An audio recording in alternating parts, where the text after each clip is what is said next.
Hey guys, welcome to the stream. This is Arriagada coming to you live from the Hangar Billiards and Sports Lounge. We're here at 121 Scurfield Blvd, and we're here for the Sunday Open 8-Ball Tournament.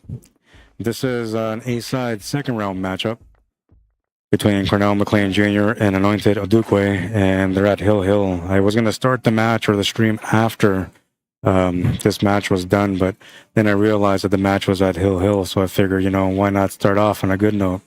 And we're in the middle of this match. This is Anointed Duane at the table right now, trying to find a way to finish this table. You usually only get one shot at it when you're playing against Junior, so we'll see if he can capitalize on it. But right now, it looks like he's in trouble.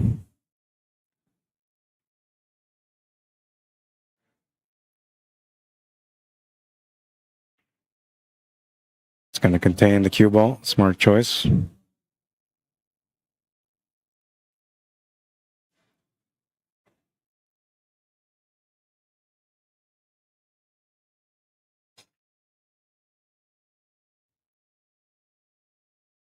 I think you can see enough for the 13 ball. Yeah, he was able to make it. That's going to finish that table for him now.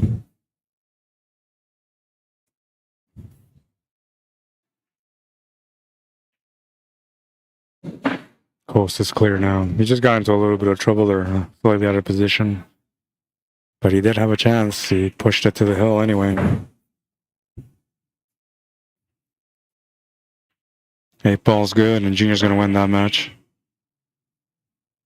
He had a chance. He had a chance. All right, let's take a look at the bracket and see where we're at on the bracket. Blair Lawson playing against Guy Smith. They're at 4-3, race to 5. Blair on the lead. Tom waiting for the winner of Greg Herkert and Ian Cape. That's a 8-3 race, and it is currently 5-2 for Greg Herkert. And then we have a match between Zach Ermentrout and Han Yu, which just finished.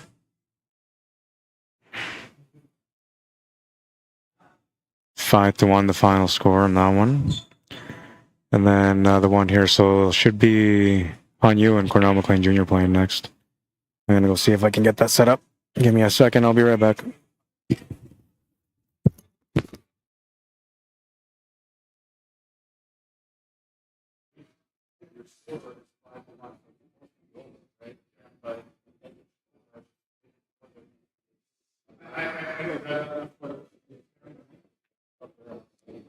Yeah, it's because of like throw it. Do it, right? And then they did it. Right there. Same thing, right? It's not going to we need to be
Let's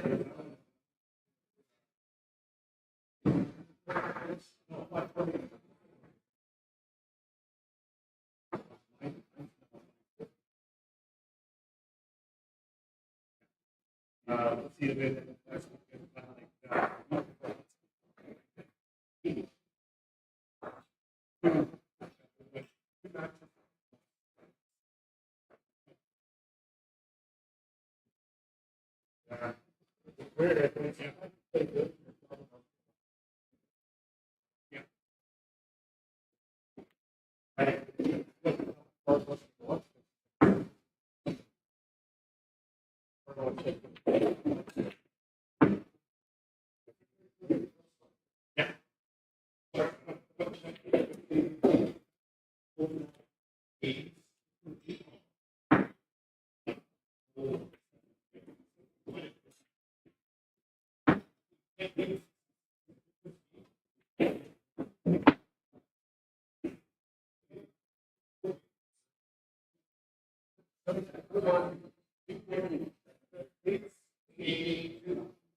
don't assume that he was having a bad day. Don't take it. Right. But if he has a really good day, and the person loses, I wait because I was showing that it's really playing his right.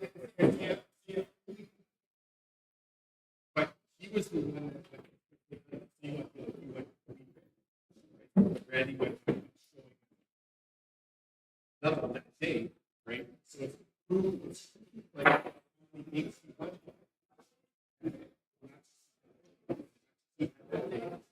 That's why nobody gets fucked with us. Yeah, yeah. Well, you can, but it will cost you. And you have to make sure that that's interesting. Yeah. And the losses have to be big losses. Right? And it's say you do that too many times.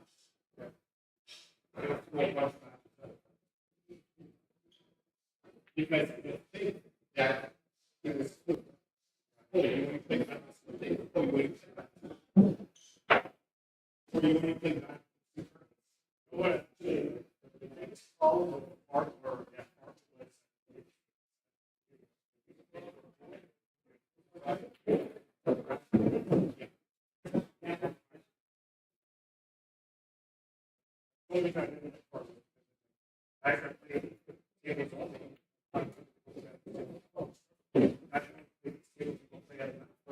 they struggle, right? So like FARGO, the way they're doing it now, it's yeah. That's what see, it's taking all the so the thing that I'm curious about is if you're talking about incorporating all our and then taking all your that well,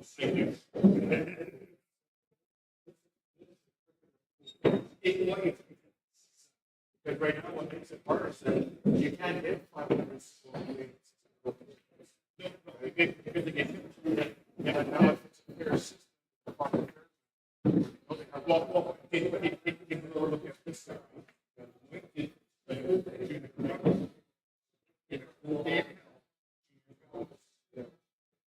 junior, and then the beginning of the stuff was awesome. Okay.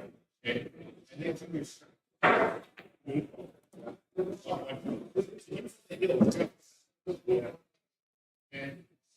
So this FARGO will stay the same, it won't change. Well, it's FARGO. Yeah. But it won't change because it got to the two early. No, it won't change. Because the fact that he means he's playing at 600. Oh, yeah. Yeah, you're right. Right? Yeah, because he's not supposed to get that. Even with the plus, it's still go up. Yeah. What the FARGO was saying that you should have been able to get to. Yeah. And what you did get to. Yeah. Yeah, no, it makes sense. I never thought of it that way. I always thought it was because of like whatever you play, that's what it matches, right? I never thought that it would take everything else into account. Yeah.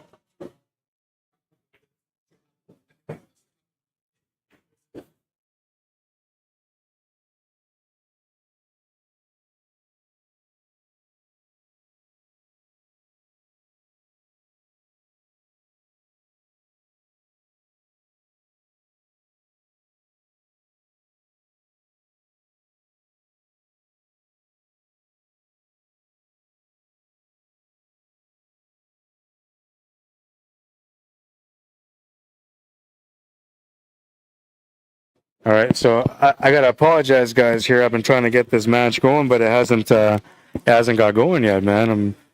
I think he's waiting for other matches to finish before he starts this one. I'm thinking that's what he's doing. But it should be Cornell Jr. and Han Yu playing.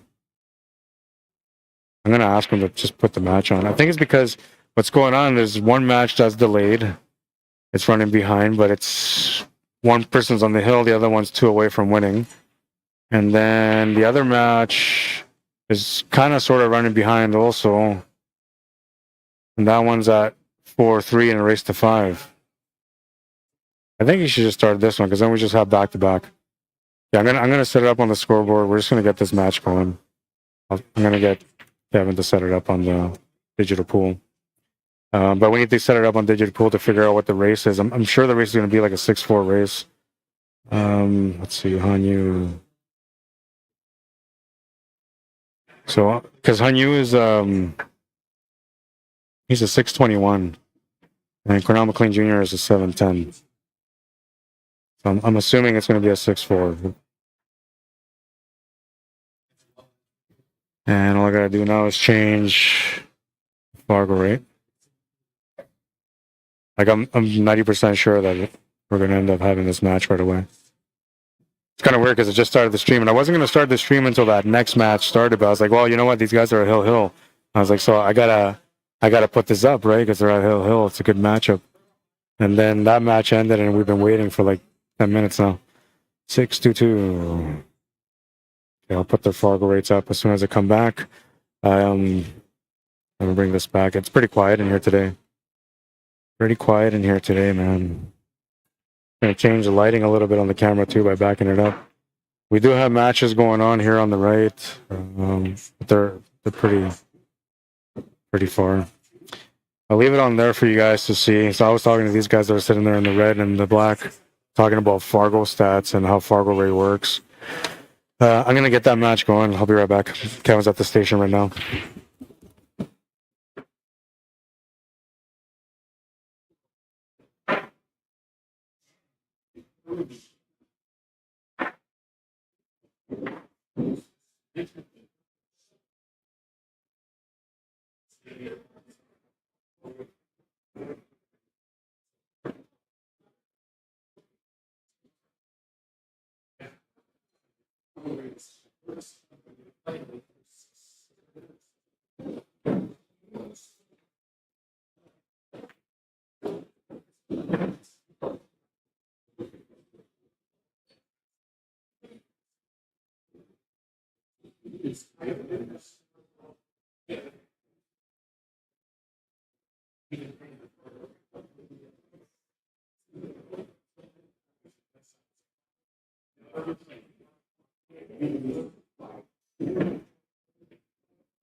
You've done 4 tests, 50%.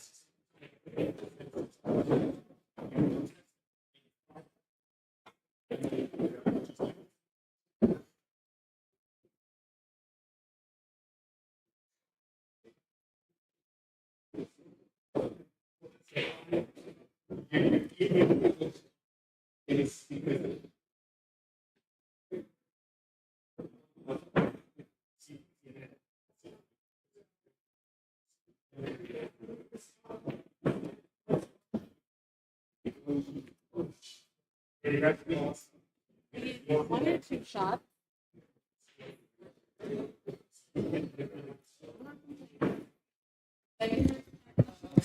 All right, so it is a 6-4. Sorry about this, guys. You know, I wasn't here last week because I'm having some health issues, right? And so I wasn't able to really stand on my feet and do much last week. And so I came in this week, even though I'm still feeling pain. I came in this week because I was like, you know what? Like, I wanted to be there last week, and I felt really bad that I wasn't. It was a good turnout. There was a lot of great players here. It was just an amazing Sunday, and I wasn't able to make it. So I come out today because I want to make up for it, right? And I start off a match, and it's a pretty good match. It's at Hill, right? And then it's quiet for like 15 minutes now. But we got a match coming for you guys right now, so it's gonna get better. Bring it back to the center, onto this table. All right, Hanyu is racking right now. The matchup between Hanyu and Cornell Jr. It's a 6-4 race.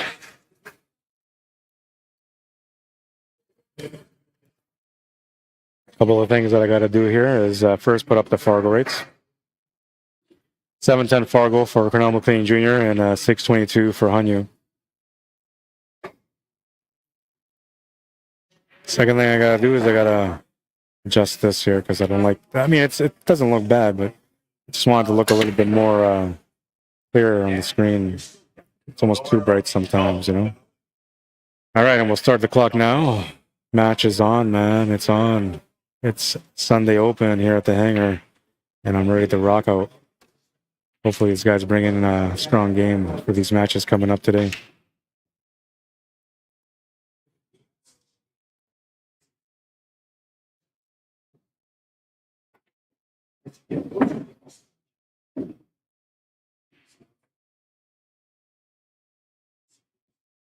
All right. And I haven't even gone onto the, I got to go onto the QUESPORTS live page here and see what's up, because everybody's like, well, he's been quiet for 15 minutes, not around for 15 minutes. What's going on with this guy? All right, let me fix the sound here too, because I can see the sound is pretty strong right now.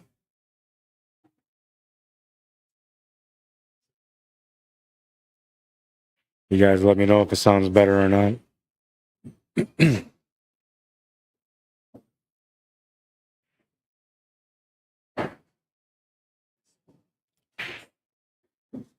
All right. Looks like everything is working like it should, and hopefully it's not too loud for you guys. Hopefully there's not too much static or anything like that going on the microphone. I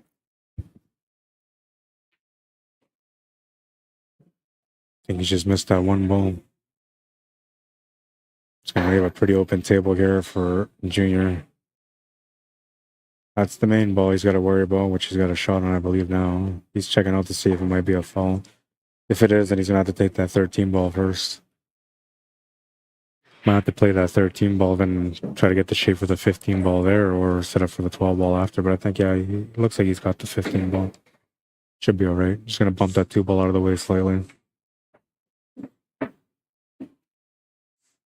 I think that gives him the shot on the 12 if he wants to draw back for it. From it, I mean.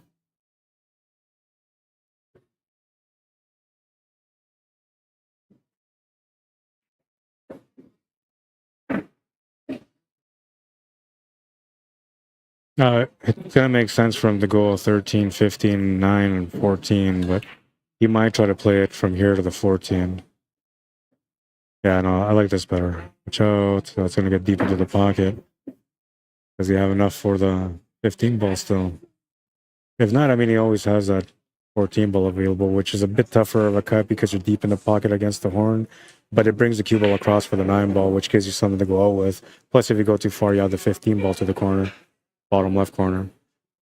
He's taking a look at everything here to see what he can do. Looks like he's going to have to go for the 14 ball, play the shape for the 15 ball after that.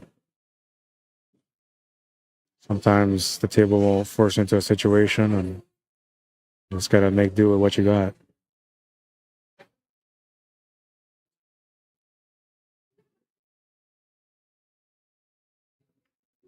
Definitely a tougher shot, that one. Oh, now he's going to end up tough here again. Can take the crazy cut on that 15 ball, but I don't think he would do that. The bank side might be an option. Yeah, that's what he just called. I kind of like it. I think it's a good shot. Oh, he just missed it. Oh, man. And had he not, like, had the 15 not come back out, and had he made the 15 ball, he was perfect on the 9. The only reason that cue ball is down there is because the 15 ball kicked it.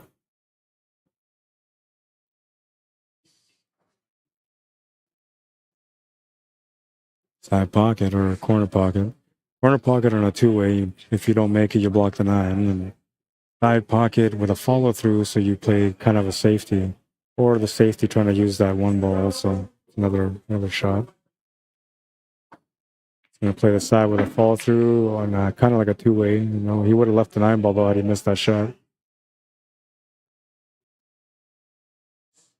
Poke draw on this one unless he can get around that 2 ball off the cushion. Or he's gonna go side pocket instead. How you doing, Kathy? Welcome to the stream. Sounds great. Thank you, Jesse. Welcome to the stream.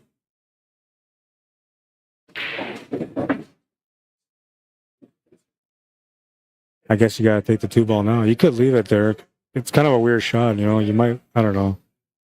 If you leave it there and you go for the shape on the 5 and you don't get it, or you don't get the shot on the 7, you're gonna have a tough shot on the 4. So But if you leave it there, it's actually not bad for getting shape on the 8 ball. So it could be a finish ball. Well, now moving that 7 over is going to help him be able to set up with that 2 ball. So now he's got the 7 for the shape on the 4, or he can play the 7 and get the shape on the 4 and then finish off with a 2 still. But I think he's going to take the 2. It just makes sense here. Maybe stick it close to the rail. Yeah, there you go. Natural angle to come over to the right side on the 4.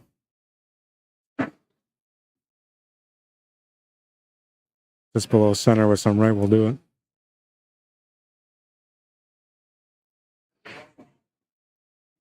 Oh, he's lucky he didn't hit that ball and that he didn't scratch. Nice angle here on the 4 ball though.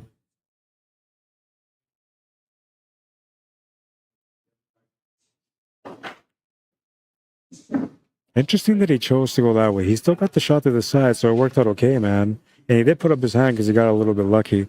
But I thought he would have played that straight out the top rail and back down, just make this 8 ball in the same corner as a 4. That's the way I thought he was going to play it. 1-0 for Hanyu.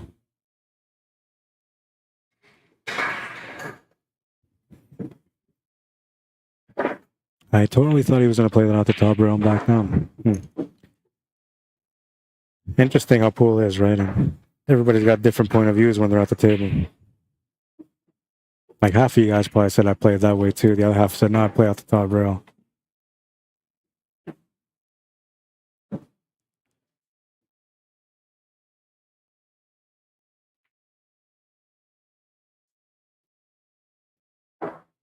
A nice little matchup for you guys today.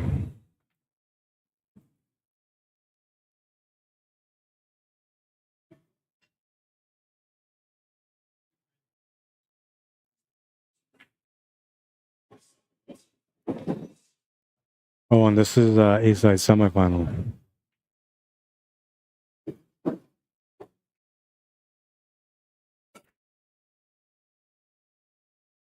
Smash and break. Usually makes a ball, but it looks like he's going to come up dry on this one. And you gets a second chance here, and well, chance at the second rack anyway. And he's got a pretty decent table. Just a little bit of work at the table, depending on which way you go, solid or stripes. I'm thinking myself I'd probably go low ball here. The only tougher ball that you have to deal with is that 4 ball. But the way the table's set up, you know, the 11 ball where it is, and makes you feel like the solids are probably the better way to go. But he's gonna do too. Now you could take the 2 ball now and just open up the pocket for the 1, try to get the cue ball over to the left side for that 4 ball. That would give you the pattern. But there's a little, I don't know. I think he's actually perfect here to get over for that 4. The only thing is he might run into that 13 ball, so maybe that's why he's taking that 7 ball. Or maybe he's thinking about the 4 ball as a finish ball.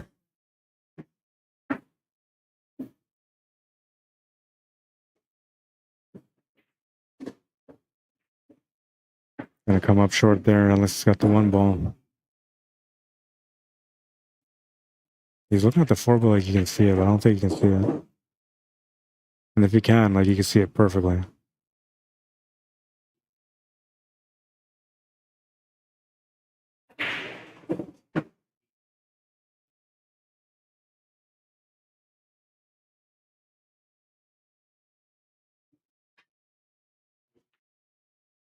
Yeah, so he could see it, but he wasn't like positionally, he wasn't good for the setup for the next shot. So that's why he was shaking his head, because he's like, well, what can I do here? I'm kind of stuck in a bad situation. I don't know. I think I might have maybe taken that 5 ball to the corner. If the 1 ball went, I would have taken the 1 ball for sure. But if not, the 5 ball with the backup would have been okay.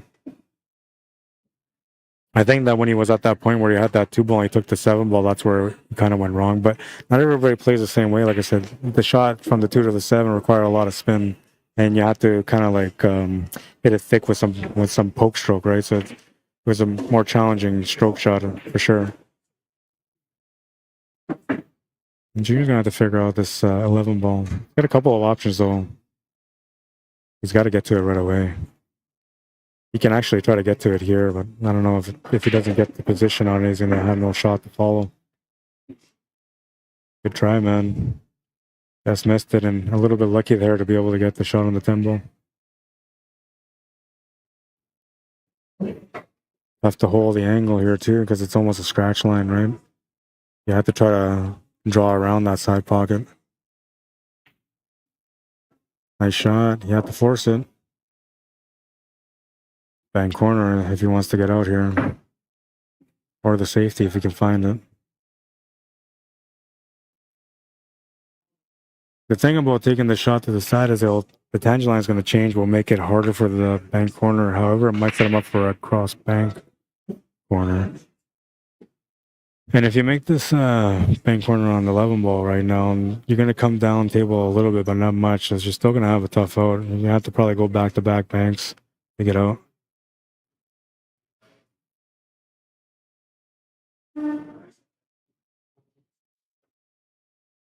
Oh, look at this. He's going to get over for it.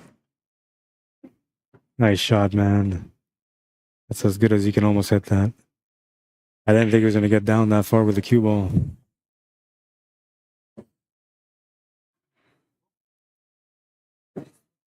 Got to play this through and try to get above it, I think. Wonder what she should. Okay, man. Good seeing you. See you Thursday. Good seeing anybody. I hear you, man. There's no one pocket. There's no one pocket yet. Yeah, there is around one. There you go. Have fun, man.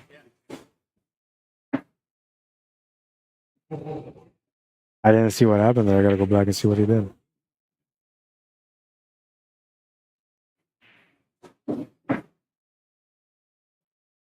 Oh, he was able to hold shape for the back cut. Oh, that's so gutsy.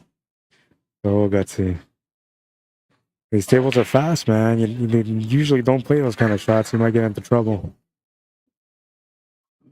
But this shot was nice, you know. Nice little bank to get the finish, man. He had to make the bank, otherwise he wasn't going to get out. Just the perfect way to get up. And the little bump on the 5 just to help out. Nice little touch on that one.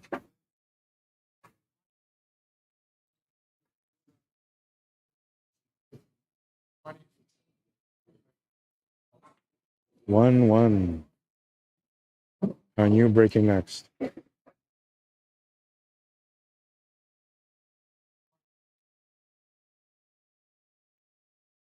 thing I wanted to see was Moving into rack number 3 now. Smash and break for Han Yu. Here, ball's dropping. And he's got an open shot. Full solids and stripes, so he's in a good opportunity here. So check out YouTube. What's happening, guys? Rob Schneider, we talked to the message. How you doing? Rob, welcome to the stream. Probably was saying something like, why am I watching this when there's nothing going on for 15 minutes? I apologize, man. I was trying to get a match going. Johnny Joe, what's happening, man? Says, hey, Rod, glad to have the stream. Yeah, I wasn't able to stream last week, man. I'm having some health issues, neuropathy on my legs, and it was pretty bad last week. I wasn't able to really stand or do anything. This week, I'm slowly getting better, but it looks like either I'm going to have to hold off my playing days for a while, maybe a month or two or a couple of weeks, or we'll see how the body responds. Or possibly permanently, depending if I want to continue to stream or not. Which I do, so I had to make that choice a couple of years ago on whether or not I wanted to continue to stream or if I wanted to continue to play, and I decided to stop playing just so I can get extra time on my legs so I can stream. And then I started playing again because I bought these diamonds. So for the last couple of years I've been playing, and now it looks like I'm facing that same situation where I got to make a decision on whether I want to keep playing or if I want to just continue to do the work to promote pool through my stream work. But yeah, I'm here today, man. I'm limping around, but I'm happy to be here.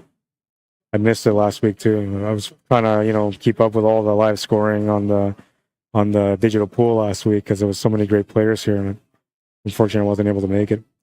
Shouldn't that Cornell McLean guy be sitting while his opponent shoots? Says Rob. Yeah, and he usually does. He's got some really good pool etiquette. It might have been just something there in that situation.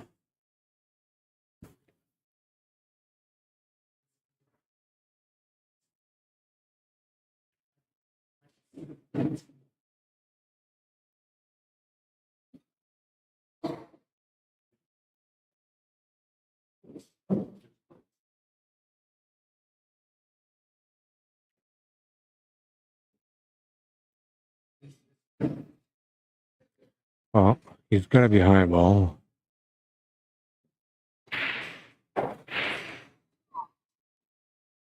Is he looking at a...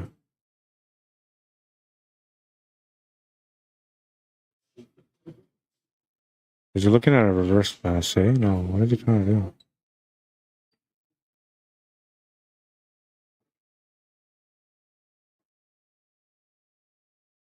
Trying to play safe, I see. Trying to find the perfect spot. That's a good safety. That's what he was looking at. He was looking at where, like, what's the spot that your opponent doesn't want to be in, you know, and then you find the spot. The only thing there is, like, there is a jump shot possibility, so.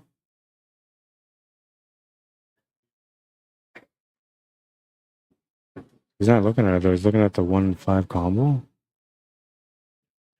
Oh, if he makes it, he'll be out. And he does. You know, I have a slightly over the ball shot here on the ball. Oh, he's going to miss it. Great opportunity there to get up on the scoreboard again, but unfortunate for him, he's going to come up short, which is going to turn the table over to Junior, and he's going to have a great chance here to get out now. Everything's pretty open.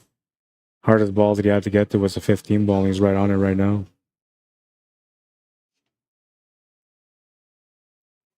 Mitchell Malcolm, what's up, man? I guess I got to share the stream too.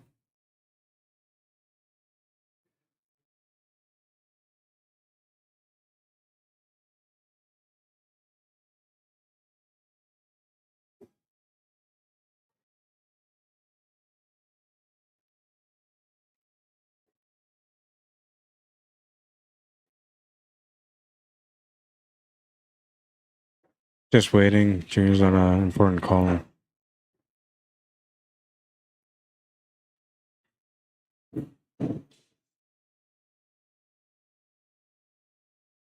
Just dealing with something on his phone before he can get going here.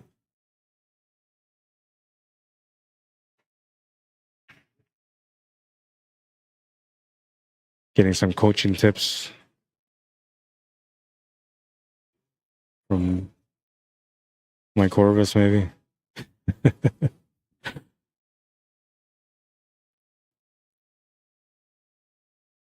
Nah, he's dealing with something, man. I'm not sure what.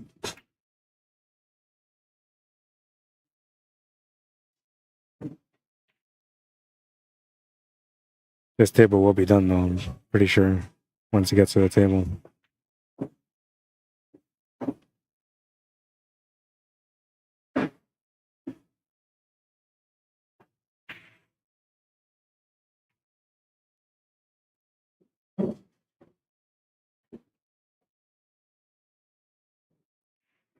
So he's going to play around for the 15 ball to create a better angle. It's a little bit better, I guess. And draw it off the top rail and off the side cushion to come back over for the 11 ball. Can play it off the top rail with some left-hand spin. Also come off the left side cushion, which would maybe set him up for that 13 ball if it goes.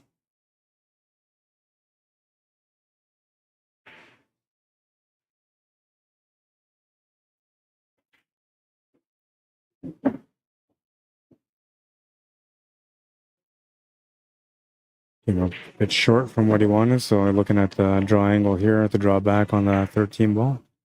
Needs to get back about 1.5 to 2 feet. 2 feet actually is better than 1.5. It's going to give him a nice little check angle to get up table for the 8 ball now.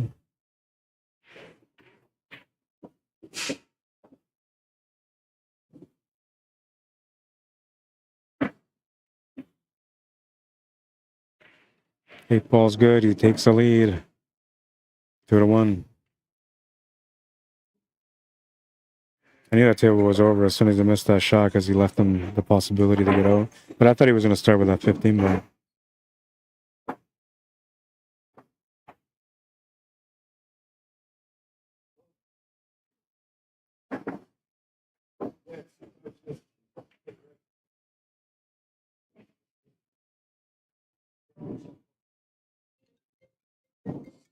One 800. Never answer those numbers, man.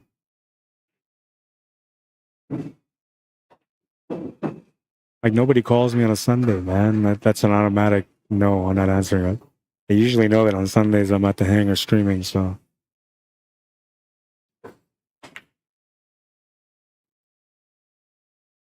Oh, he's got a 1-game lead. He's got a monster break, though. Last time he broke, he came up dry. See if he can make a correction here to get like a little bit extra power or whatever it is that he's got to do to make a ball off the break.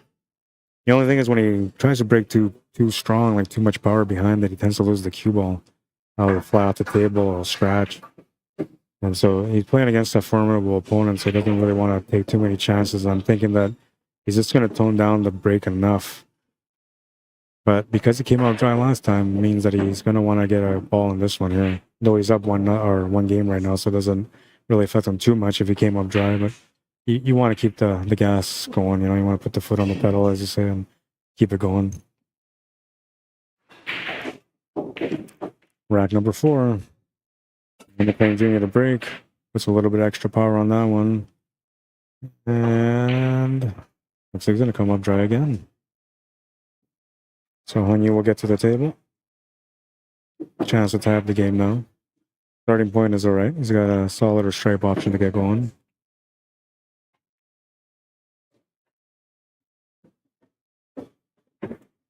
I'll make the stripe.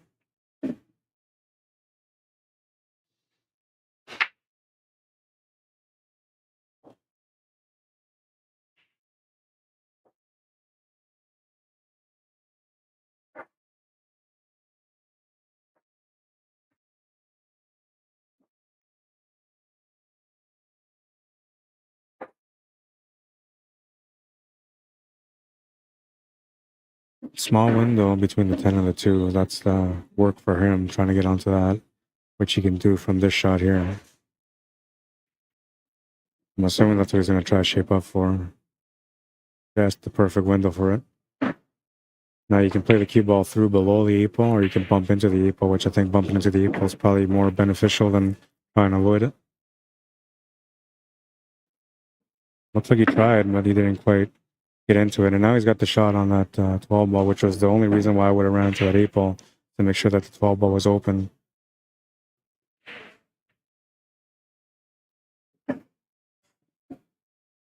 Maybe a little bit too much angle here, but he can pick and choose where he wants the cue ball to go almost. He's got 3 pockets available.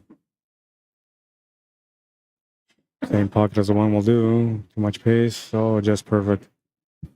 A little bit more pace than that, and he would have been tied behind the 2 ball, but this worked out all right.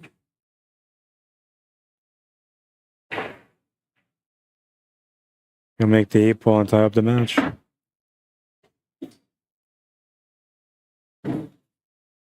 2-2. He'll be breaking for a chance to take the lead now, and also to get on the hill first. The 6-4 race.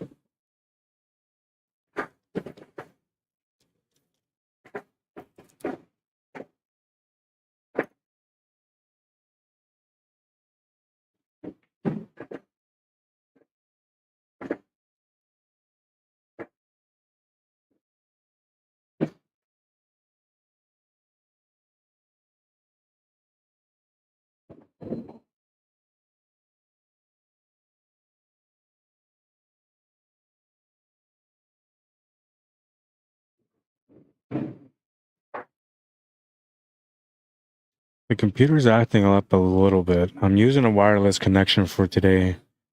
So it might like drop the signal and every now and then, or it might lag every now and then. Just bear with me. It's only for today and maybe next week until my my body heals a bit better. Then I can get down to taping down the code for the wired internet.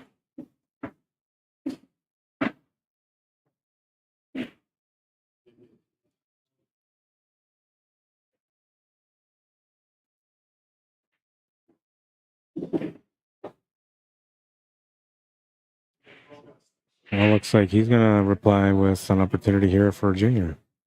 Scratch off the break and a ball in hand.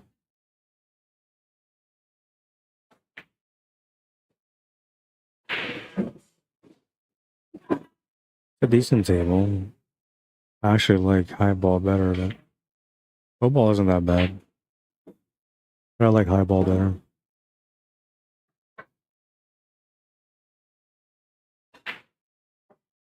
Basically got to make this 10 to 13. That gives you the shot for the 12, sets you up for the 15, then you take the 11, and you're on the 8. And you got to be precise on the shape from the 15 to the 11 because you need to be fairly straight or have a positive angle on the 11 ball to get onto the 8. I will make that 12 to the top right corner, 13 to the bottom left.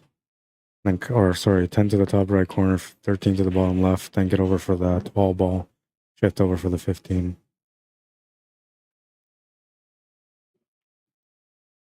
You could also just try to make the 15 ball after this 10 ball, make that 11 ball and open up the 8 ball and then come down table, but that's just extra work that you really don't need. He knows the stripes are the option, but he's kind of telling himself that it might be different possibilities with it.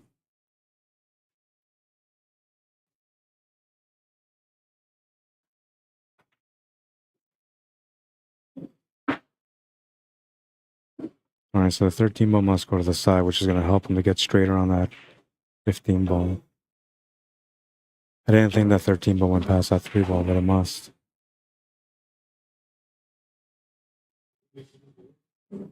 Interesting, okay. Totally different than I thought he would play it. Well, learning something from this one.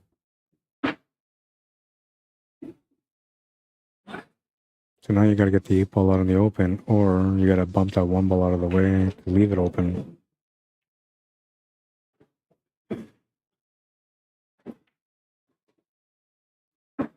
Oh wait, that's a 9 ball. That's not the 1. Oh, okay, that makes sense now. I thought that was the 1 ball, so I was like worried that you have to get up there to deal with it, but that's a 9 ball. Man, I'm blind. Can we change the yellow ball to a different color? Maybe make that one pink.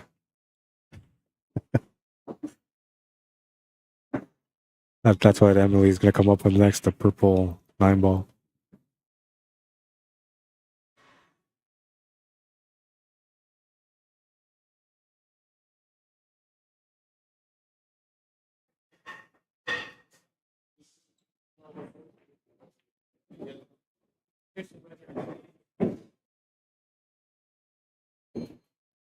Yeah, so I had this table all wrong all along. No wonder why he played it the way he played it, man, because that was 9 ball ups, or not the 1. He did play it different, though. I totally thought he would have played it. One thing I can tell you, though, is that this guy always figures out the table. Well, most of the times anyway, unless he gets a bad roll or something like that, but which usually is almost unpreventable when you can't see those little bad rolls, you know? But most of the times, he always finds a way out, even when he gets those bad rolls. He's going to make a great shot there to get onto the 8 ball. Nice stroke, perfect position. Playing a strong game today again. Back's against the wall, though. You know, it's almost there anyway. 3-2. He takes the lead in this match. He doesn't want to go, you know, have his opponent get on the hill first and then him have to win 4 games to be able to win. At least right now he's controlling it, right? And got that game. He's got the lead in this match. He's not in a comfortable position, but he's breaking now, so he's got a chance to be able to take advantage of it. And now this is where I'm curious about to see like how he's going to deal with things. Does he go for a monster break now because he's come up dry a couple of times, or does he still stay conservative and just try to control the table as best as he can off the break? Now the thing is, it's a gamble, right? Like if you go for the bigger break and you end up losing the cue ball, your opponent might get on the hill first. If you play the safe way, you might come out dry and your opponent might get on the hill first. So like it's a tough decision to make when you're in that position, especially when you got a monster break like his. You know, it's tempting to let out the beast break. We'll see if he does in this one. Yeah, you let it out, man. Let it out. I tell you, man. Like, and that's like every time he lets it out, it'll happen like that. You'll either jump the cue ball off the table or scratch, and all it is just a little bit too much bottoms on it. On you with a lucky break here now. He gets a ball in hand off scratch off the break, and the last time when Junior came up dry, he was able to run the table up because it was a nice break, and this one looks like a pretty good break too. He just has to work it out. A couple of key areas that he's got to concentrate on, depending on if he goes solids or stripes. And the stripes are actually decent. You know, they require a little bit more positional work, but they're actually pretty decent. And the solids are a little bit easier, but there's a couple of key shots too that you got to get onto. Mainly, I guess, would be the 7 ball. And I guess that 4 ball.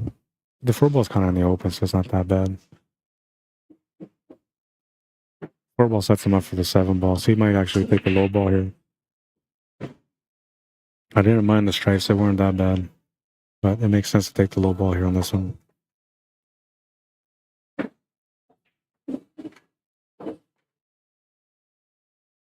That was almost like a shot to nowhere. He almost got hooked on every ball. Lucky to have a shot on the 2 ball right now. And now because that shape was kind of funny, he's going to definitely look into position here. Doesn't want to make that mistake twice in a row. Oh, he's going to miss the shot. He was trying to get position. That's going to be a costly mistake. He's left a pretty open table here for Junior. Shot to the side to get started on the 10 ball, and the rest of the table is kind of there. The 9 ball is one he still has to figure out, but he can actually get over for the 9 ball off this 10 ball right away. It might be better just to come across for the 11 ball first, though. I think the 11 actually goes to the top left corner, too, if you wanted to set up that way.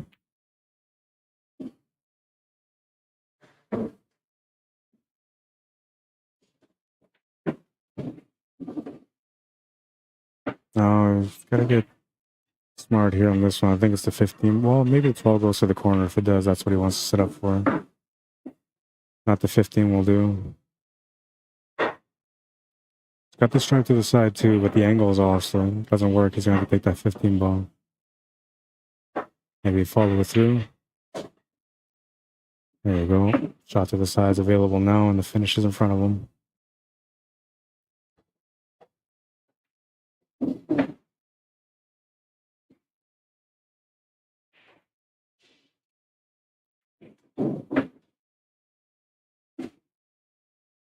Han says that's good. 4-2. Got a good break on that one, man. Was not supposed to get back to the table. Got a chance back at the table and capitalized on it. It's got a 2-game lead now.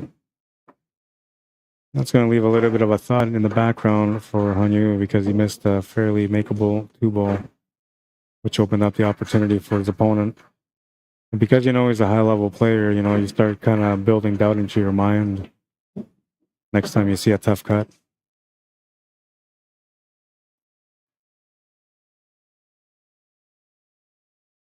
Moving into rack number 7 of this matchup now.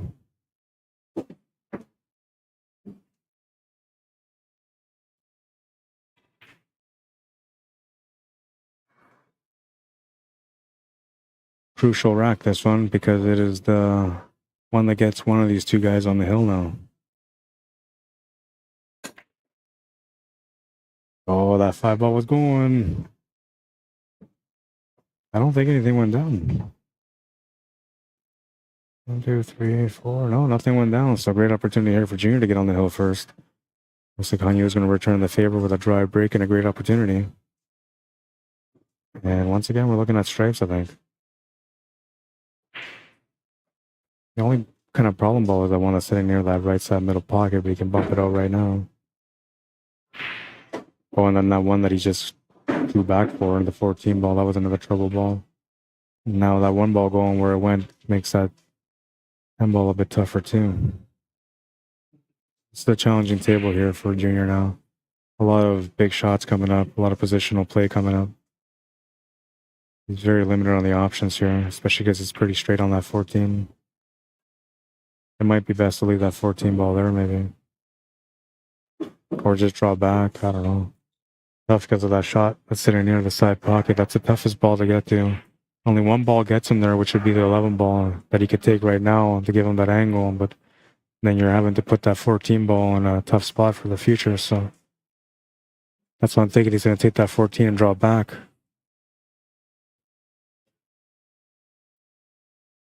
And then the only thing that helps him is that he has that 9 ball in the top left corner. So getting onto the 10 ball shouldn't be as challenging as it could be. He's going to try to get on it now. Yeah, I think he's got to go for the 10 ball now. Unless he can find a way to hold position onto that 4 for the 15.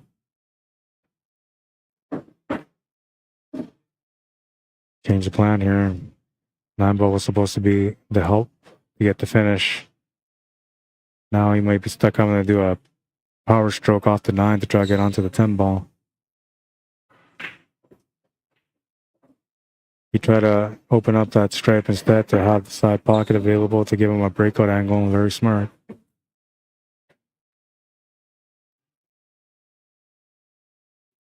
Didn't get enough though, because he needs to force the cue ball a little bit to change the tangent line to create a better angle on the breakout. 8-ball is kind of sort of in the way. That's what he's looking at. 8-ball is kind of sort of in the way. Like, and then if you were just up a bit, just a little bit higher on the cue ball, and then you would have the perfect angle. But the angle that he's got here is almost forcing it straight towards that 8. Or sorry, it's 4-ball. I keep calling the 4-ball the 8. Now, and if you run into that 4-ball, that's no good.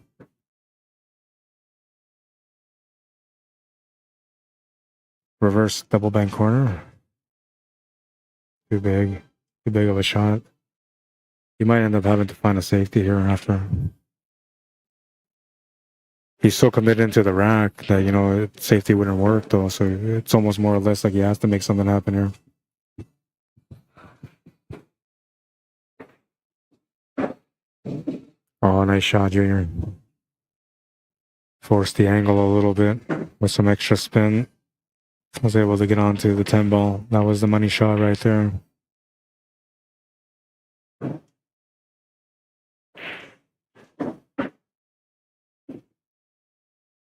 A little bit too much angle on this 8-ball, but he should be all right for the finish.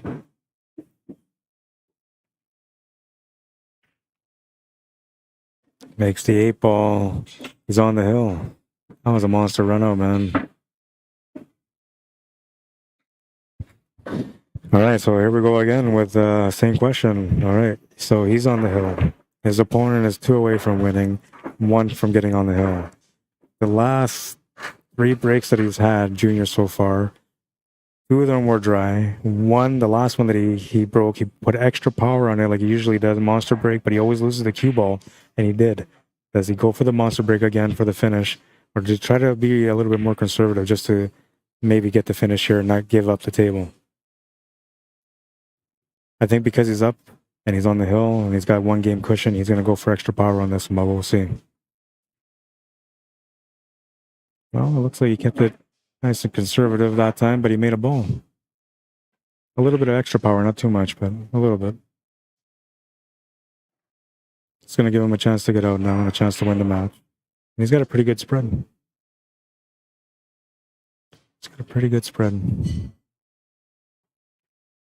Wombo obviously have to be the starting point. Well, it's actually stripes look pretty good. You start off with a 13 ball instead.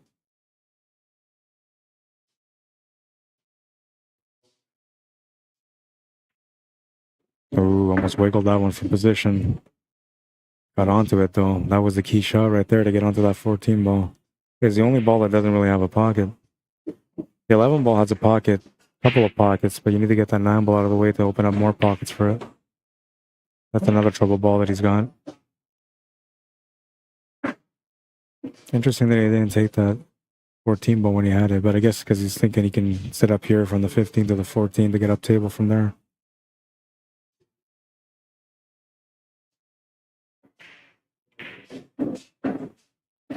I have to push over this 5 ball a little bit or draw into the 6. I have to roll up from the 1 ball now. Set up for a long corner shot.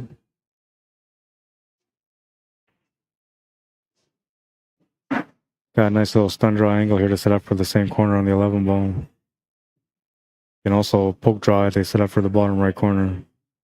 It's got the side also. This will allow him to get up for the side on the 8 ball also. That's going to be the match. Nice little finish, man. A little bit of extra power on that break paid off. Was able to reserve it, not lose the cue ball, and make a ball off the break. A great finish from Junior. We'll stop the clock. 39-minute match. 8 racks into it. That's the kind of pace we all like, right? DJ, what's happening, man? Says, Rod the bod, how's it going? Well, the bod's not going very good, but I'm going. I'm still here. I'm still kicking. All right, so we got to get this match updated, and let's take a look at the bracket before we go any further. have an idea what's going on here. Tom Lefornier is 2 games away from finishing the match. He's got to play the winner of. Okay, so it's player Lawson. He's got to play.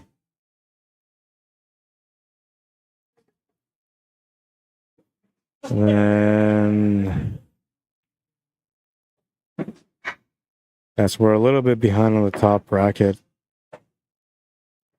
Anointed is playing right now against somebody, I think. Greg Herkert. Okay, so we'll put the stream over there. I'll check those guys out. It's going to be an awkward angle, obviously, because they're further back, but it's the guy in the red shirt back there, on the top right of the screen. I try to get the camera over for now just to watch their match while we're waiting for other matches to catch up. Every now and then we might experience people walking through the table and whatnot. And I'm sorry you guys got to watch all this camera work. Normally you don't.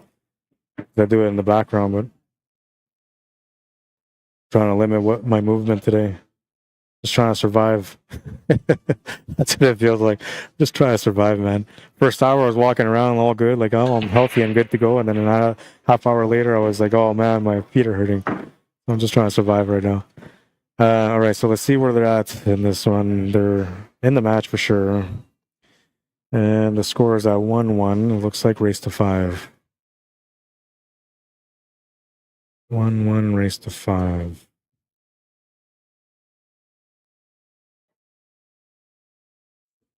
It's a pretty fair match here. This one should go to the hill. Let's just set it up. 1.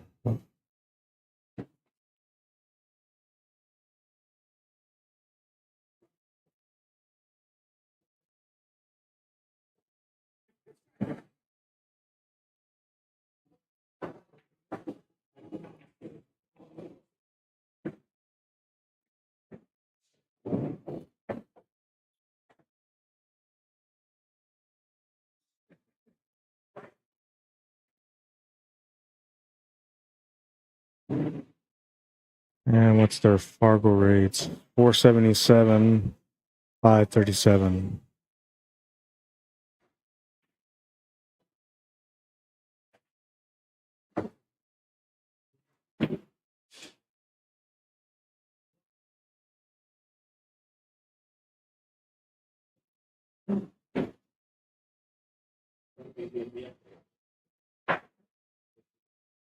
All right, and the FARGO rates are up. We'll start the clock fresh on these guys.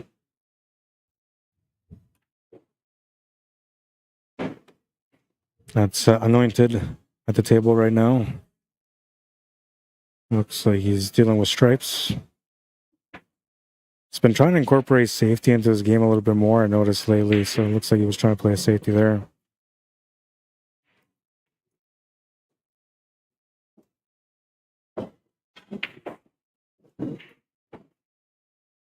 CJ says, what a cool name, Cornell. I like it. That name has a lot of reputation out here in Manitoba. Probably that much. Great players from the McLean family as well.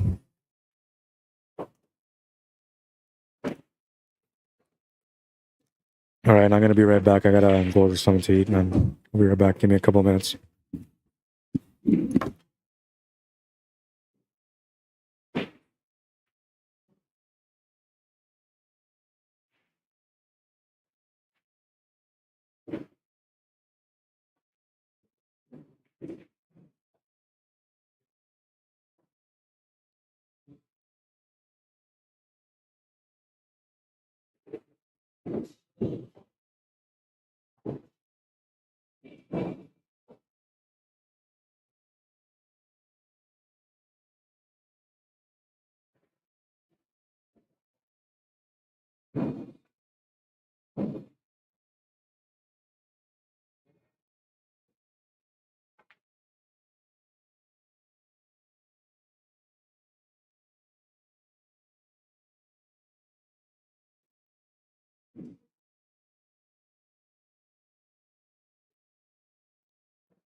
Oh man, every step is an effort nowadays.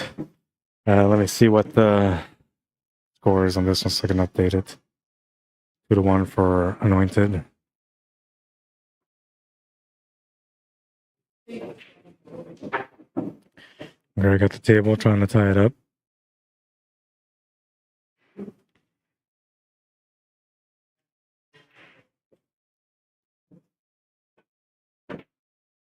Oh, he's gonna miss it. He's gonna miss it. That's a classic miss, though, you know. So what that was there is two things. One, he wasn't really ready for it. Two is that the style of play changed, and that's something I talk about a lot when it comes to pool is how to finish a table. So when it comes to 8-ball, 9-ball, or 10-ball, we spend a lot of time potting balls in a certain way, meaning that we pot the ball, we play the shape. We pot the ball, we play the shape. And that's the way we usually do it, right? And then we get to the last ball, and then we just try to pot the ball. Well, what happens is that you've done the same thing for, 7, 8, 9 shots in a row, and then on the last shot, you change it, right? So the best way to be able to find those finishes is to always play shape when you're on the last ball somewhere with that cue ball, If you're playing 8-ball, you play shape for, let's say, your solids, and you play shape for a strike ball on the table, right? Anywhere, you pick the ball, doesn't matter. But you play shape that way. So that way when you're making the shot, you have the same follow-through technique that you do in every other shot prior to that last ball. And then you're going to see that that's going to clean up your finish game a lot better. You're going to be able to finish more often and not come up short.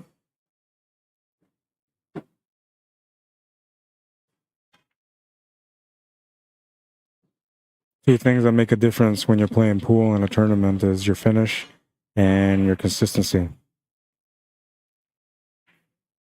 Now, the consistency part is something that is also not talked about a lot because consistency is something that we kind of don't understand, but we sort of do. Consistency is, in most minds, is like doing the same thing consistently, the same way all the time, right? So that's what consistency means. Now, what I mean by consistency in a tournament is that the people or the players that are able to maintain their game consistently the longest are the ones that usually win the tournaments. So if for you to do that, there's a couple of things that, you know, involve you being ready for that. And then part of it is mental, right? You got to be mentally prepared for every battle the same way, no matter what's going on, if you've got a good start or a bad start. You also have to make sure that there isn't a lot of things that are affecting you physically. And I mean, like, you know, sugars, food, things like that, because you eat something too heavy, now you get a little, you know, full, right? And now you're feeling a little bit overtired, or, you know, start setting in on your exhaustion from the day because your body is starting to absorb all the food and it's working, right? So now your body starts, you know, working like any other electrical appliance would work, right? It has to process the food. And so now you're playing pool, walking around and thinking, which are all things that, you know, the brain gets exhausted on. And on top of that, you're eating and your body's trying to work, like everything inside is trying to process that food. So now you're twice as tired. So now what happens is you eat and at first you're okay, you know, but then the next match you don't feel good. Or in the middle of that match, you start like feeling weird, you know, like a little tired or disoriented, not as focused. So what you eat and what you drink while you're playing also makes a difference on how you perform and how you maintain that consistency to be able to win a tournament. Things like pop too, you know, a lot of people like to drink pop or beer, like those all have sugar in it, right, and high calories, so they kind of have the same effect as food. The other thing is that pop is a downer because when you're drinking it, it's keeping you up, but when you stop drinking it, the caffeine wears off, and now you start, you know, feeling a little bit more fatigued.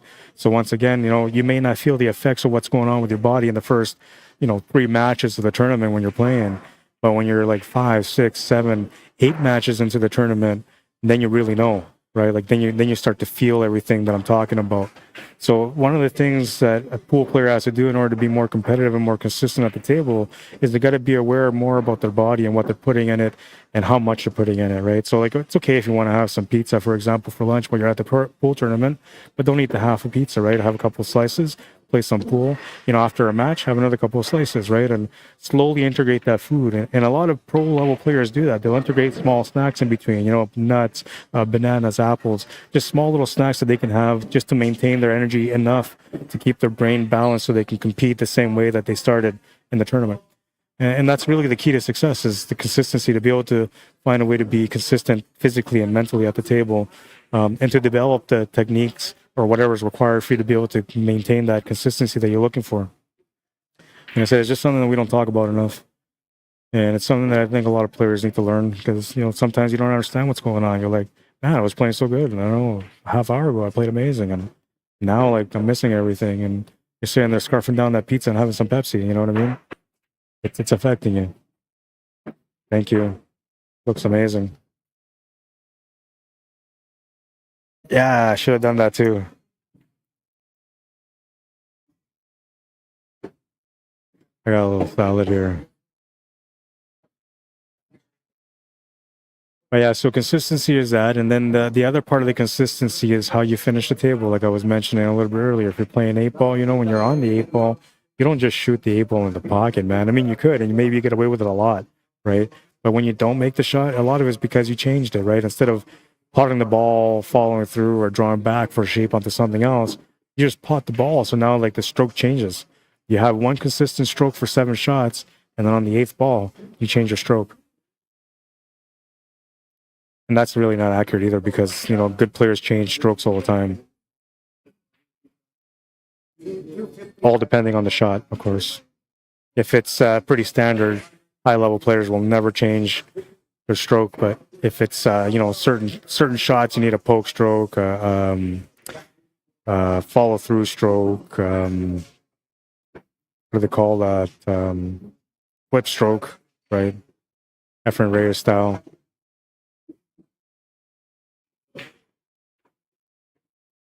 The pause stroke, I don't know if you guys know about the pause stroke, but the pause stroke is what's used in snooker. And believe it or not, the pause stroke is huge for 8-ball too, like for making difficult cuts. Definitely. For finesse, you know, the pause stroke will come in pretty handy. And you can learn the pause stroke without a snooker table, but it's better to learn the pause stroke on a snooker table, because then you know that you actually learned it. The balls are not going to go in without the pause stroke. I mean, they can, but they will not go in like they're supposed to without the pause stroke.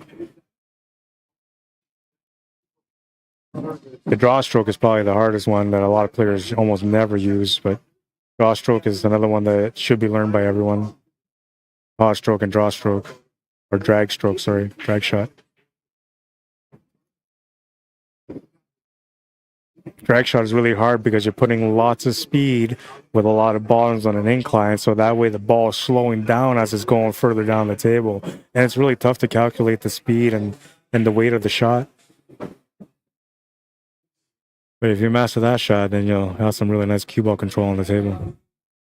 Not that you always need to do drag shots, but there's going to be key moments when you're playing in key tournaments that you're going to need it. It'll come in handy. Same thing with the pause stroke.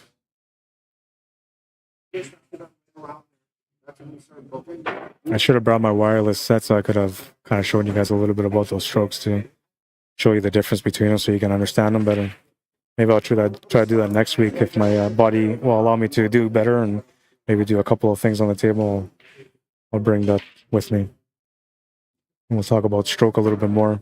See if I can get some graphics going too for some stroke demonstration.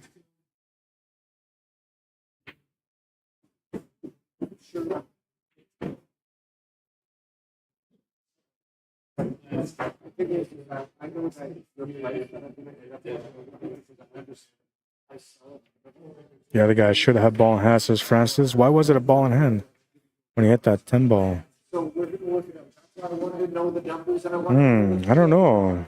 I'm trying to remember, man.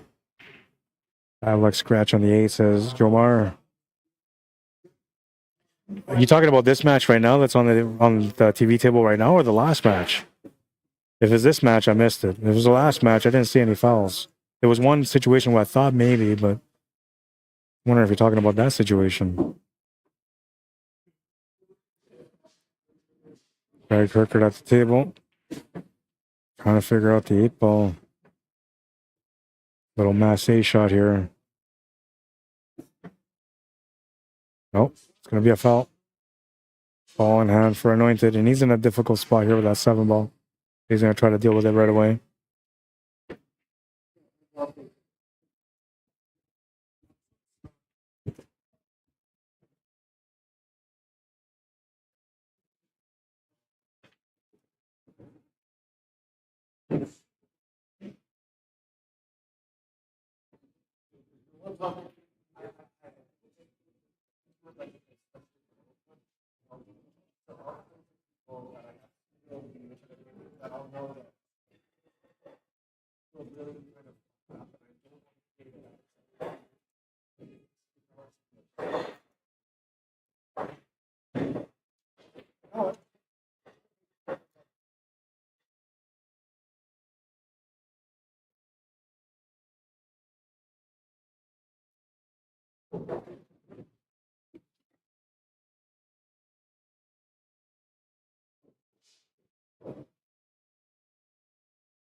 So he made a ball, but he's got to figure out this table. Stripes look like the best right now.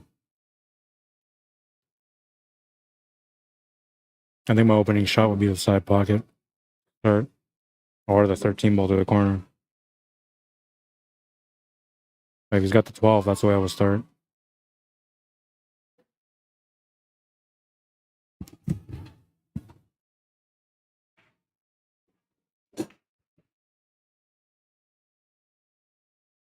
He's gonna have to take that 11 ball. He could take that 10 ball too, but I think the 11 ball is better. Taking that 10 ball is gonna take him towards that cluster on the top left or the bottom left corner. You don't want to go that way. Unless you're gonna bump into that 6 ball, then you'll be all right. But there's no need to change the table here. You can keep the table the same as long as the 11 goes to the corner. You're good.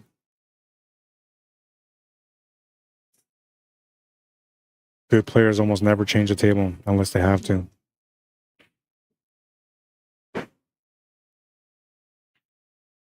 There you go. Good decision. Maybe too much power on that one, though. He put himself in a bad spot. Unless he's got the 9 ball, then he's still okay. I thought he would have set up for the 13 ball to the side next from there, but he lost the cue ball a little bit. And then be forced to take a different shot on.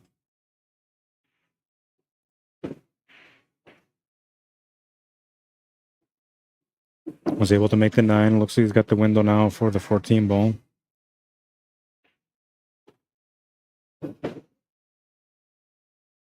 The draw this unless he's got a little bit of room to follow through. If he had a little bit of room, that's going to bump over the cue ball perfectly for the 13 to the side.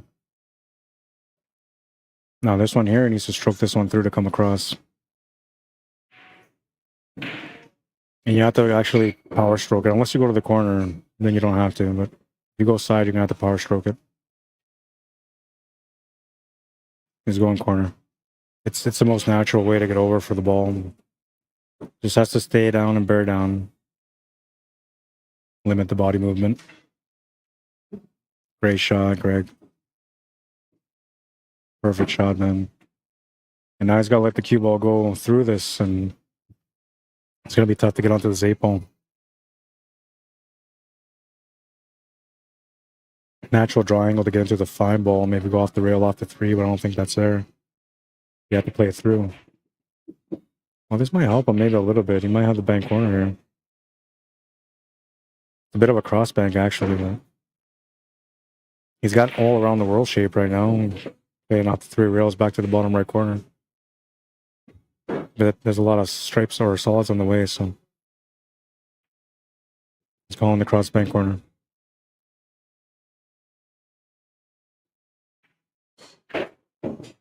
I think a double hit just slightly.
Give me 1 minute. I'm gonna finish this here. Sorry, guys, that match was over. I'll stop the clock. I'm just talking about some future plans here, so it's taking up a little bit of time. This is Tom Lafournier. I think he won the first track. Is he playing against Blair? Might be playing against Blair. Just talking future stuff for pool here, and got me caught up. California and Blair, yeah, 5-4 race. 5-4 race. Very Lawson. I thought these guys will play even. I'm surprised on that one. And is the score 1-0? No, it's 0-0. It looks like Iraq was just finished, though. They haven't updated on their app, or maybe they're not using the app. Bring down their FARGO rates from the last players here, too. And I'll start the clock on these guys. Tom's like a 600 plus. 630.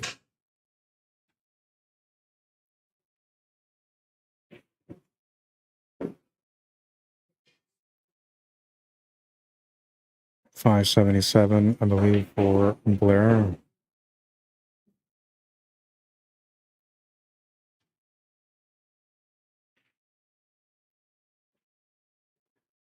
No, 573 for Blair, sorry.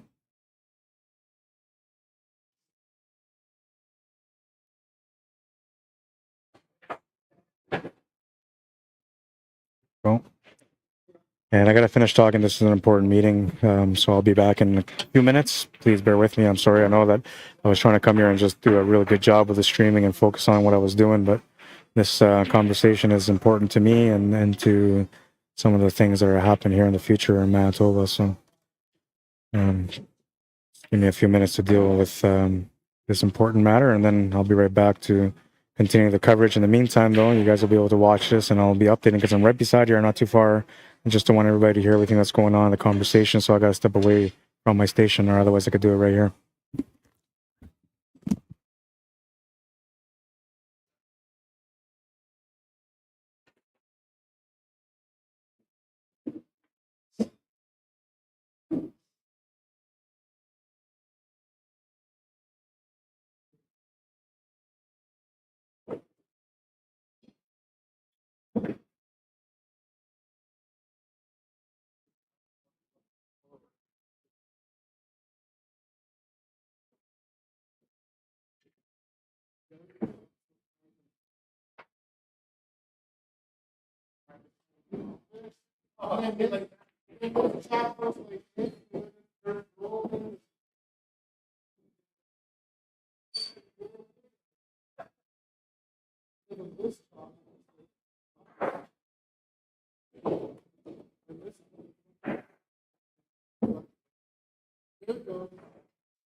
noticed that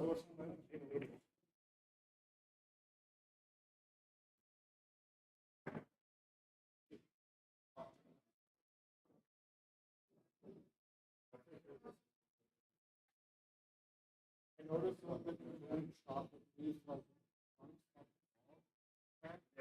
you gotta get the right extreme.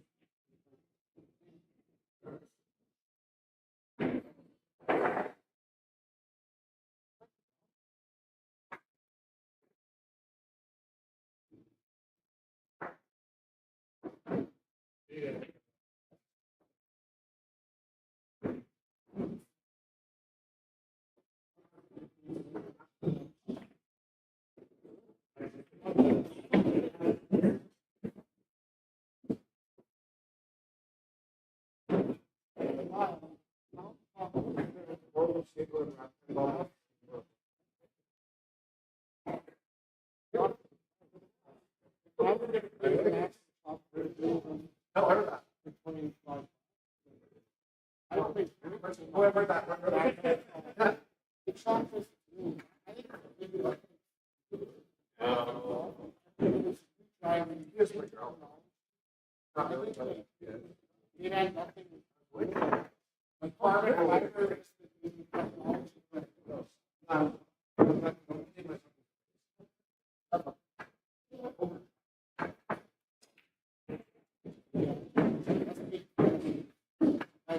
walks around the game, it's just talking. And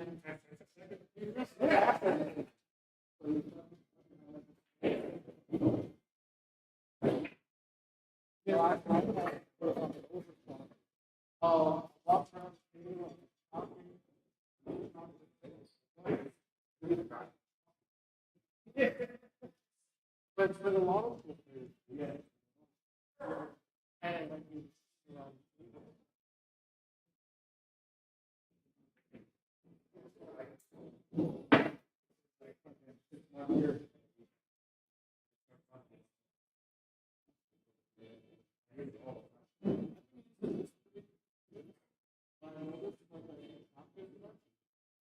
but if I use this,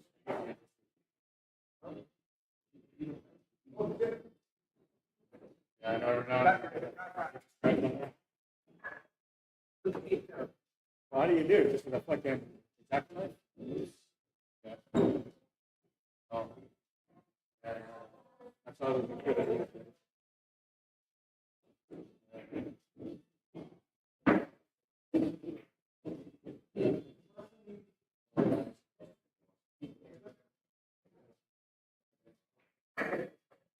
Not like the bars back in the day that were top. There's like something to roll over. You remember? Just be chalking up your barrel. It's cheap, man. That's why. No, it's because they don't know how to chalk.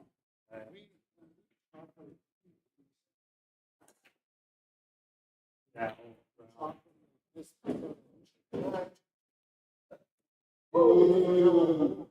Like next start, when every time you're see all the fucking right. I came here for the tumble break.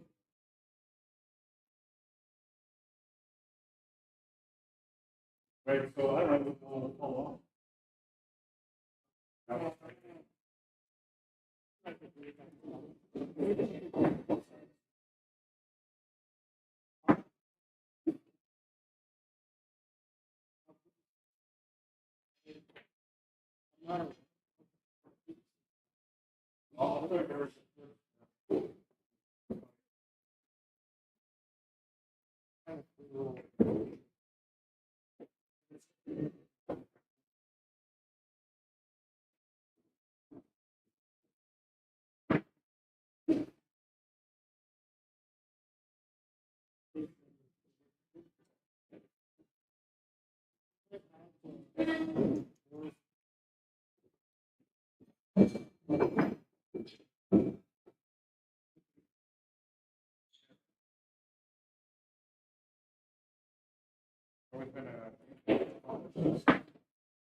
But it's nice when you can see you big pot. We already took this money off and just put it off. Okay. Oh, man. We're on.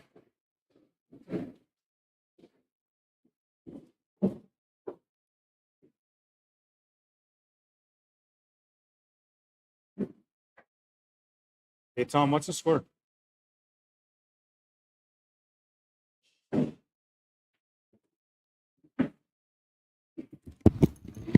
All right, so these guys were not using the app, and so I didn't know what the score was, and I kind of figured like there's no way it's 0-0, but it's 2-1 for Tom.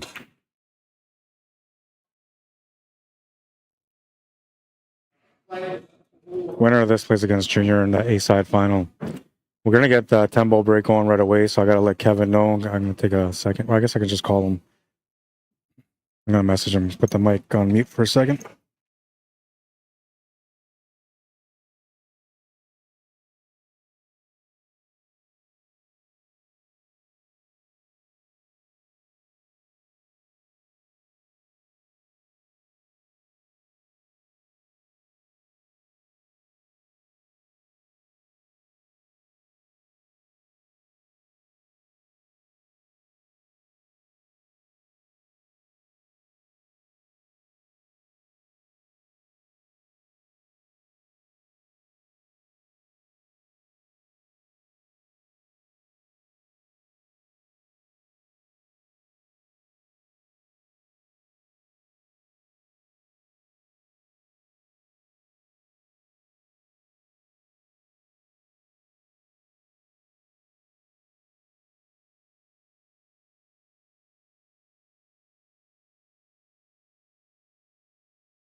We had to do a rescue there, man. We lost one of the players lost his extension on a 9-footer diamond table.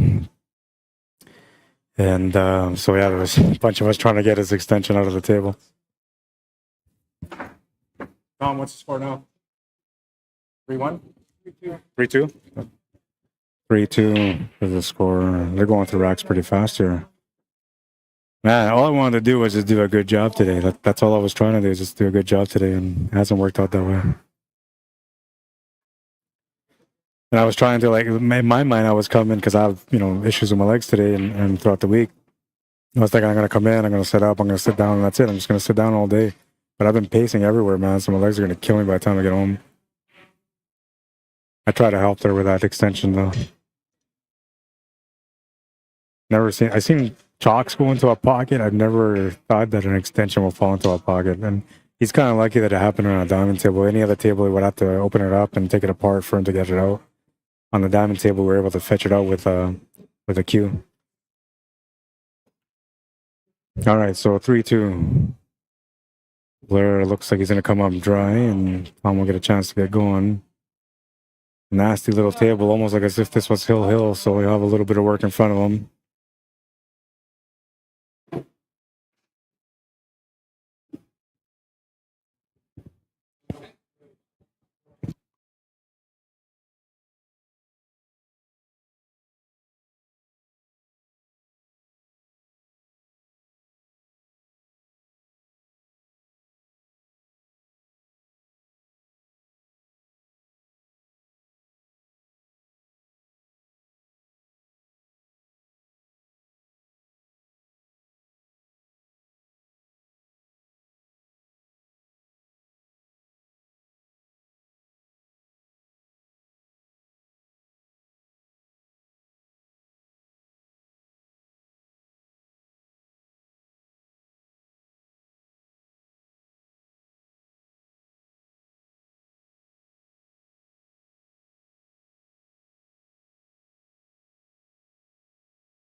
So you have to break out this 14 ball now.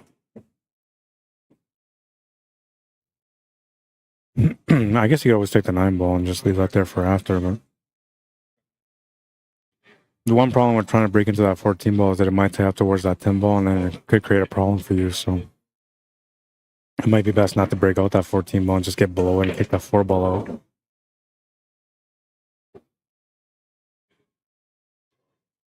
He's got to take this 13 ball, though. I don't think he's got any other option. And he's got to move that 4 ball out of the way. Yeah, that's what he had to do. He would have got tied up on the 9 ball anyway, but that's exactly what he had to do if he wanted to get out. Blair Lawson with a chance now. Trying to get on the hill. 5 ball's in a tough spot. 3 ball is a starting point. He's going to want to leave that 4 ball there for a little bit anyway. Might have to draw back here for the 7 ball. Could take the 7 to the side right now too, but it doesn't really do anything for him unless he sets up for the 1 ball or the 5 ball.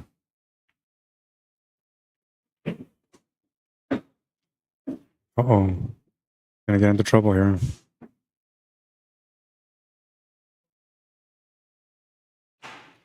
It's gonna have to take that 4 ball now.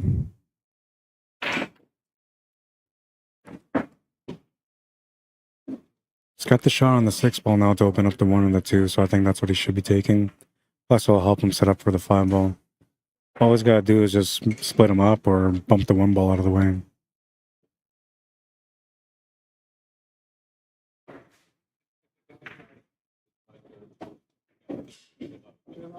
Has a shot on the 5, but the 1 ball's also available. Makes sense to open up the table a little bit.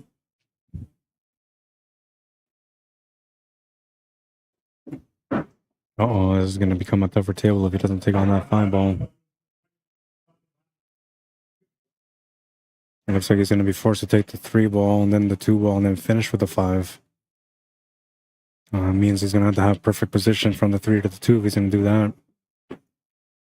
can also take the 2-ball right now with a back cut angle and just get the cue ball off the left rail and back to the right rail, which will set him up for the 5 and the easier finish. But now you're power stroking, you're close to the 2-ball, making it a little bit more difficult to see. And, you know, not every player is comfortable making that shot. I know myself, I wasn't comfortable with it a while ago. Taking some efforts for me to be able to get used to it. The 5-ball is the shot that I would take here in my situation because I'm shooting over the ball and I feel like it's the best option, but I think he's going to end up taking that 3-ball. 2-ball will be the option number 2 for me here.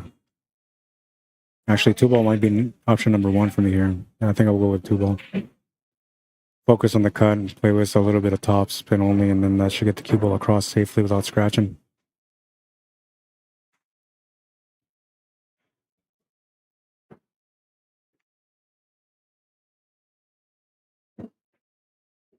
What's up, Bruce Jensen? How you doing, man? Welcome to the stream.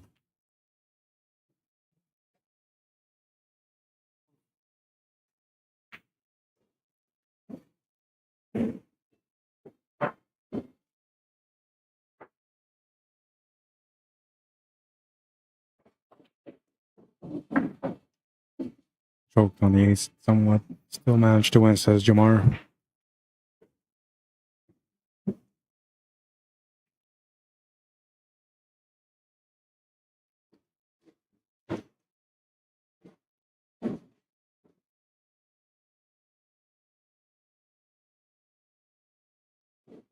It's almost like he's forced to stroke the cue ball over towards that 13 ball now. I don't think he really, I guess, yeah, he has to, because shape on the 14 is going to be tough to get. And if you're going to stun over, you might as well stun over for that 13 ball, but be a dangerous play. Yeah, see, it could have been a dangerous play because you don't know where that 5 ball is going to go. Now, he's still okay, like he can still make the shot and he can still break this 14 ball out, but now everything has to come into harmony, so to speak. The shot's got to go in. The breakout has to be with a perfect weight. The cue ball needs to slide over to the left side to set up for the 14 to the side. A little bit of extra going on the shot right now. More variables into a shot, the harder the shot becomes to be able to execute. We'll see what he decides to do. He's got no other choice here other than to try to break it out. It almost looks like he can maybe punch draw it off the top cushion and the right cushion to get below on the 14 to make it in the same pocket as the 13 ball. But the problem with this shot is that the diamond tables are a bit fast. So once you go off that first rail and you hit that second rail, you're likely going to end up hooked on that 14. And that's why I would try to break it out here. Just a little nudge. He's just going to play safety. Figures he's got the 5 ball tied up, so he's pretty good.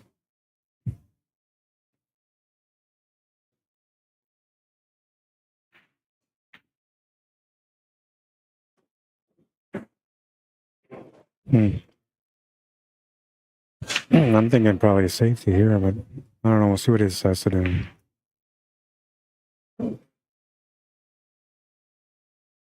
I would try to hit the side of that 2 ball and bring the cue ball down below that 8 ball. Looking for the ball in hand so I can pot the 5, then the 3, then the 2, and I'm out.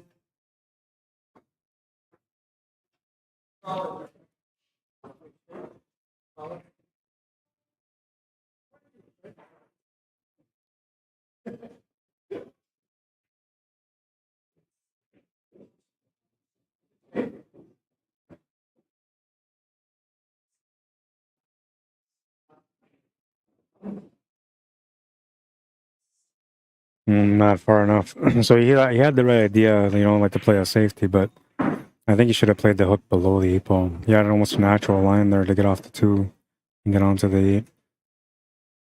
Because here you kind of give him an opportunity now, right?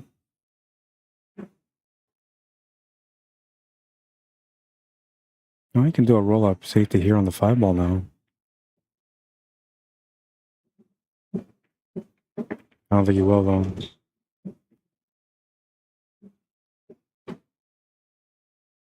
And this is going to be a tougher safety here on the 3 ball.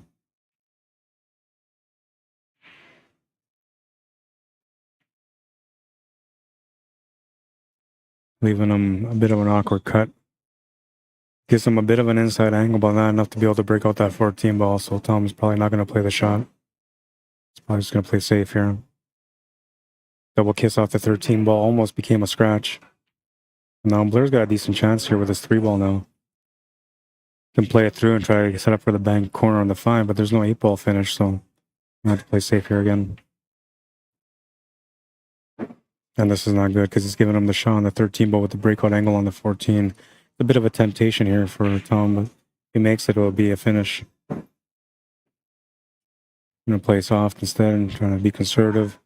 He's giving him the shot on the bank corner on the 5. That was a big no-no. Blair's not getting tempted, though. He's thinking about playing safe still.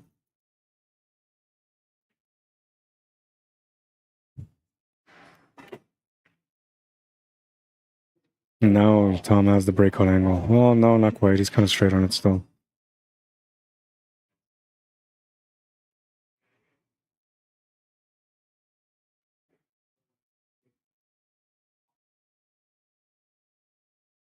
You could almost take the bank. I don't know. I'll play this roll-up safety now.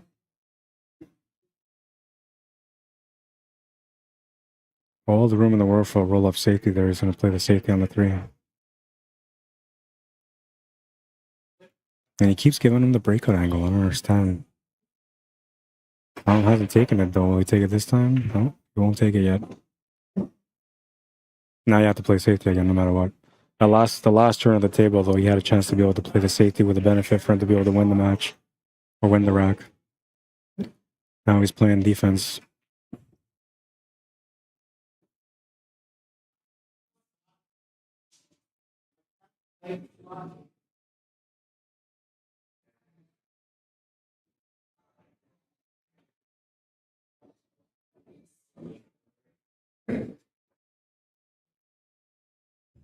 And so here you can play the safety again. You can just roll up and leave him behind the 14 ball.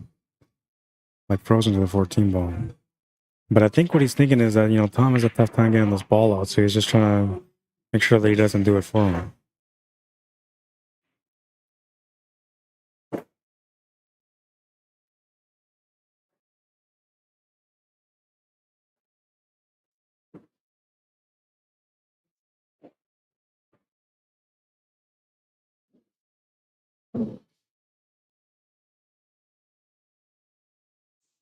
Not bad. Trying to force his hand onto that 5 ball. He got pretty close to doing it.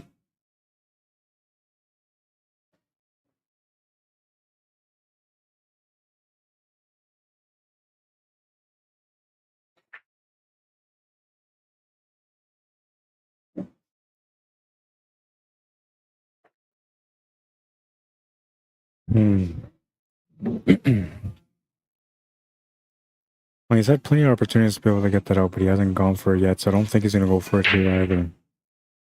I think he's going to try to figure out a way to put a really good safety on him now. Force his hand onto that 5. Or is that the 13? I think that's the 13 ball. No, that's the 5 ball. Yeah, that is the 5 ball. For a second, I thought it might have been the 13, but he's got the 13 ball in front of him.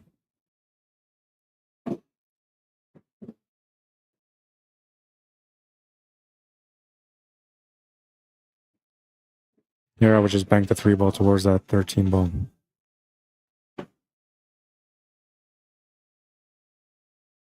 Just a small bank. Use the 3 as the blocker on the 13. That's going to force him to a kick shot, which might create the ball in hand. We'll see what he does.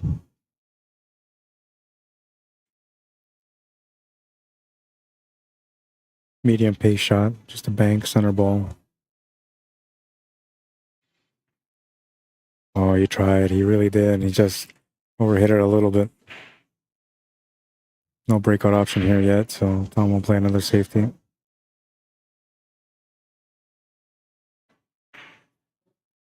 Uh-oh. Oh, replace one for the other. Got a lucky break on that one, man. That almost opened up the 5 ball. Bit of a lucky break on that one.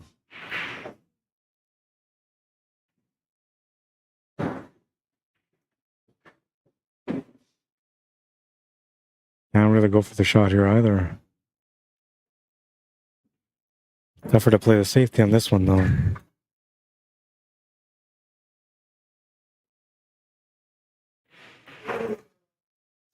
I would maybe just hit the edge of the ball on the right side to get the cue ball go off the right cushion and then try to get above the 13 ball. But that's a risky shot because I mean, you're going to open up that 5 ball, so I'm not sure you want to do that.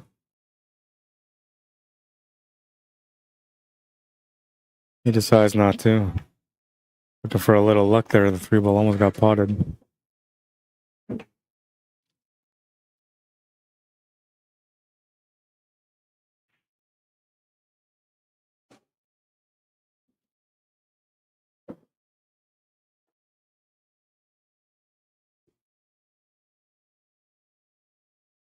No, no rail. I had the right idea. I didn't get the contact on the rail, so that's a ball in hand for Tom. And he got an opportunity, but he still has to find a finisher. Ball in hand doesn't help him for the... Well, I guess it does help him for the 13. He can make it, pot the cue ball, or get the cue ball to go off the top rail and back down.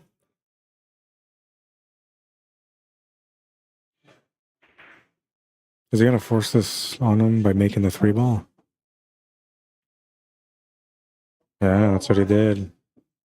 Or a shot, because now like he has no choice but to hit the 5 ball or to tie up another ball somehow.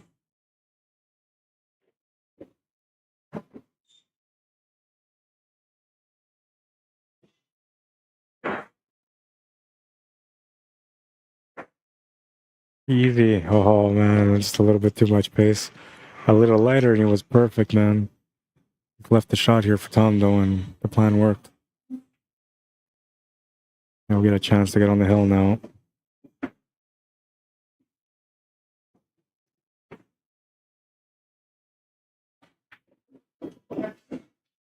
That was an important rack.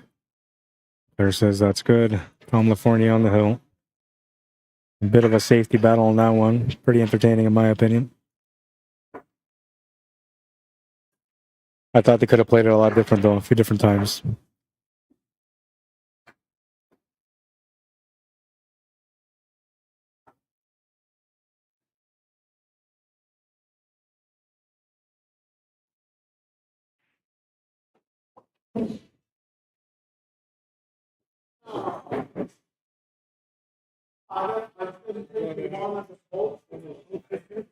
What's that?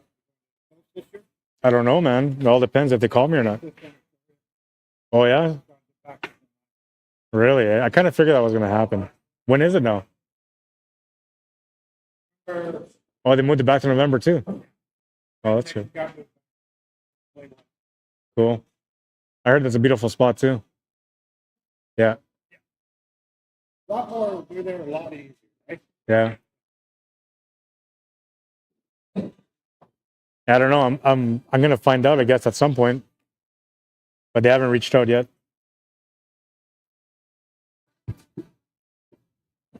All right, we'll proceed in this match. We're moving into rack number 7. Blair Lawson having to win the next 2 games if he wants to win this match. Tom Lefor looking for 1 win only. And he's gonna make a ball off the break and have a chance to get that win right now. Solids are a bit of a mess. The stripes are not much better, but slightly better, I guess. So there's only one really breakout ball you got to worry about, which is the 11 ball. 1 positional shot on the 15 ball. And that's really about all the work there. Opening shot would have to be the 14. We would try to get up for that 13 ball next, I guess, from there. Or try to stand up for the 12 ball, which would be probably better. Just gonna set up for the 13. So this gives him the breakout angle on the 11 ball now, with the 14 ball as an 12 ball as an escape shot. That's gonna open up the 11 ball, and he's got the 12 as an escape shot. Yeah, and he can take this 11 ball instead, and that will help him keep control of the table without moving anything and changing it. He can take the 12 ball and then change the table, but the only thing about changing the table is that you have a guarantee shot on the 11 ball as long as you come out clean in the open. But the other 2 stripes, you know, no guarantee that it's going to be open after that. Going to hit that pretty good, though, and you'll make sure that he gets an opportunity out of it.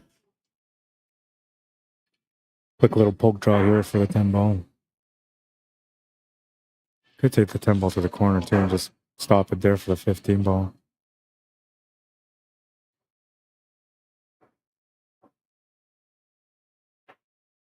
He's going side and standing over, okay. A little different. Gonna get enough for both options here, but the 11 ball is a bit easier. Gonna have to draw it back, and he's gonna have to make sure he doesn't move that 4 ball, because he could bank that 4 ball into the path of the 15 ball, and you don't want to do that. You have to take the 11 ball. 15 is too far for the cut to the side. I mean, you can make it, but you won't be able to control the cue ball, which is going to be key for the finish. Overhit it a little bit, makes that tougher cut to the side, and definitely a lot harder to control shape for the 8 ball. He's going to have to enhance the angles and come off the bottom corner, bottom right corner, 2 rails. Oh, he reversed it. Wow. I thought he would have played that off the 2 horns and back to the left, because he had that little bit of angle to work with. He's played it in a difficult position, and now he's going to have to find another pocket. Bank side looks like it might just barely get there. Double bank side is open all day, but way tougher.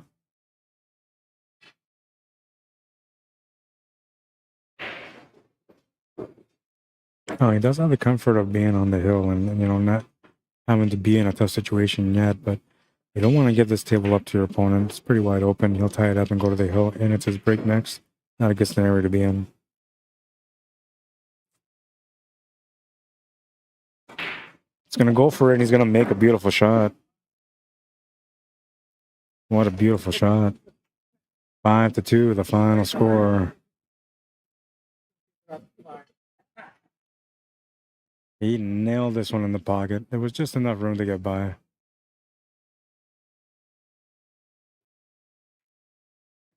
Five to 2.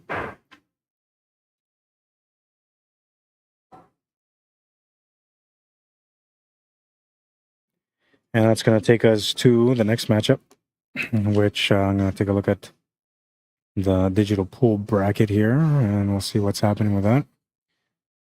So Tom will be playing against Cornell Jr. The B side is kind of catching up. Winner Guy Smith and Ian Cape plays against Han Yu.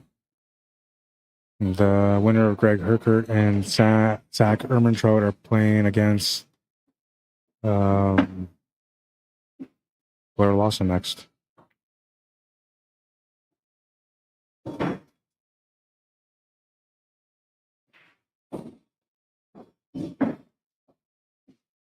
I'm thinking he's probably gonna see. Those 2 matches are there. Yeah, he's probably gonna hold off because all he's got left now on the A side is the A side final, so he's probably gonna hold off on that. Though he doesn't really have to, but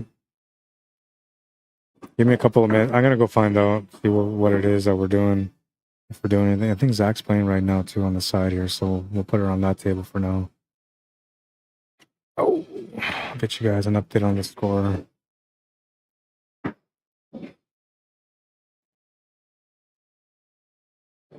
It is 3-0 for Zach, race to 6 for him, race to 4 for his opponent Greg. And we'll get that on the scoreboard.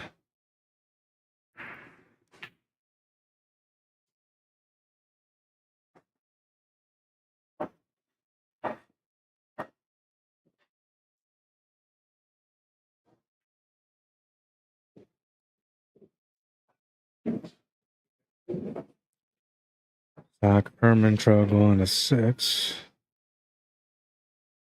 And Greg is going to 4.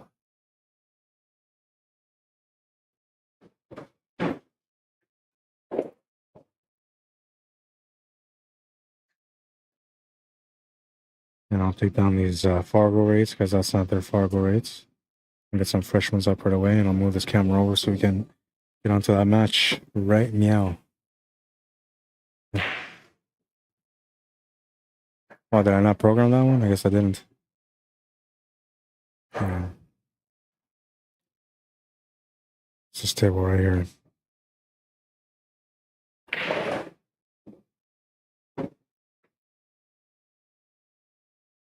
This is just until we get our next matchup. Hopefully it won't be too long.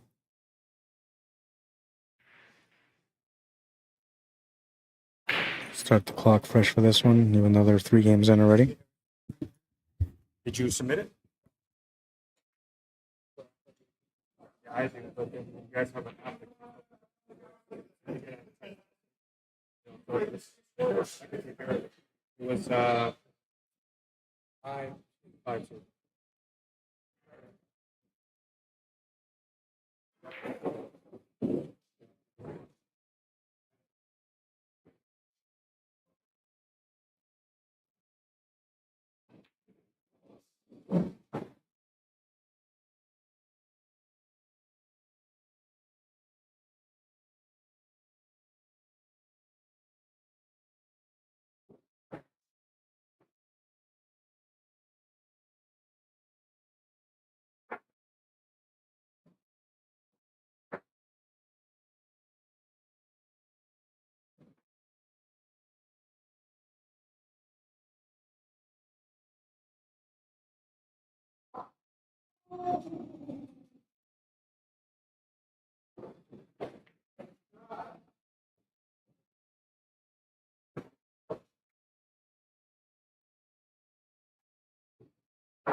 Oh, so I just we're both standing in front of the camera. Well, that makes sense.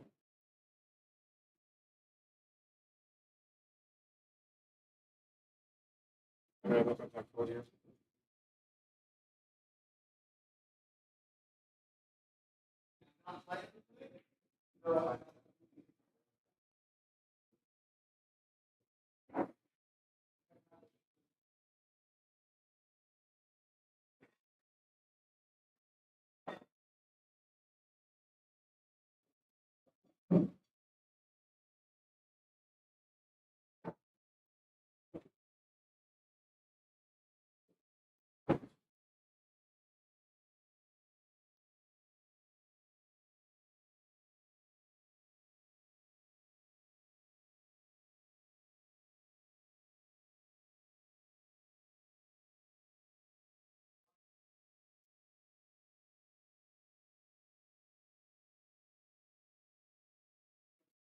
Eight, nine, 10 will be your tables from now on. 7 is going to be left open for practice. You can use it for you or not.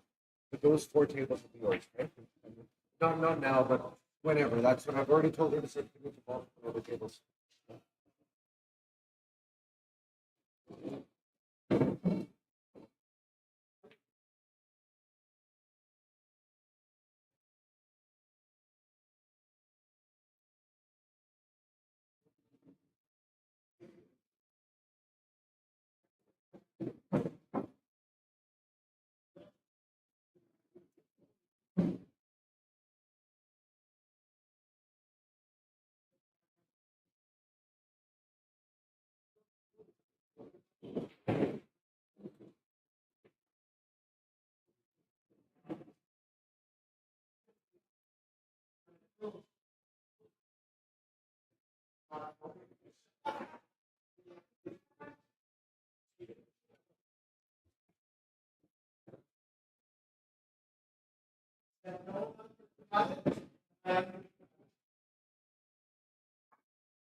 I didn't.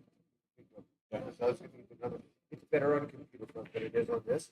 But if you want something like to be able to have this, so you can just see who's playing and what the scores are, it might be easier. What we can do is we can use the backdrops that I'm getting the new ones that I'm getting here, and we can put a link that I got it for free that we could put your name in there as well. So if we're going to do that strong backdrop where I can put advertising on, your name and CSL gets to go on there as well. Like, you don't have to pay for it. They have a charge thing that does that.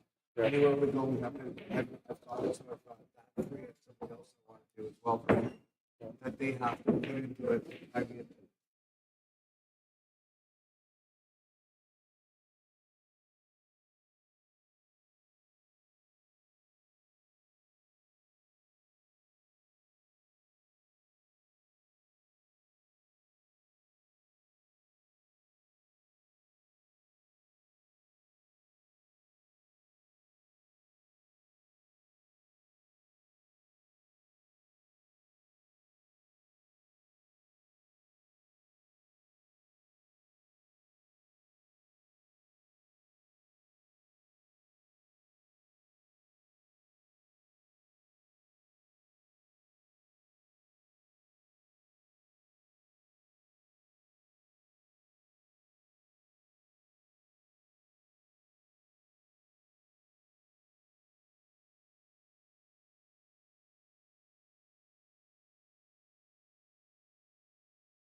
I1. Zach's on the hill. I feel like I'm always apologizing today, but I've been a little bit steady on the sideline, man. Not intentional. Had a meeting, had 2 meetings, so 3 meetings so far, and a lot of important conversations. It's almost like I've been gone for a week and people were trying to catch up with me. So I apologize for that. All I wanted to do was come in and just do a good job today and just focus on the stream, enjoy the pool, watch some great competition, and it's been everything but so far for me. We'll try to make it up to you guys in the last couple of matches, though, okay? I'll bring out my A game. I think I have an A game. I'm not sure. If I do, I'm going to find it for you.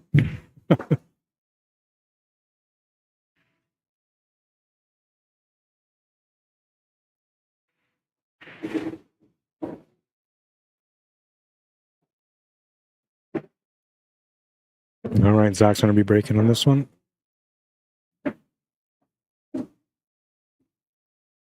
Chance to win the match here. It's a B-side matchup too, so whoever wins goes on, whoever loses is out. Pretty decent break from Zach, but tough startup shot. Possibly maybe the 7 ball available. I don't see anything else that's available. 9 ball maybe? Or no, I guess it would be the 15 ball if anything. I think it's a 7 ball, the only thing you can see. You try to make it, he'll come up short. That's going to bring Greg Herkert to the table.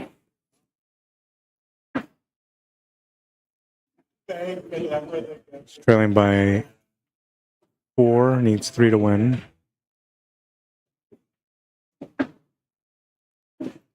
Winning this one here would put him 2 away from winning, and he'll be breaking next for a chance to get on the hill. A lot at stake on this table right now for Greg Herkert.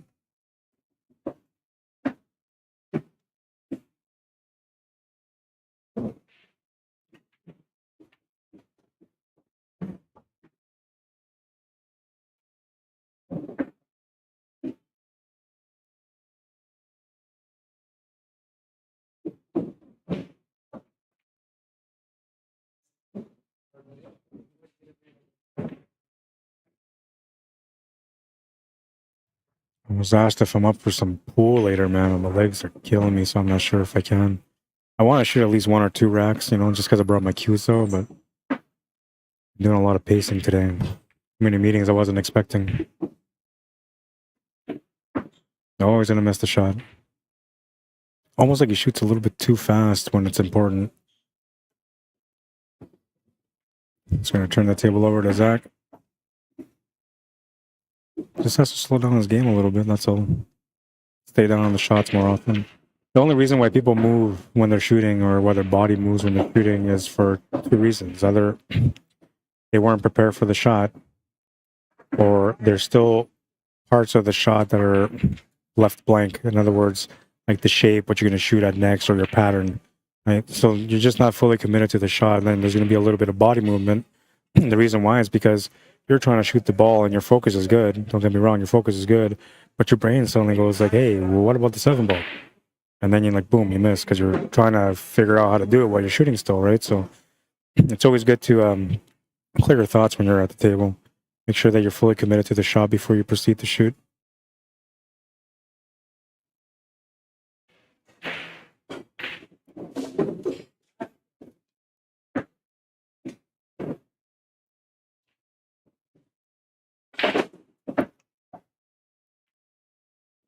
How do I approve this?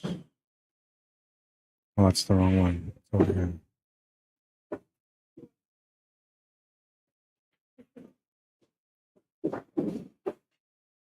All right, so Guy Smith won his match. He'll be playing against On You next. We're going to get that match going right away on table 8. Oops. Get Fargo. Forgot about that. No update. 5-4 race between them. We'll have that match. The minute this this match is over, we're gonna switch over to that table. They just got paged, so they're just gonna make their ways to the table right away. Still have the A-side final, which is coming up after that.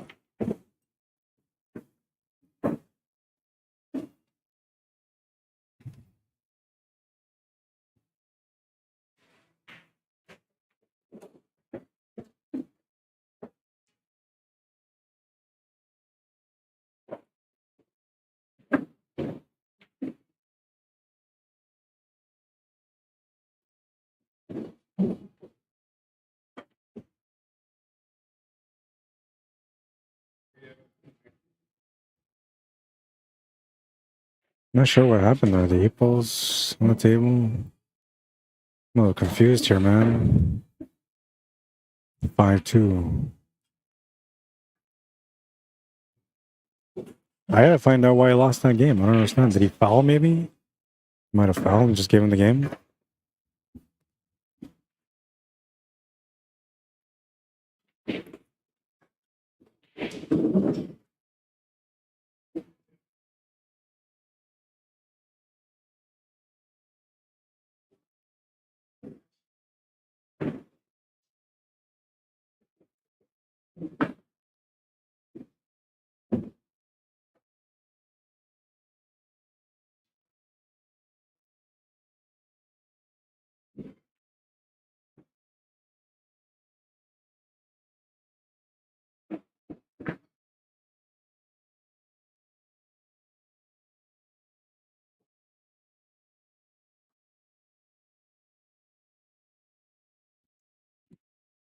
Cool. Okay, I got it. He gave him that game.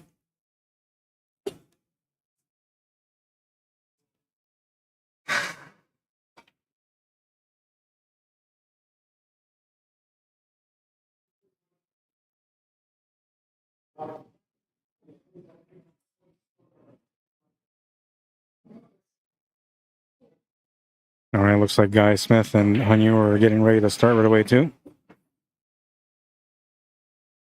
We might switch over to that match.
What's up, Warren, man? How you doing, man? This South Georgia is here, dog. I appreciate you. I appreciate you too, man. Thanks for tuning in. How are things up there in South Georgia, man? By the way, I'm still on the hunt for a Vidalia. I still haven't been able to find one.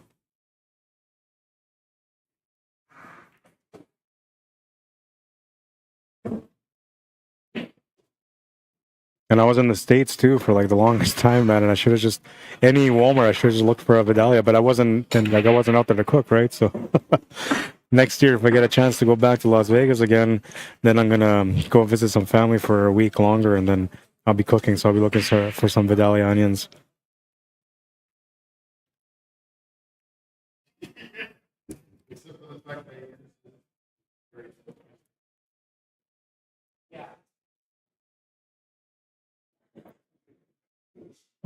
Okay, I'm not sure what's going on with that match, but making me want to switch over to the other one. Oh, it's Hill now.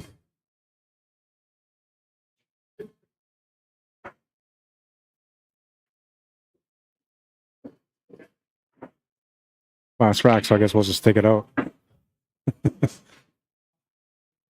I think okay, I can't even talk about what he's doing, but he's doing something that's actually going to benefit pool. I think it will anyway. He's on a mission, and I approve the mission. Usually I'm like, hey, don't do that, man. Just play the game, right? But he's on a purpose here, and the purpose that he's after is going to help pool a lot. I think it's going to help me understand more about Fargo.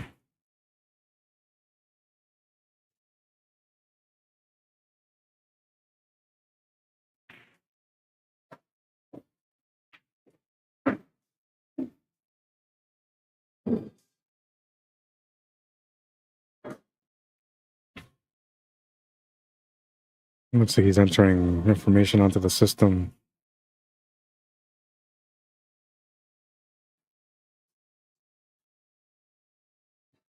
Five three. Yeah, so he just updated that.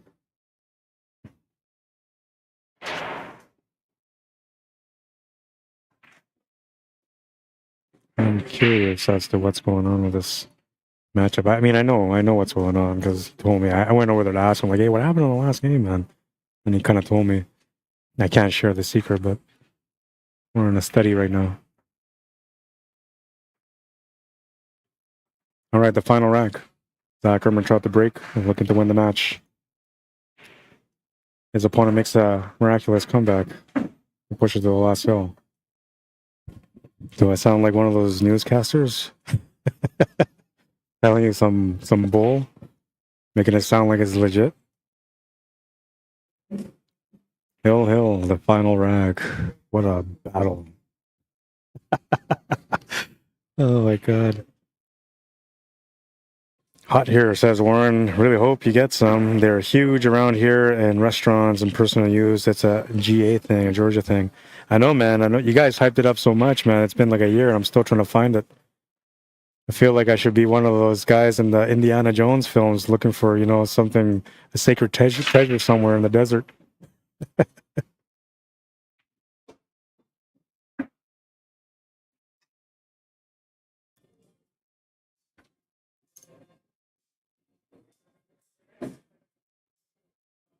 These other matches actually pretty good, but we're going to wait till this one's over.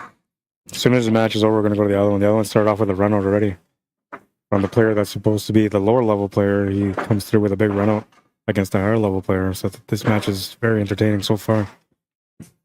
But this one here is for the study, so we got to play out the studies.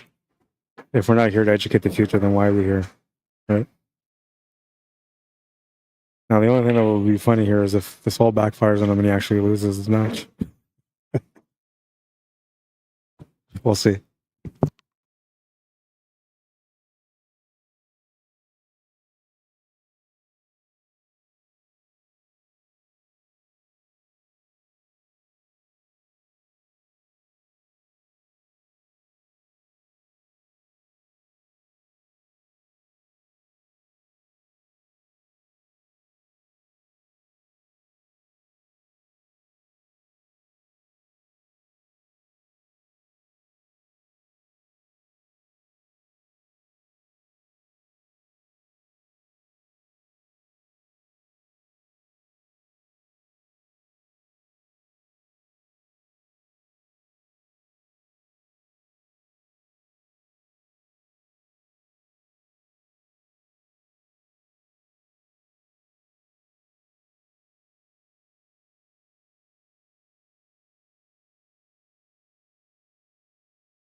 That's the match.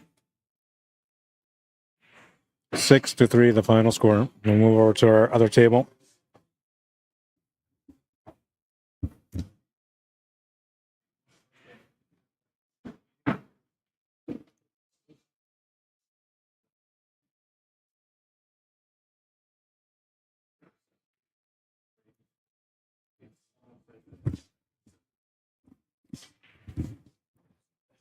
All right, so first let me fix a couple of things here. The 11 first.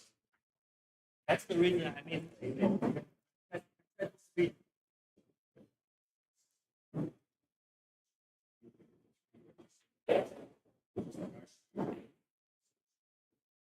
All right, so now we'll get the scoreboard updated here for you guys.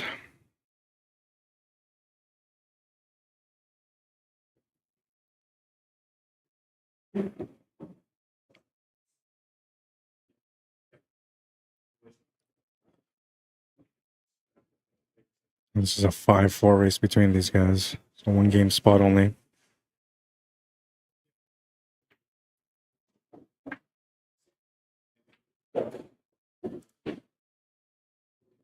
This is Guy Smith at the table right now. I believe he won the first game.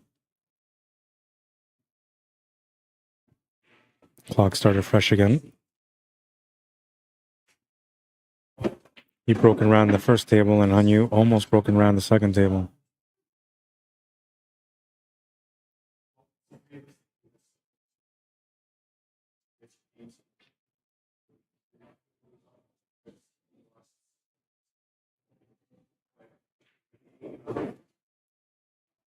Take a look at their FARGO rates. 564, 621.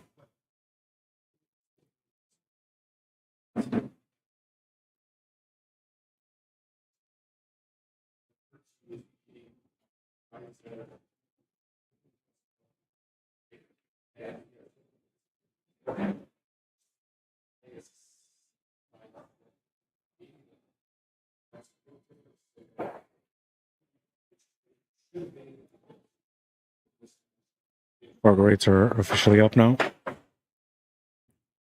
564 FARGO for Guy Smith and a 621 FARGO rate for Hanyu.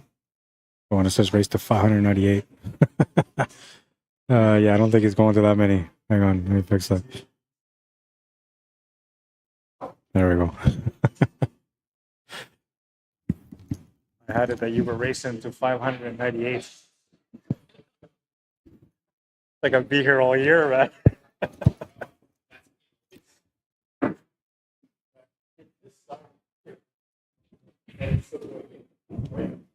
All right. Calm down, man. Oh, jeez.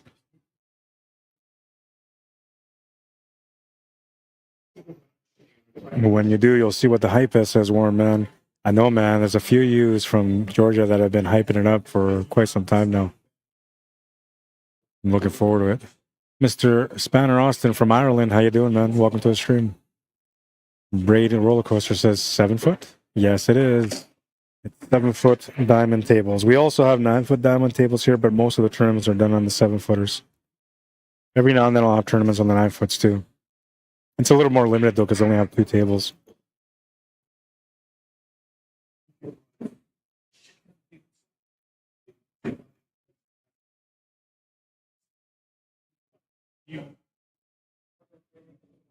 yeah. One.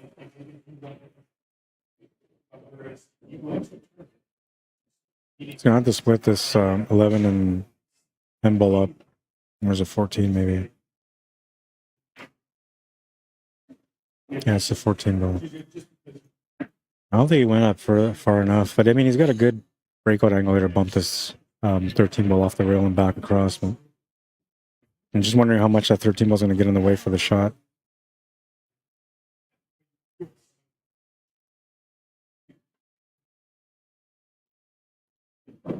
I wasn't sure. It looked to me like the 13 ball might have been in the way for the cut. You need to go further up for that one. It's going to give Hanyu a lucky break having a shot here on the 8 ball. Thank you, Des, 1979. Yes, it is 7 foot. Hanyu will make the 8 ball, and oh man, he thought it was going in the pocket.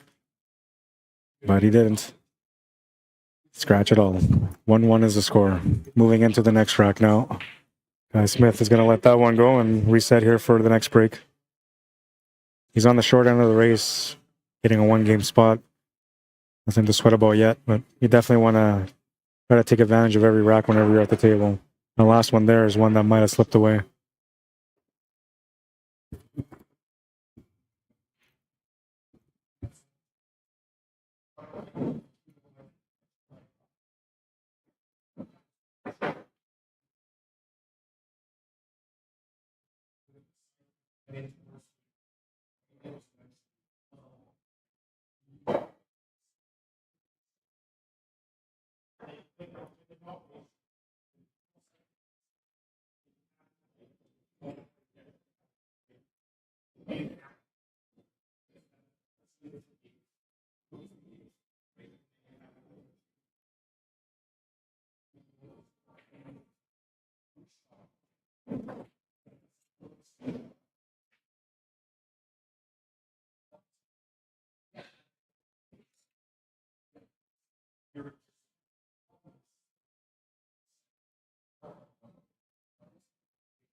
I don't know. Can't see that.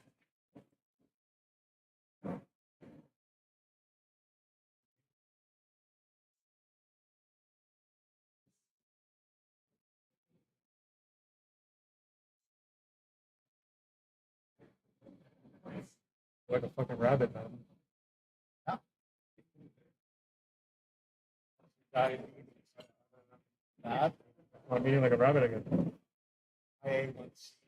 And not Woke up at 12.5.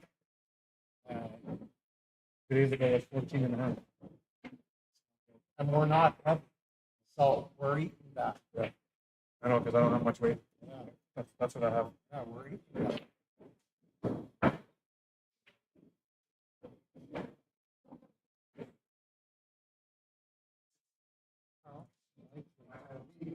I have this stuff that's called Metforma Natural. So it's like metformin, but it's a natural metformin. It seems to be helping right now with the periods. I know that. Are you type 1 or type 2? Should ask your They took me off all the pills a few years ago. trials and Yeah. What is it? now it's, you lose weight and it really helps protect your Can you text me the name of it? I'm gonna go How look up what it is. out over them OZY. You inject it once a week, covered by pharmacare. Okay. Fix. O OZY OZEM PIC. PIC. Try that. See.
Still has a shot on the 15 ball. It also has a 12 ball as an escape.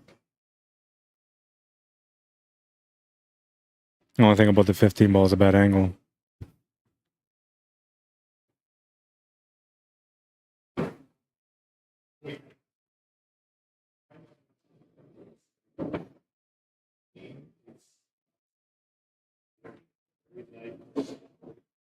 Well, that was smart to draw away from the scratch angle. It's going to give him a harder shot, but he's still at the table, so that's a positive.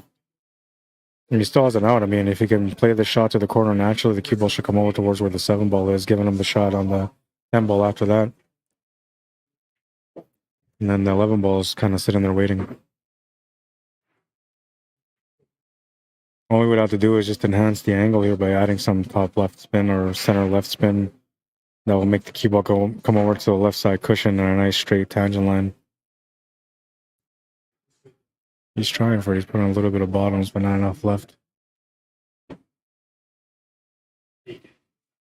Oh, he would have been in tough, so maybe it's a blessing there that he didn't get position or that he didn't make the ball. Come up. Yeah.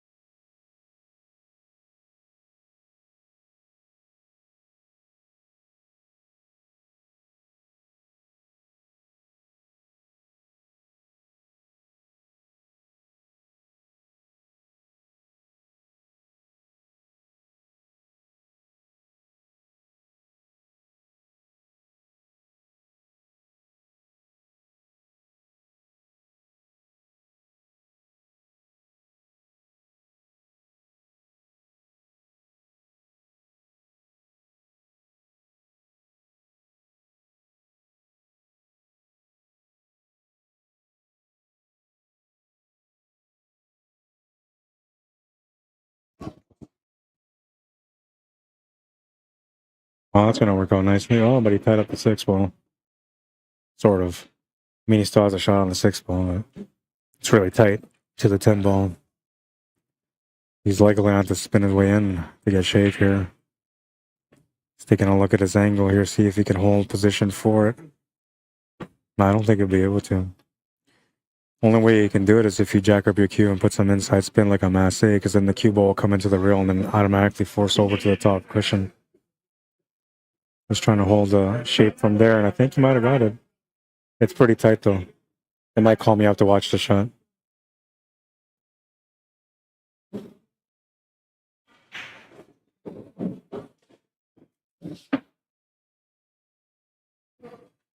Eight ball is on. Chance to get the lead in this matchup. And you'll get it. 2-1.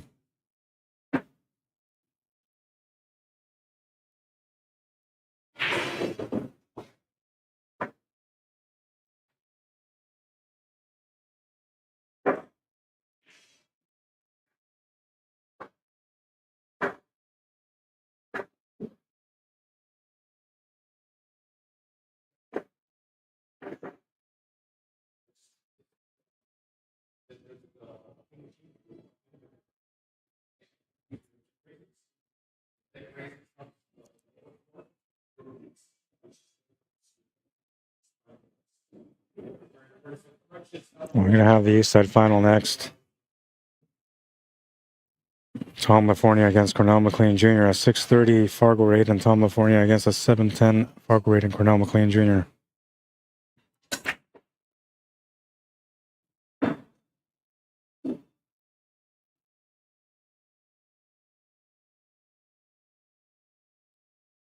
Get a ball at the break and we'll get a start. Low ball looks like the best option right now. Gotta take that 3 ball out of the way to open up the table, though.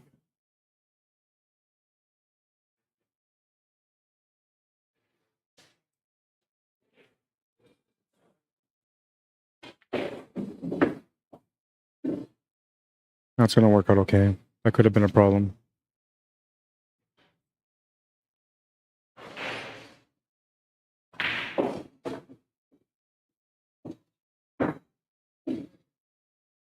Might have to run into the 11 ball slightly here if you can, just to create a better angle on the 4 ball.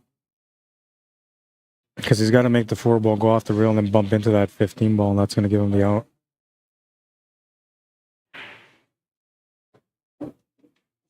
He's going to spin his way into it instead. It's going to be messy, but as long as he moves that 14 ball, oh, he's got the 1 ball. Okay, never mind. Yeah, he's all right then. Just has to move the table around a little bit. Smart shot there. Not too much power. Still has a shot on the 5. It looks like the 8 ball still goes to the top left corner. So all these guys are all he's got to do is get around this 9 ball to have the shot on the 4 ball, and he should be out. Pretty sure he's got the. And if he doesn't, I mean, he could always open up this 9 and, or sorry, this 14 and 8 ball. He doesn't have the opening on the 8 ball. And I think he does. Trying to get a little cute on that one. Looking for some perfection. Looks like he just got it.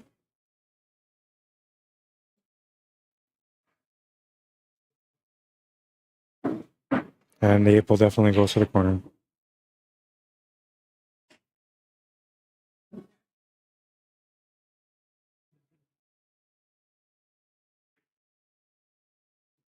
Eight ball's good. It's 3-1. Nice little cue ball maneuvering on that one.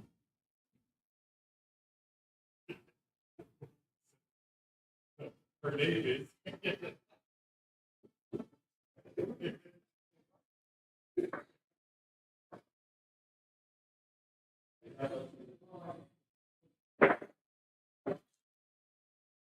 By the way, if you guys haven't liked the stream yet, you could always, support the stream by liking the stream. I know it's been some dead times here in between, because I've been having some meetings throughout the day today. And usually when I'm streaming, I don't always have meetings, but it's because I was gone for basically a week and a half from my injury that, seems like everybody's trying to talk to me about future things for pool and such. But yeah, if you guys are enjoying the quality of the stream, the matches, the commentary, you could always support by liking the stream.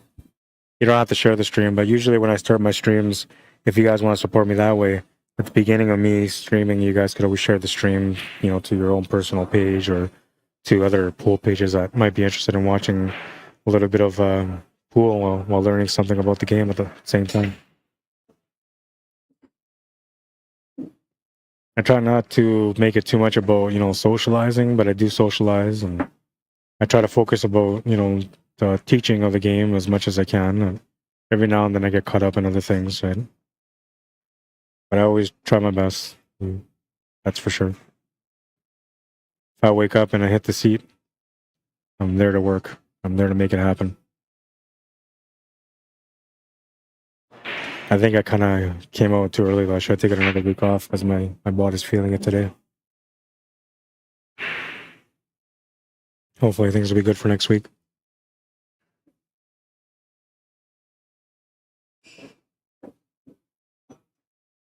A pretty nice table here. Just has to get set up for the 3 ball, and then the 5 ball goes to the top right corner. You don't have to break it out. And the 4 ball will open up right after that, and then you got the 1 ball as a setup shot for the 4 ball afterwards.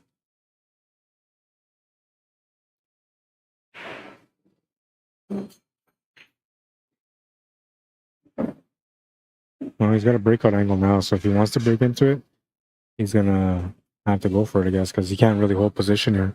And now I'm wondering if it's better to break into it directly or to go off the left cushion, right cushion, then break into it. Because then that will give you the 1 ball. You might try to break into it directly, though. He did. And this is what I was worried about, breaking it out this way, is that not guarantee you're going to have a shot. He does have a shot, though. He's got a combo, but it's not an easy one. The one positive about it, though, is if he makes it, if he hits it with follow-through, he'll be set up for the 1 ball, which complements the combo. He's actually in a decent position here.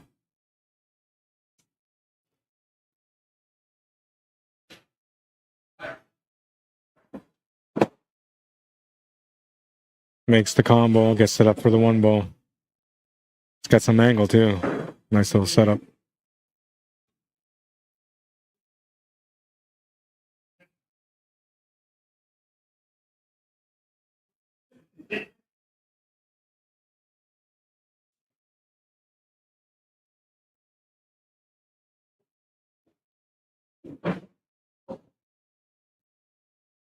I see somebody that's like brand new at pool, and they're holding the cue upside down the wrong way.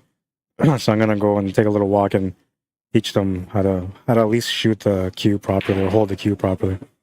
It's gonna get a nice little bump there, perfect setup. I'll wait till after this rack is done, then I'll go there, because I can see them both struggling. They both want to play pool, but they just have no idea how to play pool.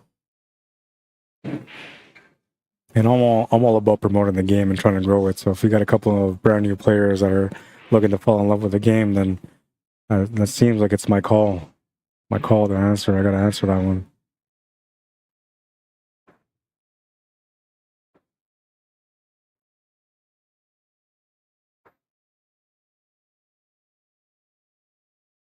You got to play this natural off the rail, some left-hand spin to get to the center of the table. You don't have to be perfect there. You just want to get to the center of the table.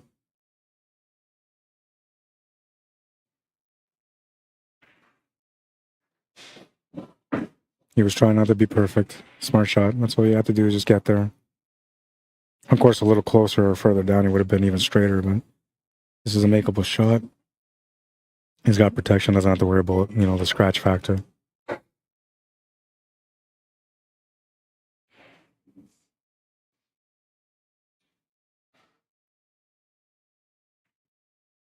Oh no, he's going to undercut it. Table's turned over to Hanyu. He'll have a chance to get on the hill now.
Ah, come on. Twice he did.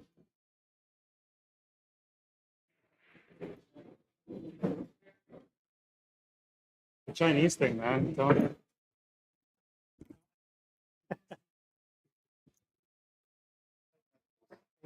Yeah, you did. You did. Just a little bit short on the shape on the 8 ball, but you didn't want to overhit it, right? That was the biggest thing. Yeah. Then you're in trouble. Yeah. You had the right idea.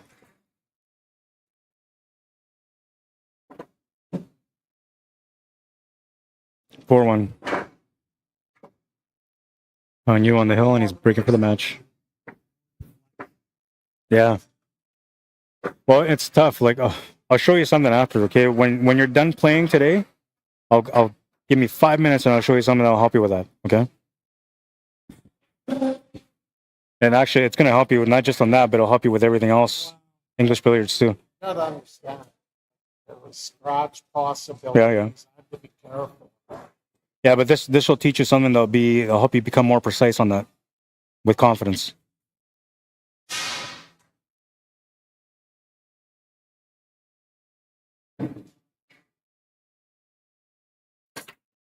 Smash and break, and yeah, he's gonna make a ball. Chance to close out the match now. A little bit of work at the table though. Well, depends on which way you go, but I'm thinking he's probably gonna want to go high ball on this one. And if he does, well, 11 ball is a big challenge on that table right now. Unless it goes past the 3 ball, then that's not a problem at all.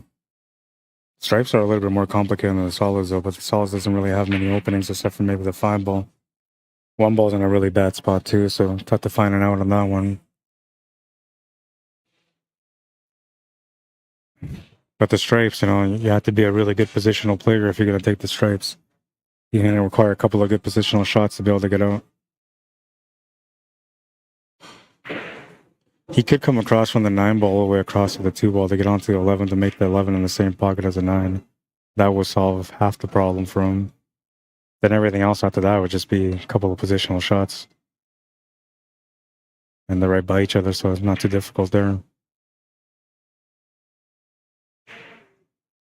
If it goes past the 3 ball, then you can just roll this up. But then you're very limited on what you can do with the cue ball, and that's not going to help you for shape moving forward for the 12 with the 13. He's looking at it again. The only thing is about coming across from the 9 ball to the 2 ball is that it requires a lot of stroke, and you don't have enough angle. You need to be to the left a bit more. Looks like he's decided he's going to go with low ball instead. And the only trouble ball there is the 1 ball, like I said. Once he gets onto that, then he should be all right. 3 ball's a bit of a questionable position too, but it does have both pockets available if you just get on the ball. You find the shape for it. You can actually open it up here too if you wanted to, but I don't think it's smart. I think you should draw over for the 7 ball next. Looks like he's gonna use this 4 ball instead and try to attack that 1 ball right now. 2 ball can be the escape shot. He's just gonna miss the 1. Shot to the corner available for the 2, the 7.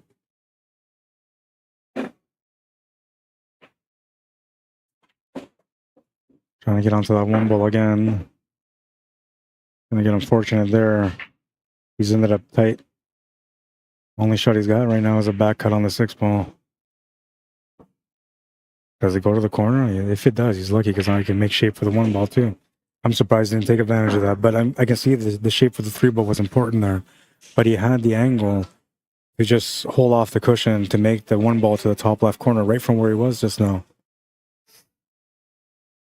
This makes it a lot tougher to get onto the 1 ball.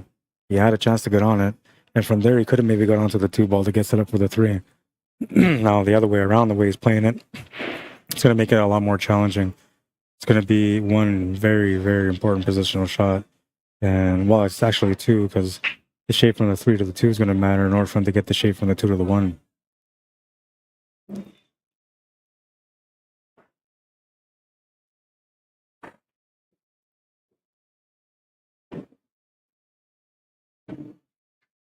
He needs a little bit of angle to come across. No guarantee that he's going to get the finish. He's got the angle. Needs to get perfect spin on this one to get the cue ball to land on top of that 12 ball, and then he's going to be good.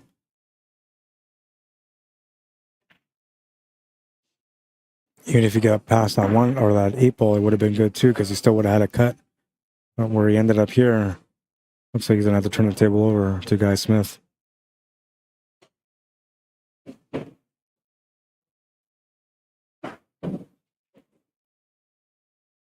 I'm in his jumper, but very limited what he can do here. He's just looking for a good hit. You're looking for a bang corner call. That's what they're going to be calling. Oh, he's going to try to cut it. Okay. Now, this will be one of the greatest shots I've seen in quite some time if he can make it.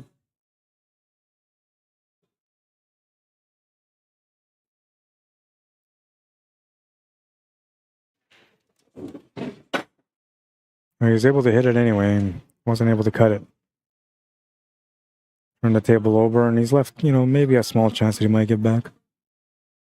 That 12 and 13 ball are kind of in a funny spot, so small chance he gets back to the table. Guy Smith has all the opportunities on the wall right now, though, because he's got them pretty good, so he can just play a safety here and try to capitalize from there.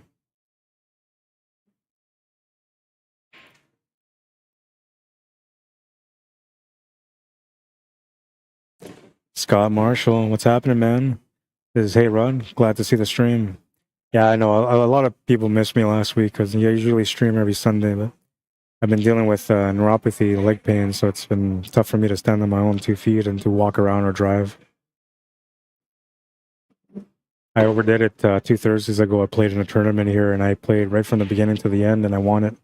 And I guess I didn't realize, because I was so, focused on playing and trying to play my best, that I didn't realize that I was damaging my legs and making them go through the torture that they were going through. The next Friday after that, I was like off my feet. It's been just over a week when I got my chance to get going again. I came out last Thursday to run the tournament, and I didn't really do much. I just kind of sat there and ran the tournament. And I was gonna take this week off again because I felt like I needed some more recuperating. But when I woke up, I felt pretty good, so I just came out to stream today. And I'm hoping everything will be good for next week, so that way I'll be here next week too. If everything goes as planned and my body tries to heal, as I hope it will, then I should be here every Sunday for the rest of the month. I know a lot of you guys like watching the Sunday Open. There's always some good competition, and it's fun. I have a great time every time I come out for it. I really missed out last week because I had a lot of players, and it was a lot of like high quality players, man. But we're gonna have some of that on July 27th. I got the King of the Hill coming up, July 27th here. It's open entry, meaning that there's no handicaps. There's no staggered entry or anything like that. It's a $110 entry to get in, $10 green fee. And it's a race to 11. Winner take most, single knockout. Top 2 players get paid only. I used to make them all King of the Hills, winner take all, but I've been doing some winner take most here in the last little while just to have other players have a chance to make some money, because it's tough, man. You're playing with 16 players. You got to win 4 matches to win $1,600, and then you get there and then you come up short. It just kind of stings, right? But I don't know. The idea of the King of the Hill is it's a tournament of endurance to allow the top level players to play their absolute best, to have some real pressure under every shot, every game, and to make them feel like they were the best player in the tournament, because technically without winning the whole tournament, you're not. You have to win the whole tournament to win the whole pot. And so that's why I make it a long race. That's why I make it winner take all, all those little things, is because I feel like pool needs more of that. They need bigger payouts, people playing games that have more meaning behind their pressure, right, and their mentality.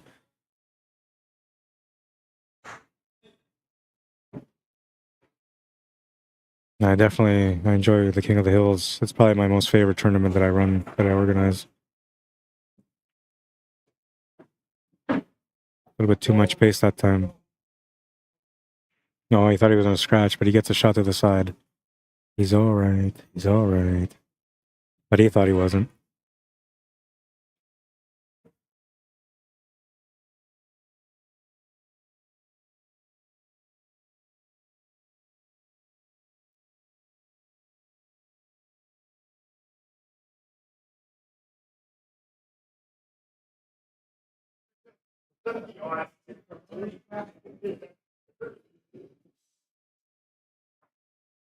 Now, one thing about this shot is he doesn't have to worry about the scratch angle unless he puts too much pace.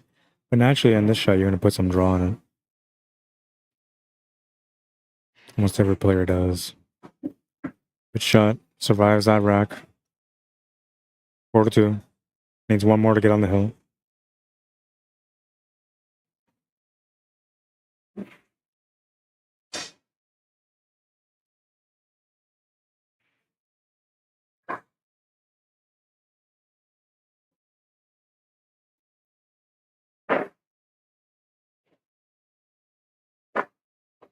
Eight-side final coming up next.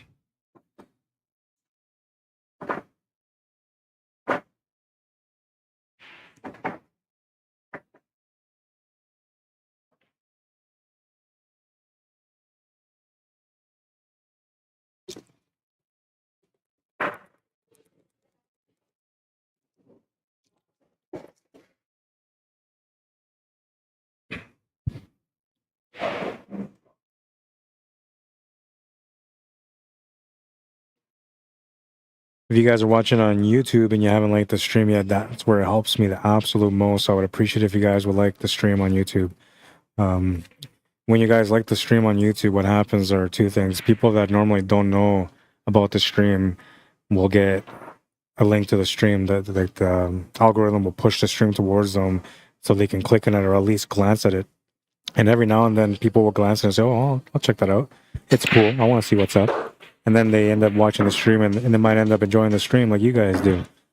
The other thing too is that when you like the stream, the algorithm really believes that you guys are enjoying the content, so therefore it tries to push it out more, which also gives me a little bit more income from the advertising that comes on. And I'm sorry about the advertising, the way it works. I don't choose it. I left it that YouTube picks the times for the commercials. So whenever you guys see the commercials come up, just know I'm not plugging them in. It's coming up automatically.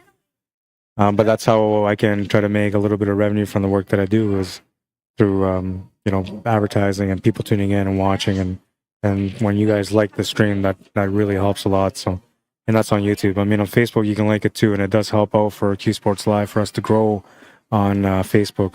But as far as like me trying to monetize from the work that I do, the best way to do it is through YouTube. So I appreciate the support on YouTube more than anything.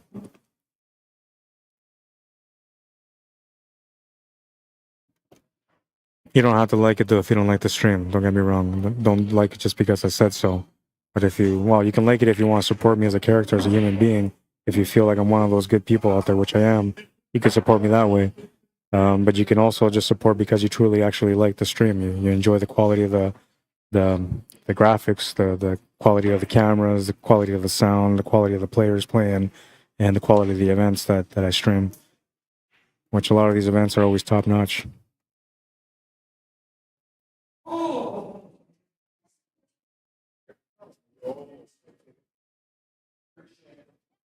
I have to go over there and teach those ladies, or a couple of it looks like maybe East Indian ladies, but they're sitting here just having fun. One of them, I think she might be having a baby because she's walking a little bit slower and stuff, and they're just trying to have some fun and enjoy the game. And I'm watching them play, and they're like miscue in every shot, and they're not getting anything out of the game at all. It's just constant like miscue. And what happens then is that people get discouraged to play, so then like, okay, you know what, let's just go do something else. So I went over there. I was like, you know what? There's a chance that these people might eventually become pool players, or might just come out and play the game once a week or once a while, right? And so I went over there to teach them, and I'm watching these ladies play, and they took the knowledge that I showed them. All I showed them was how to hold the cue properly, how to create a proper bridge hand, and the aspect or the concept of stroking the cue ball. And I'm watching them play, and they're doing pretty good. She just potted a ball.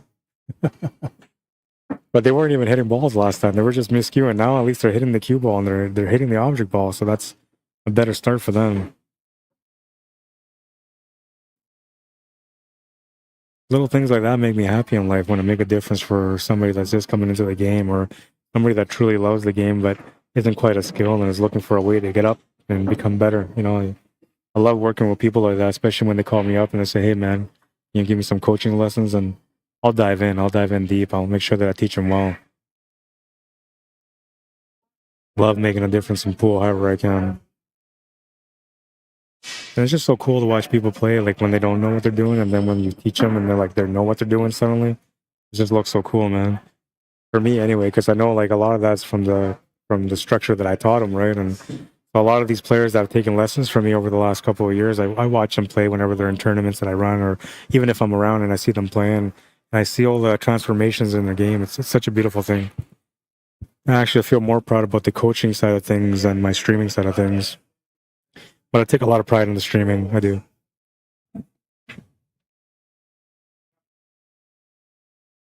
The goal in life is to make a difference every day, however you can.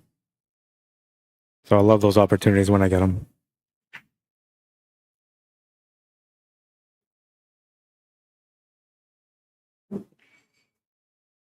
I'm surprised that the pool industry doesn't lean more on my passion for pool, man. There's so many organizations out there that can use somebody that has true passion that can help them grow their organization, but never really get those calls or comments or anything like that.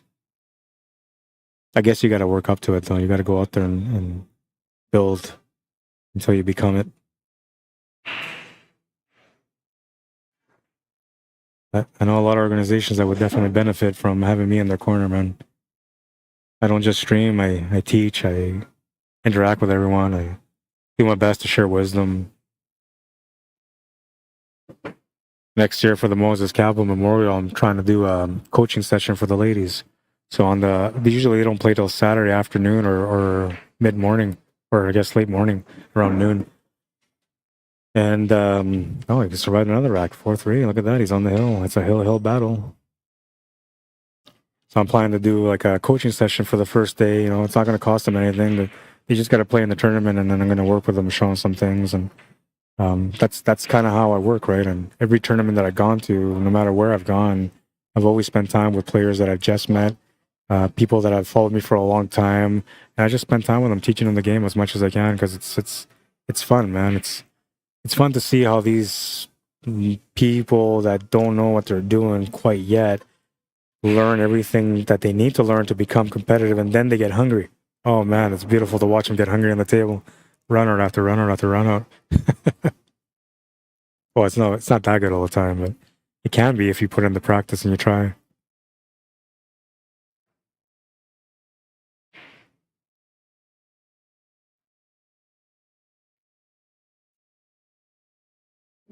We're on a standstill, I guess, waiting. It's a hill matchup, so Hanyu's gonna take a little breather here, slow the roll a little bit. Mr. Peter Wood, what's happening, man? Hi, Rod from Sydney by the sea, BC.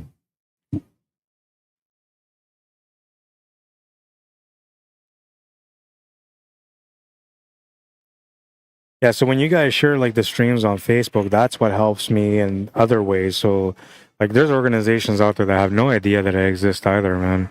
And when you guys share the streams, every now and then like an operator will happen to see it and they'll say, oh, this looks pretty good, right? They look at the graphics and then they start tuning in, and next thing you know, they're like, hey, I like the way this guy works. We should invite him for our event, you know, and that's another way you can help.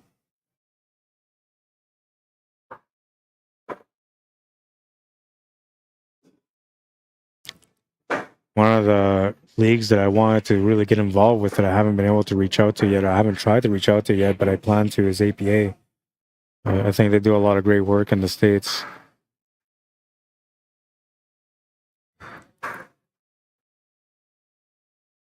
I've been working with VNEA, CSI, BCAPL, DCS, ACS, Snooker Canada.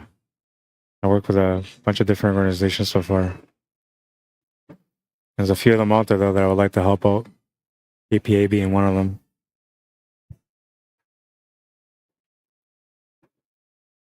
Of course, I would love an opportunity to maybe do some work, you know, higher up, like Matchroom or Predator, but in all in due time. And they got a lot of talent up there, so they don't really need a guy like me, even though I'm more passionate. Well, maybe not, because a lot of those guys put in like 10 hours a day to become as good as they are. So they might be more passionate than me, but I'm the guy that's sitting here all injured and I'm still streaming, so I think I have more passion than them. I could be wrong, though. It might be better. We'll see.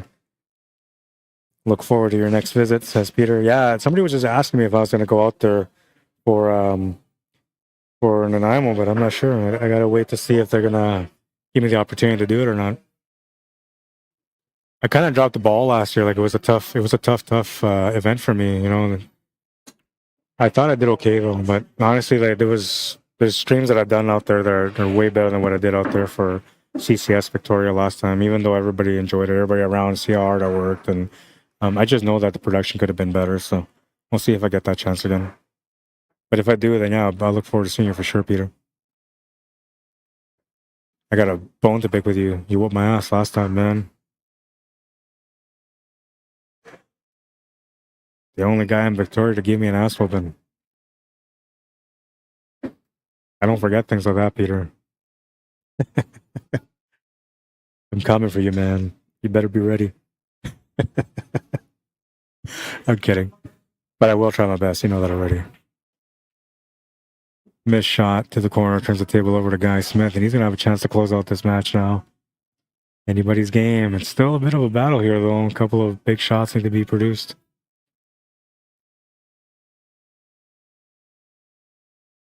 Table's a decent setup. 6-ball is the hardest ball he's got. If he can break it out, get onto the 1-ball, that'd be key. He could almost do it here, but he doesn't quite have the angle to dig into that cue ball for the 3-ball to the side. So he's got to set up for something else to get up there.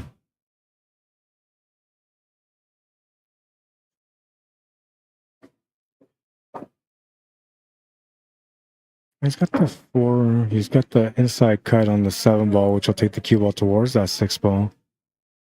He could use that. I don't know. The only thing is, like, if something goes wrong up there, like, man, the only thing I'm thinking that can go wrong is, like, you go off the rail, you bump into the 6, you don't drop that 13 ball, and then you push the 6 over towards the 1, limiting you to a combo. And that's the worst case scenario I can see happening there. Doesn't look like he's trying to go for it, or is he? He's putting a little bit of inside spin. No, he's not. It's going to almost work out, though. A little bit harder, you might have nudged that stripe out of the way. So he's on the 1 ball, which is good, because he needs to get to that ball also, but he doesn't have much for the 6 ball. Now, if he's a banking type player, he could play the 1 ball and then get the cue ball off the top rail back down slightly to leave the bank corner on the 6 in the same pocket as the 1. That will give him the out. But that's only if you're a banker. If you're not a banker, you're not going to feel comfortable with that.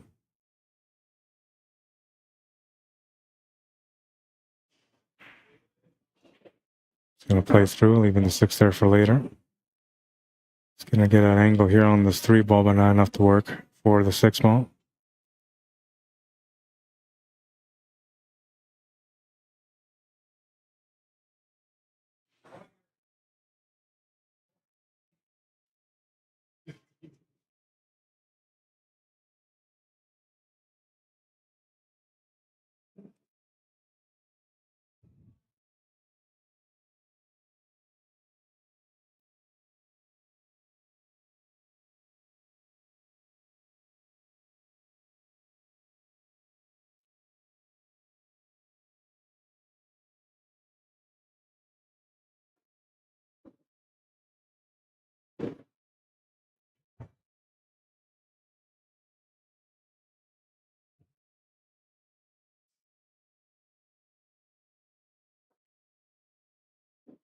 It's going all in on this one.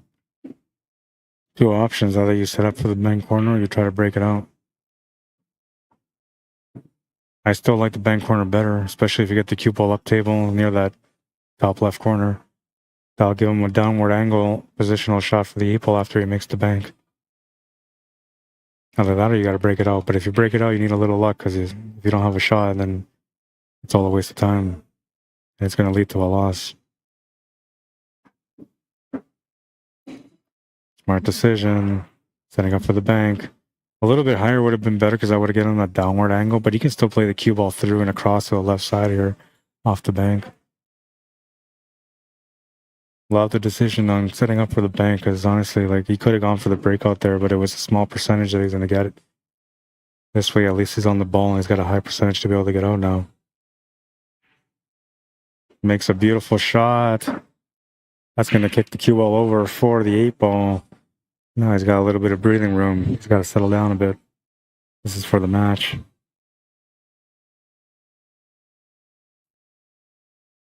I like that he's taking his time on it. Sometimes taking your time too long can affect you, though. He's doing all the right things, though. He's going through the process, committing to the finish. The only thing that's uncomfortable there is that he's kind of shooting near that 10 ball. He's going to make the shot, though. Nice finish, man. 4-4, the final score. Ray Smith winning that one. We'll stop the clock. We'll get the next match going. Nice little matchup, that one. Let's wait for him to approve that, and we'll get this match going right away.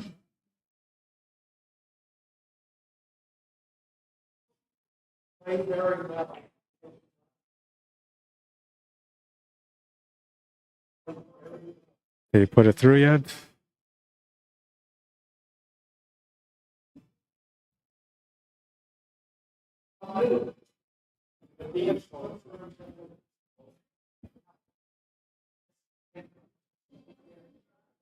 Can you guys, can you update the live score?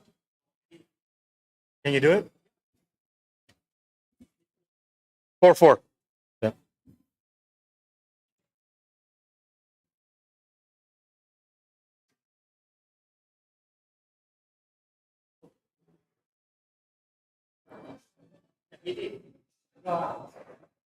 Thank you. All right, so now we can move on to the A side final. Table 8. Get the Fargo. It's going to be a crazy match too, man. 6-4, I believe it's going to be 6-4. Yeah, it is a 6-4 race.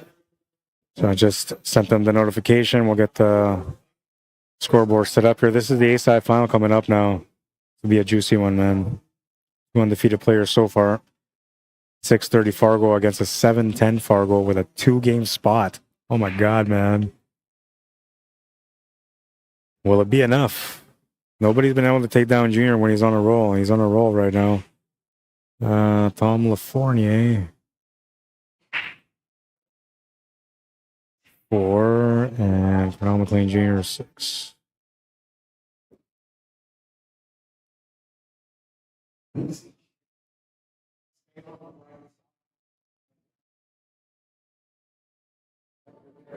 Alrighty, let's get this one going. A-side final. We'll get these guys up here right away. I'm gonna go let them know because one of them doesn't use his phone. The other one does.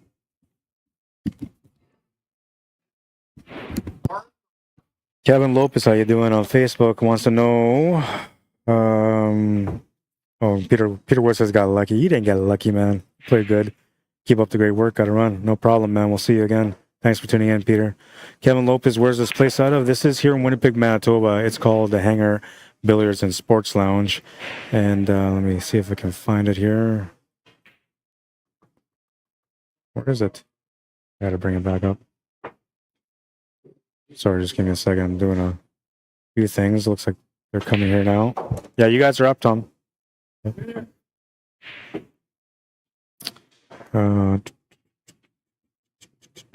is that? There we go.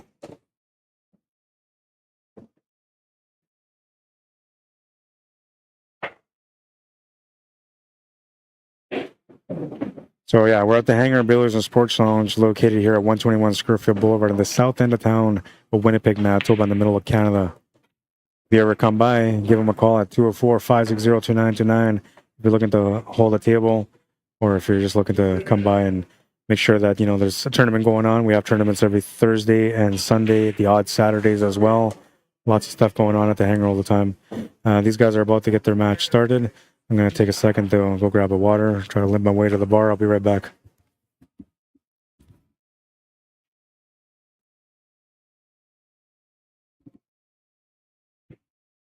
Kevin says, nice. Oh, hang on. I got a couple other comments. Maggie McGrath, how you doing? Says, thanks for the stream, Rod. How you doing, Maggie?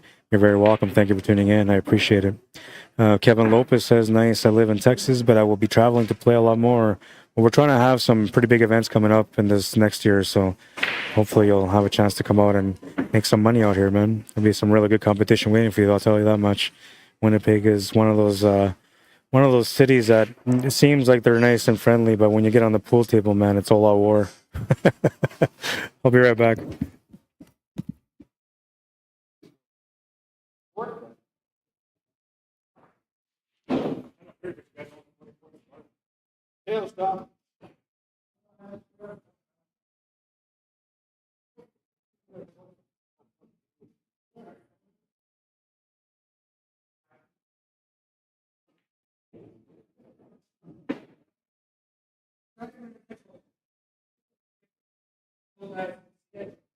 Yes.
You?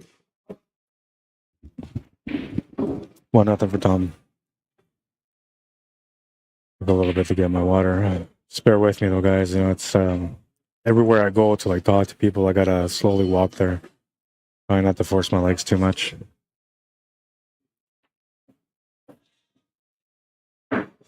Just enough.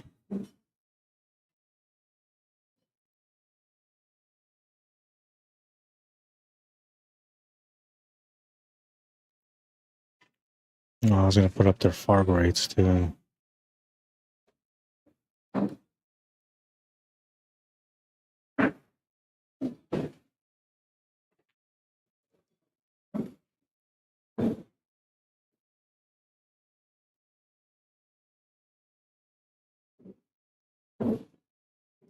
Start the clock too, because I forgot to do that. There's their FARGO rates. Tom LaForney is a 630 FARGO rate, and Cornell Jr is a 710. So these matches are a little bit more fair because both players are definitely at a good knowledgeable level, making this 2-game spot an uncomfortable situation for Cornell Jr. Because usually when you're given a 2-game spot, it's to a player that's going to give you some turns at the table. But when you're playing against a 630, they don't really give too many turns at the table. Oh, he's going to scratch the cue ball though, and he is going to give a turn to the table. And Junior's going to have a chance to tie it up now. Commentator's curse might be a thing. I don't think it is though, but it might be. Great to hear, says Kevin Lopez, and he says, I can't wait. Going to the US Amateur Qualifiers in September, and I can't wait. That's awesome, man. Good for you. I'm going to give you a like on that one too, man. Amateur qualifiers. So, like, what do you win? You win the spot into the tournament for the US Open or into, oh, wait, that's US Amateurs. So you'd be going into the US Open Amateurs, right? Or I guess US Amateurs. Cool, man.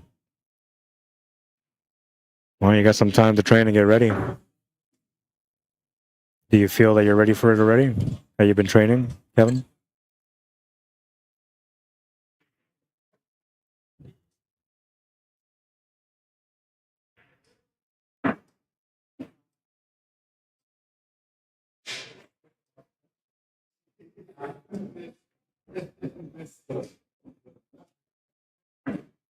Yeah, good for you, man. It's tough to, you know, train for events like that because it requires a certain amount of discipline to be able to win those kind of events, right? And a lot of that discipline is the dedication of going to the tables and working on it all the time. And not just because you want to, but because you have to, because you're trying to become the best you can become. And that requires a lot of different things, man. You got to work on specifics, you know, things that you're not strong at, where your weaknesses are. You try to learn more about that. Safety play huge. You gotta work on safety tons, man, because like a lot of times, especially in the amateur level, the main reason you're gonna win a match is because you played a really smart safety, right? So the break, the safety, you know, work on your cuts, work on your angles, try to follow through on the cue ball more, play off the cushions more, right? All those little things. You gotta put it all into perspective if you want to become a champion in any kind of event, especially a big one like that. It was as if I'm able to win that, they send me to any pro tournament I want. Cool, man. That's a great opportunity. Says I need to work on a few things, but I'm getting there. And that's all it is, man, as long as you're trying, right? You wake up every day and just, even if you're like, you're not in the mood, just go put in an hour, right? 1 hour on the table, especially on the days you're not in the mood. Put in 1 hour on the table. If you get there and you're really, really not in the mood, like so sour that you force yourself to be there, find something that will entertain you for that training session. You know, kick shots, bank shots, combos, whatever it is that you work on your break, man. You know, but just spend that hour working on it, because the more you force yourself to play in the moments that you don't want to play, the better you're going to become because of it. And the more resilience you're going to build up as a competitor on the table when you're playing against opponents that, you know, might normally shake you off your game mentally. Because you're pushing yourself in the times you don't want to play, it's going to make you be more confident in those moments as well. Says that is true. For some reason, tournaments are my forte. I play a lot of NAAPA tour stops. I'm currently 6-7 in them. Cool, good for you, man. So you have a really good opportunity then. Really good opportunity. Well, do they live stream that event? I'd like to see how you do, man. Add me on Facebook or something. Keep me updated. Don't mind supporting the up-and-comers. There's a lot of us out there. There's more up-and-comers out there than there's pros, to be honest. The up-and-comers are like 80% of the field. But we're all champions at heart, man.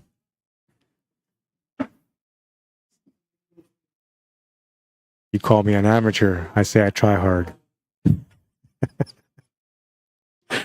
You say that I'm trying too hard. I just say I'm good. I'm kidding. Yeah, good for you to be competing out there, man. That's the way to go. I mean, you can play pool for fun. You can play pool just to play league, you know, but playing pool to compete, to earn titles, to earn opportunities, to be able to grow in the game competitively, that's beautiful, man. That's how you grow. 2-1 for Junior.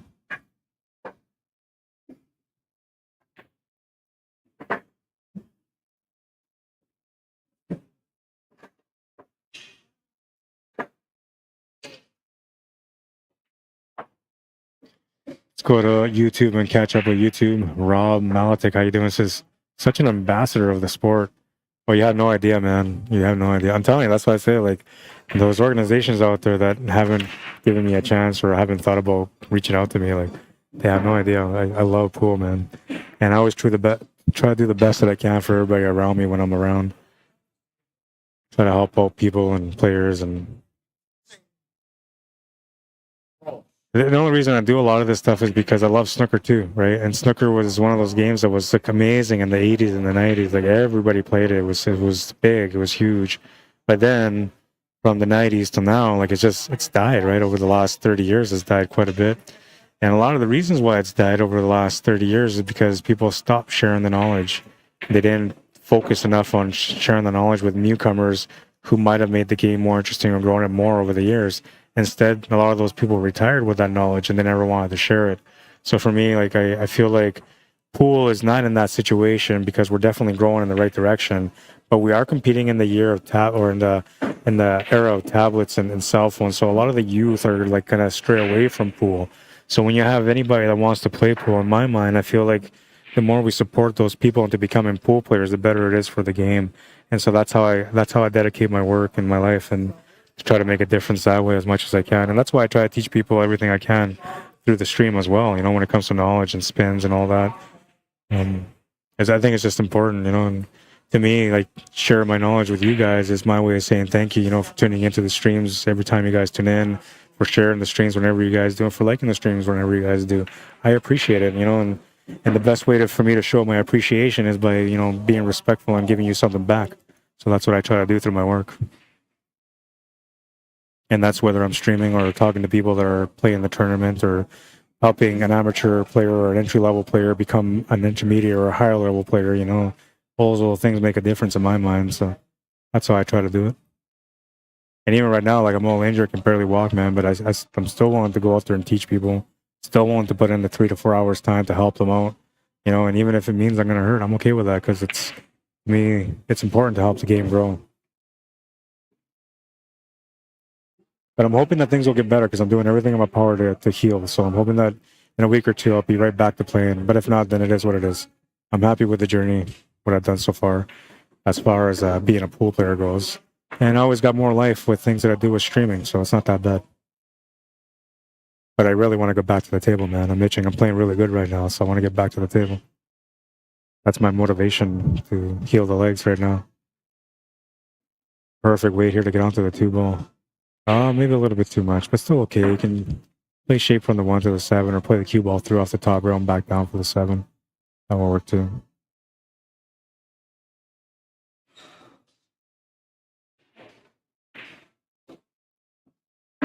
Yeah, he's going to play the cue ball down for the 7. And the reason why I did that is because it was a little bit tougher to get it all worked out by playing the shape from the 1 to the 7.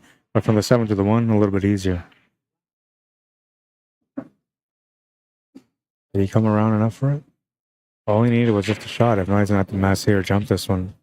He's going to have to jump it.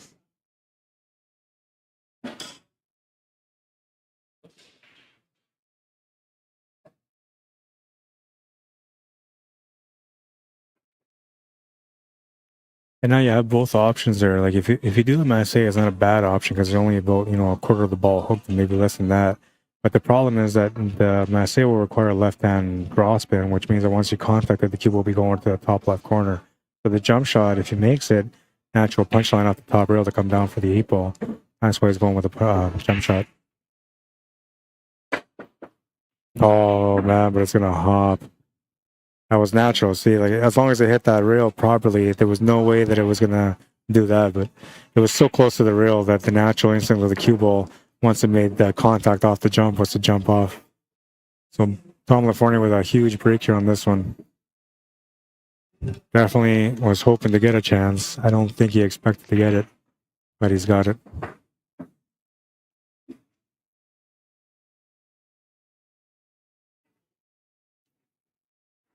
Let's see. Did Hanyu beat Junior? No, he didn't. What's up, Johnny? And he says, who has the highest FARGO rate in Manitoba? Oh, that's a good question, man. So automatically, I'm gonna say, I want to say, it's gotta be Johnny Baptiste, man. Gotta be Johnny Baptiste. I'm gonna take a little look now. FARGO. I know most of the top players here, so it shouldn't be too hard to figure it out, but I want to say Johnny had the highest at 768. And though I believe it dropped down. And Klatt used to be the highest, but Klatt dropped down to 755. However, he just won the Moses Campbell Memorial, and that would have bumped him up a bit.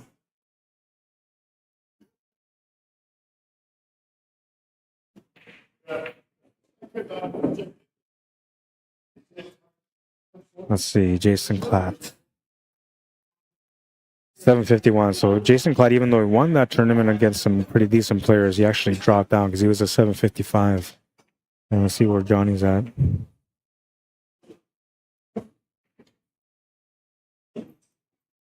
$746. So Johnny dropped down too. So that means that Jason's up by a few, 5 points to be exact. Junior's a 710. Sean Monkman will be another one. He's been doing some really good pool lately and won a few events. 724 only. That's funny. 724 only. I see. I'm a 580, 588 or something like that. I'm saying 724 only. Like I'm taking it for granted. That's actually pretty good, man. Anything above 650, you're a pretty good player already.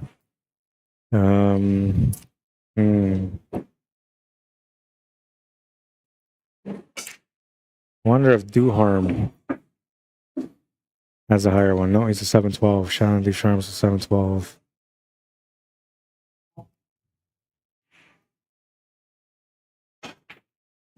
Mike Delgado's a 700.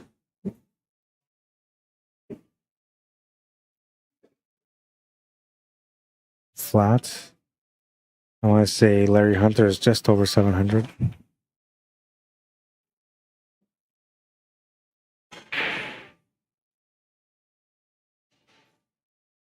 $710 or 697 because he's got two accounts. Sandbagger, that guy. Doesn't even know how to sandbag right. One's a 710, the other one's a 697. Get a sandbag, have one of them be at least a 500, man. Tries too hard, that guy. Tries too hard. Yeah, Johnny's got to be the highest seeded Manitoban player. Felix, maybe? No, I think Felix is 600 something now. Yeah, he's a 661. Barry McLean's in the 670s, I believe. 671. It's weird, like I know a lot of these guys, man. I know they're FARGOs because I keep track of them while I run tournaments and such. Who am I not thinking about? Who am I not considering here as a high-level player? Jeff Clare, but I believe Jeff is just over 700 too, like a 720 something. And it's not that I wasn't considering, but I know that he's not that high up. Yeah, he's 728.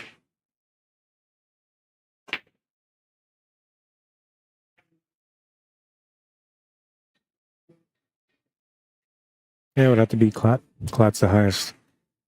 Because Eric doesn't represent us anymore. He's from Ontario, so he wouldn't represent us anymore. And John Moore, I believe, represents the state or Ontario too now. John Moore might be the other guy. He is Manitoban.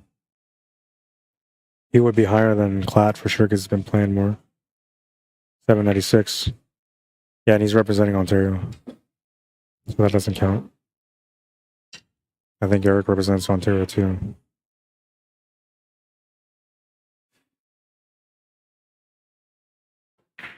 $751. Yeah, he represents Ontario also.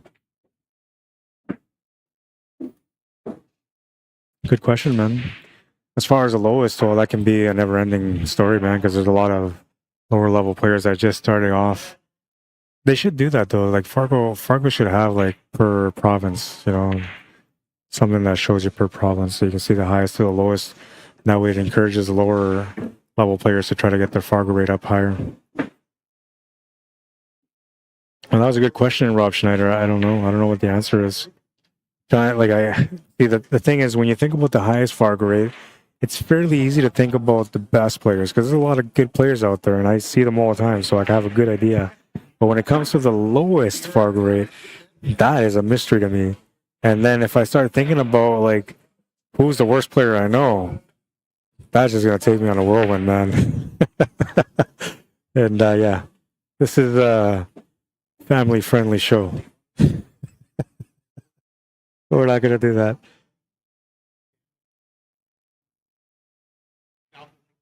Who is, I'm trying to think, who would be, I don't even want to put out a name, but who would be the lowest?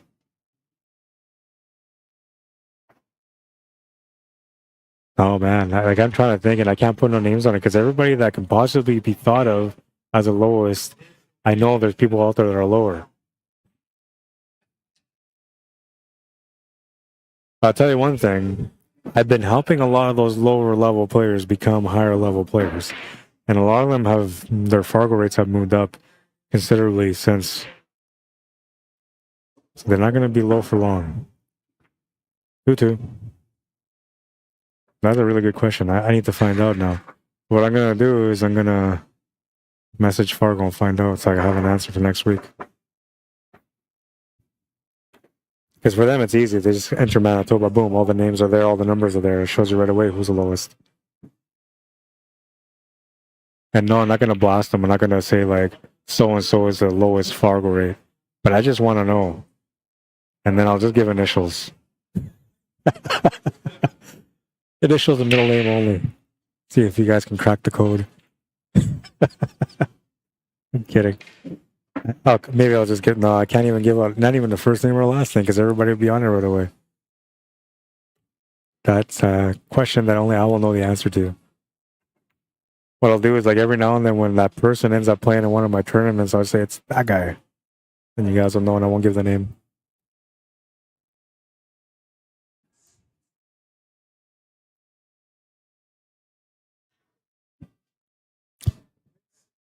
So moving on that question, I got a question for you guys. This is it's kind of maybe sort of help me understand a little bit about where you're from and what your pool culture is like where you're from. Who is the best player in your city or state or province? Who is the best player in your city, state, or province? Or country if you're from out of country. I'll allow country too.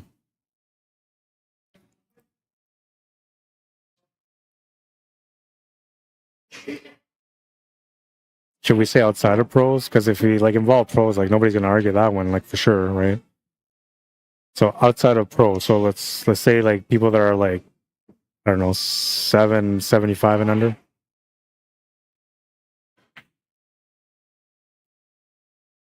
$775 is pretty much a pro though. Almost every pro is 800. Like real pros.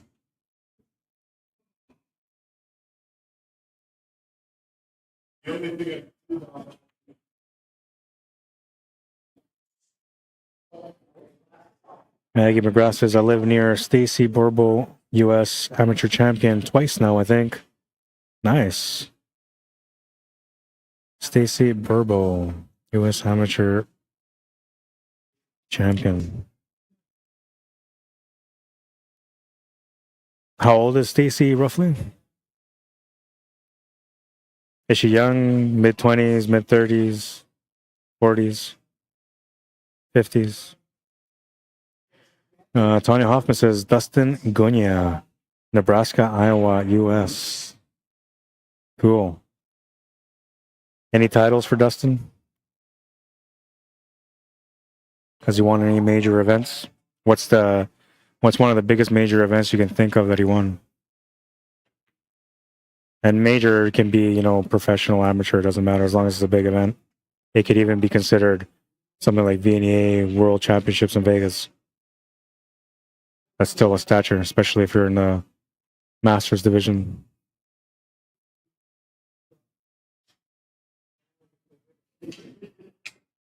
Maggie says she's probably in her 30s. If she's in her prime, then they say that most champions don't become champions until the mid-30s.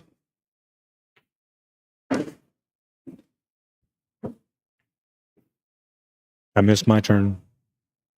But I'm a champion at heart, so it's okay. Happens to fuck up, there's a all over shit. And the contact.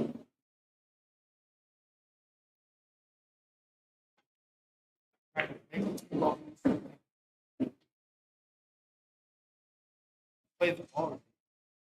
Like the hardest thing for you guys coming over, not you, because you're higher level.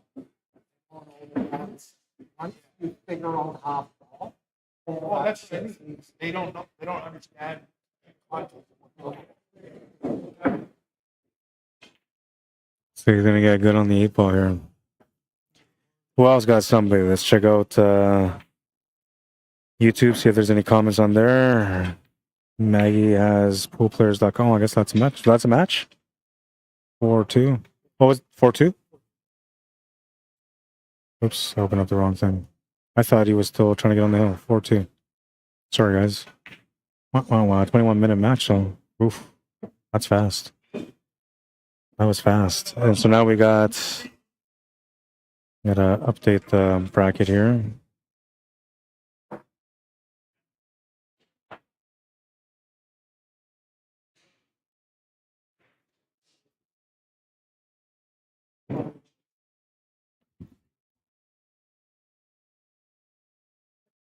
You want me just to update the score here instead of the app?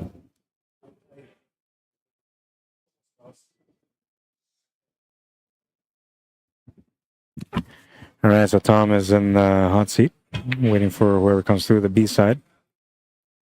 Guy Smith waiting for the match between Blair Lawson and Zach Ermentrout to finish.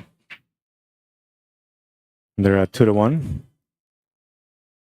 Winner of that plays against Guy Smith next.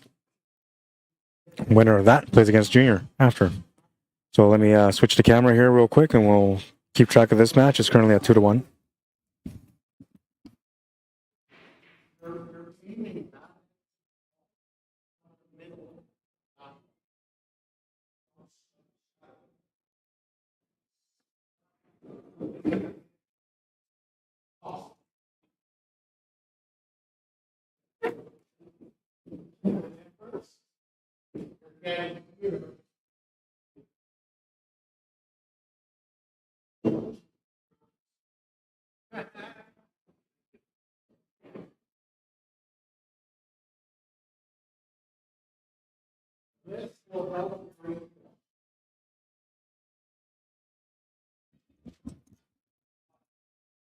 You can see the two ladies sitting there in the background there. That's the ones that I just taught how to hold the cue and how to shoot. We'll see, get a chance to watch them play too and see if they picked up anything on it.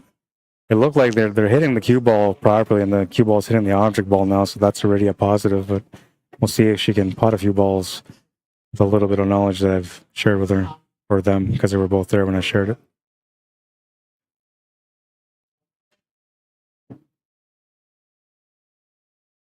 Okay, so got that set up, and I gotta take down the FARGO rates here, set up the new names and the scoreboard.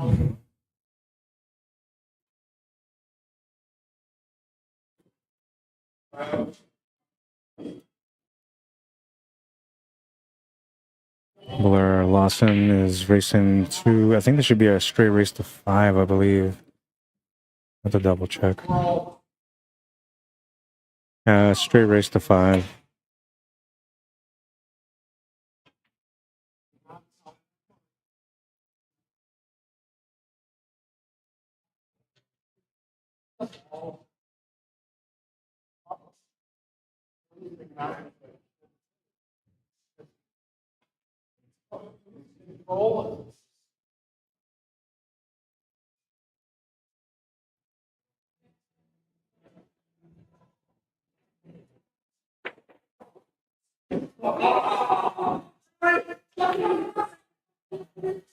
Not sure what happened, but they're laughing about it. I gotta see what happened now. I saved the replay.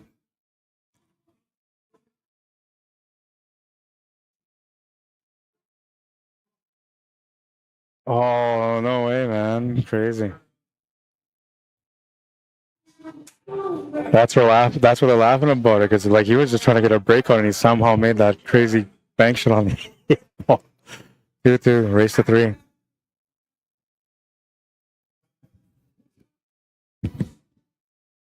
I had to see what happened. I can't believe that happened.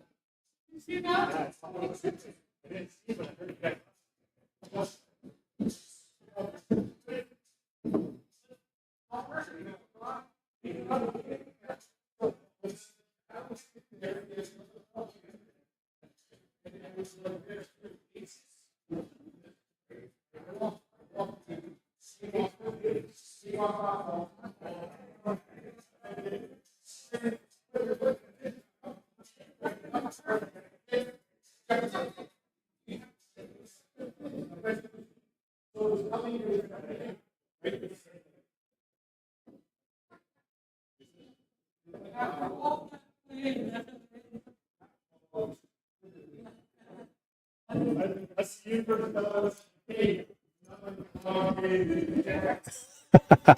So you say, like, okay, let's take a look at this. So what you're going to see is that he made the shot, then the 8 ball got banked into the rail, and then it came off the 3 slightly. When it came off the rail, it came off the 3 for the perfect kick to the side pocket. Watch the 8 ball. Off the 3, perfect kick for the scratch. Crazy some of the stuff you see in pool, man, I'm telling you. Nobody understands how crazy this game really is sometimes.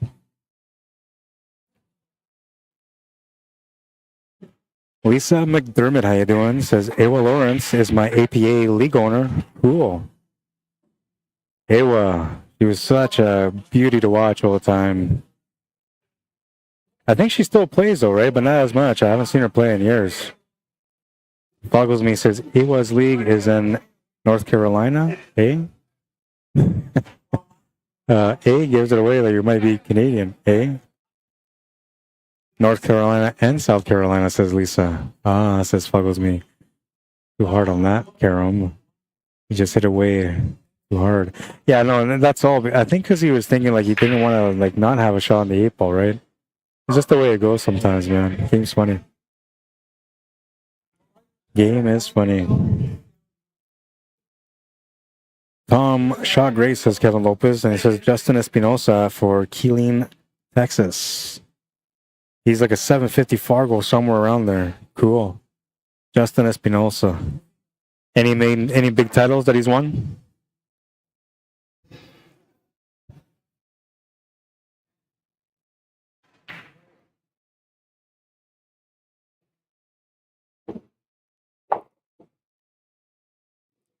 Once you get to like 725 up, they won't let you play league no more. So then it's all about winning titles out there. That's all you can do. Oh, it looks like the ladies are done playing pool. Took enough for a lesson. They played pool for like an hour and a half, man. Now I'm telling you, had I not showed them how to hold the cue and how to strike the cue ball better, they might have left like maybe an hour ago. But because I showed them a little bit, they got into it. They started playing. They ended up playing a little bit longer than I thought they would. Right on. Make pool great again, right? Makes me happy. Makes up for my lack of efforts today, even though I wasn't trying to be like that. It just worked out that way. This is a nasty little table. I'll be back in a few minutes.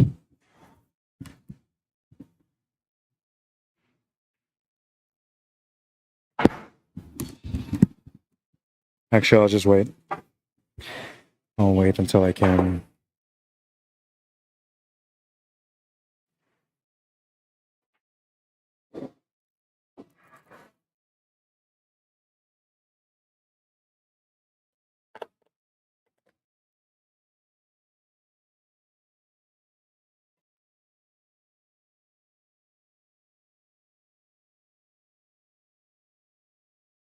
Kelsey McLean, what's up, bro? Says I got third in platinum 9-ball, and everyone didn't believe me. I was a 603. Who's your sandbagger, man? Congratulations, by the way, man. That was a nice effort.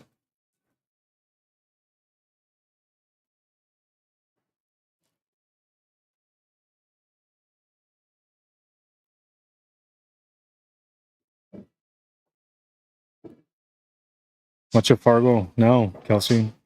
Did it go up from that event? It probably wouldn't have, right? Because that was VNEA, so FargoRate doesn't get affected by that. Man, these legs are starting to kill me now.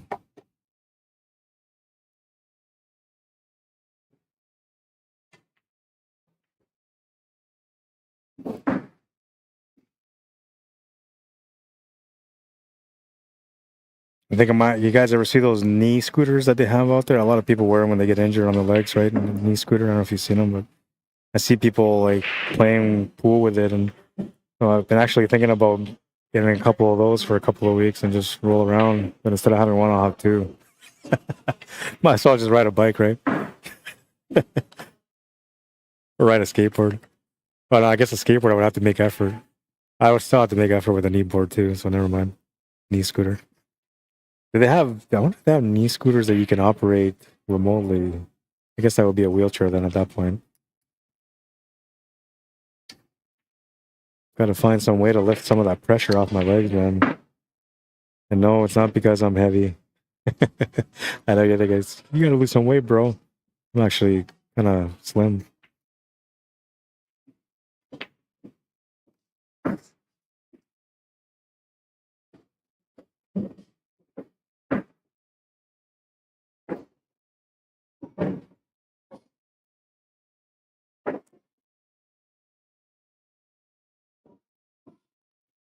California just won the A side, and he's sitting on the main TV table, still playing, man. Still trying to get ready.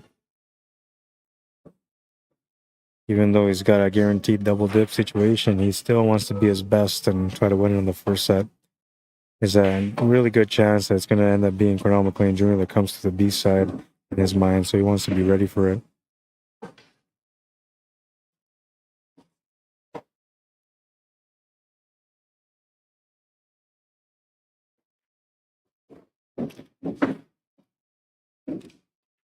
Tanya Hoffman says Dustin Gagne has a 734 FargoRate. I'm sure he's won titles in Vegas, but even better, he's a humble player.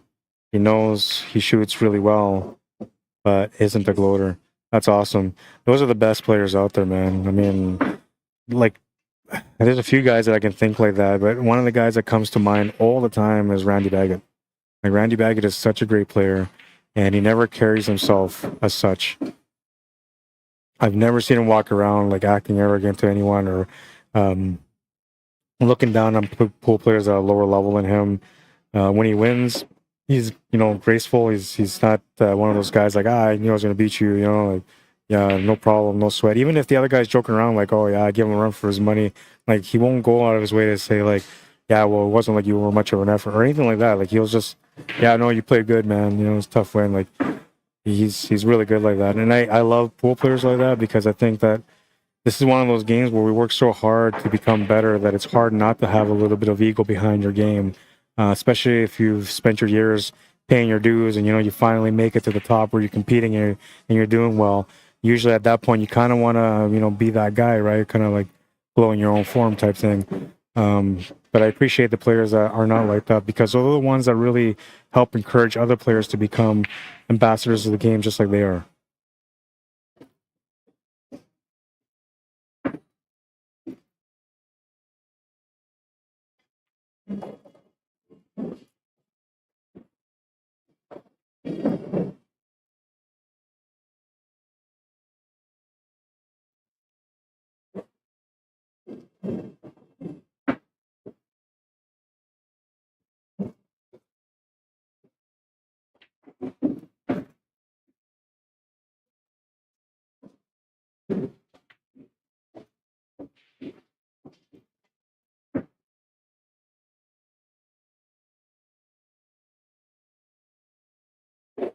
I get it though, you know, like a lot of us go through many years of, you know, being the players that are always, you know, getting razzed or whatever because you're still up and coming, and then you finally make it, you know, and it's like, okay, well, I'm one of the boys now, so I'm going to start talking smack, and I don't know. It's all good. I mean, if you want to be that kind of player, it's okay. But you got to be able to defend your word, man. If you act like you're the best, you better be playing like you're the best, because otherwise people will just be mocking you, man. That's why it's always best just to be humble. You know, you win, awesome. You lose, awesome. Don't worry about it. There'll always be another battle.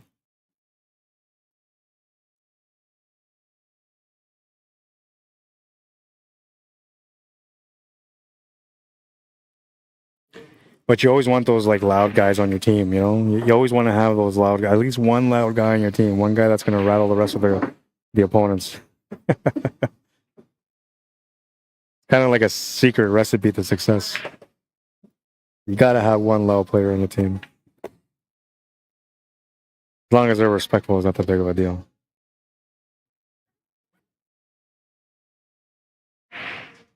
I kind of threw a fit this year on my playoffs. Well, not really, but I did because I missed I was on a match. My team was on its way. I think if they won this match, we were guaranteed third place in the playoffs, something like that. And I had a 8-ball and I missed it the first time, and I got so mad, man, because like it was a pretty standard 8-ball. I still don't understand how I missed that shot, man. But whatever. So I got upset and I smacked the table. I smacked it so hard that whoever made that table, they got slapped in the face from it. They felt the aftershock. And then, yeah, you know, so I threw a fit, and it happens, right? But that's kind of like the opposite of being loud. That's not a good loud. So you don't want players like that. And I'm not saying don't pick me up as a player in your team, because I usually don't do that. And I'm a pretty good player. But yeah, if you want to judge me that way, then go ahead. You want loud players that are like, you know, they run tables and like, come on, guys, like that, like that. You want that kind of player that intimidates the other opponents a little bit, because you know this guy's like pumped and ready to go, and the rest of the team's probably going to follow. I don't know. It seems like it always helps in big playoff games anyway. Me, I'm not, I used to be like the loud cheering guy, but now I'm more of the execution and let the actions on the table be the screaming. Or the loudness, as you should say.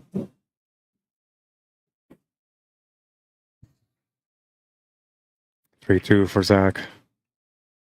Pretty mellow matchup here.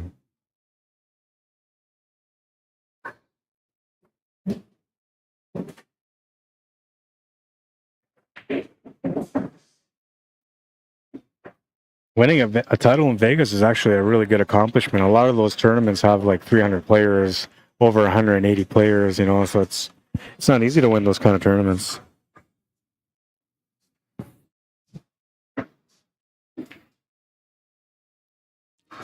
Anyone on here, friends, and actual friends with a pro?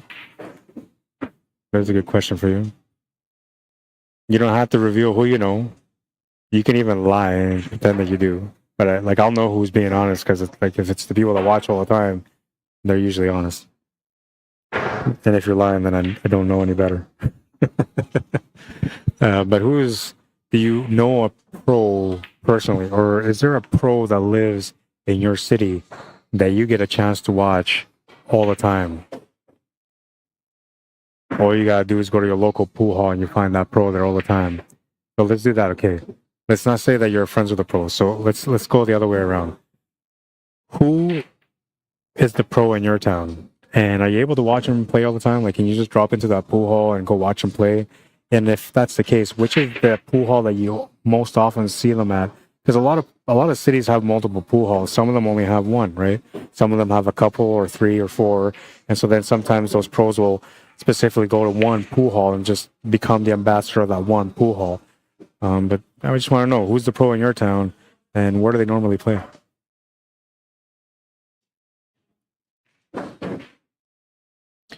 Here in Winnipeg, we don't have pros per se, but we have guys that are like right at the pro level. And we see them play here at the hangar almost all the time.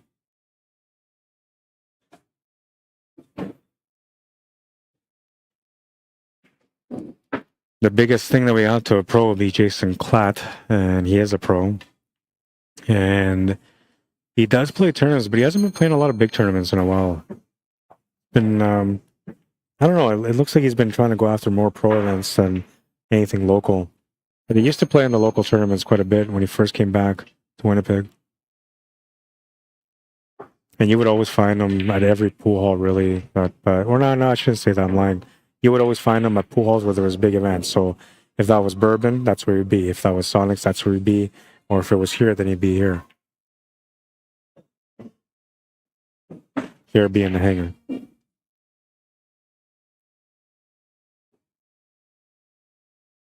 Always fun to watch Jason Klatt come in and play. One of the best strokes in Manitoba, man, for sure.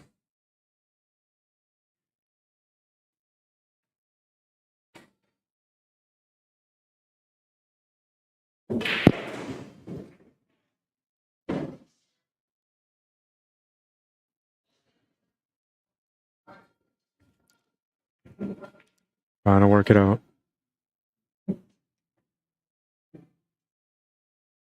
Let's check up on YouTube because I lost a little bit of the combo there. Last comment I've seen is he just hit it way too hard. That was Fuggles me. Lisa McDermott says she's still the striking Viking, not pro anymore or any longer. Yeah. Well, I guess eventually it all catches up with everyone, right? Striking Viking. Man, she was such an impressive player to watch. I watched a lot of pool in like the late 90s, and there was like so many great players, but one of the people that stuck out to me the most was the striking Viking, you know, and of course Allison Fisher, Karen Core. She was really intimidating, Karen. I don't know. I love watching her play though, because she played like a guy, man, you know, like, and she was like one of those players that instilled the fear onto players like guys do when they're playing their top game. So I always enjoyed watching Karen Core play too.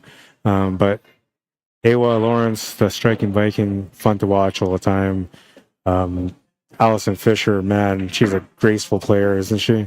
Beauty to watch, man, for as long as I can remember.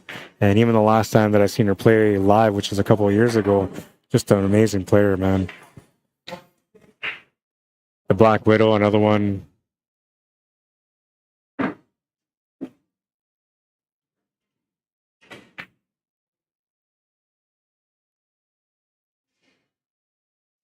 Linda says, always willing to lend a helping hand, Rod.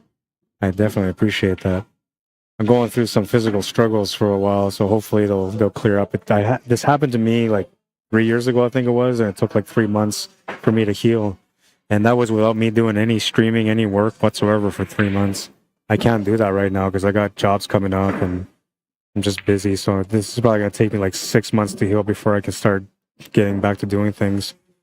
And I'll just do my best every day. I'm a fighter. I don't believe in quitting or giving up. Never have, never will. Fuggles me says, I play as a 600 and a 300. Don't we all, man? I'm a 600 on this shot. I'm a 450 on the other one. Again, he hit that combo way too hard. Says Fuggles me. Friend with an older woman pro. Was on our team in a local league. Cool, man. Lisa says Black Widow too. She's an APA league owner now in Florida. I'm glad that, you know, she was able to overcome her obstacles in life because, man, she's such a good person. I've never, ever heard anybody say anything bad about Janet Lee, the Black Widow.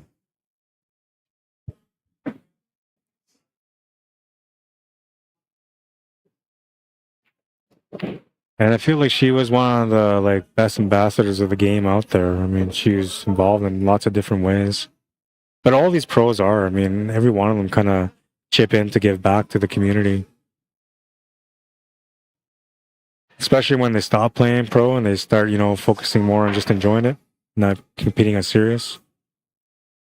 Lisa McDermott says she's awesome. Yeah, I know, I agree for sure. One of the goals in life for me as a pool player was to be able to meet Allison Fisher, which I was able to meet in person. Kelly Fisher, which I was also able to meet in person. Awa Lawrence, I never had a chance to meet her in person yet. And the Black Widow. Those ladies were pioneers of pool back in the 90s when it comes to women's pool.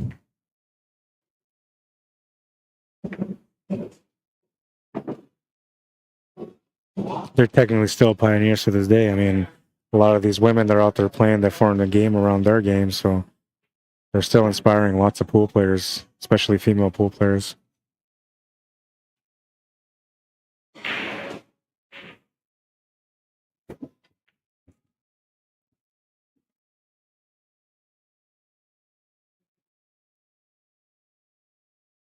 I gotta go to the bracket to confirm that this is the actual score.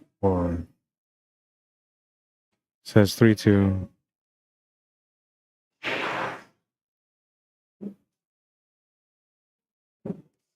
So the score is accurate.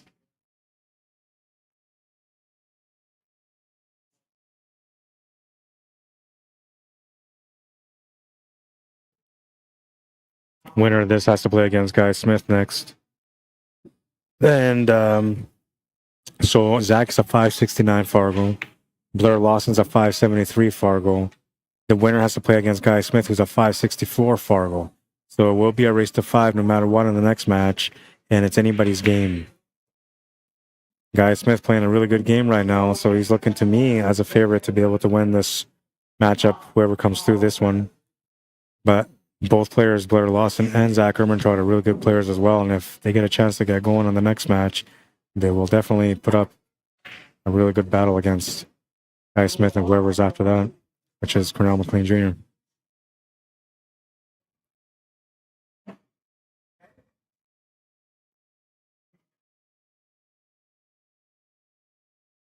And now, out of the three players, Zach Ermentrout, Blair Lawson, and Guy Smith, who do I feel today? Oh, actually, you know what? Let's go look at the stats.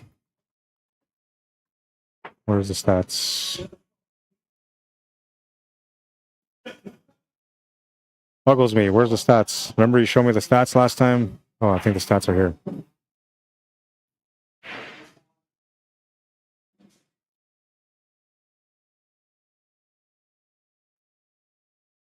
I want to see the one where it shows you, like, if they're playing above their Fargo or below their Fargo. I can't remember how I found that last time.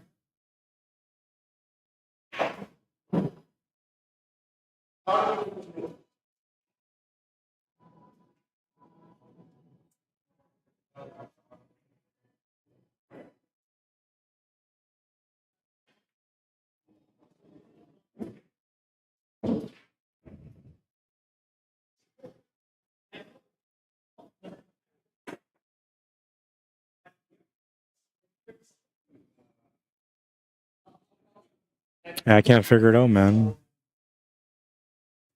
Players? On the players?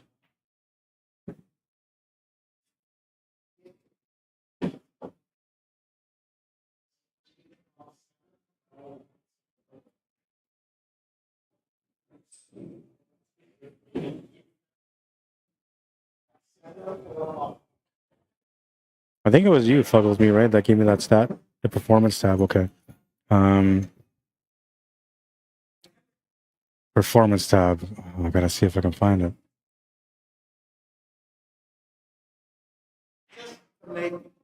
Say this.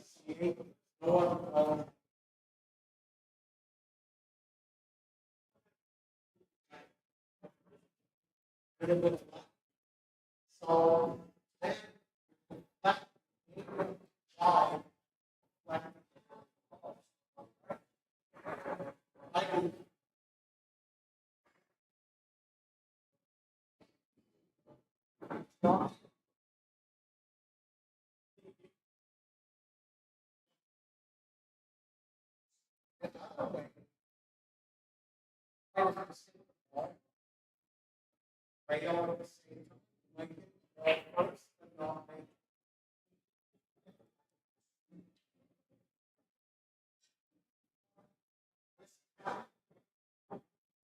Yeah, I don't know. I'm trying to find it. I can't find it, man. Which is the first tab that I gotta look it under, Buggles, man? Okay, so instinctively, I'm gonna tell you right now that I feel instinctively Guy Smith might be the guy that can maybe beat Junior today. And that's just based on instincts. Lose a round, win a round, constellation, no. Schedule, no.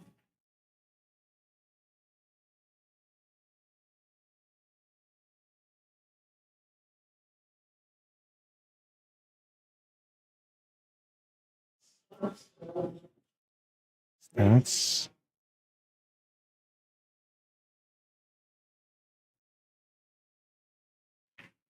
Swipe right. I'm on, oh, I guess I can do it on my phone. Hang on.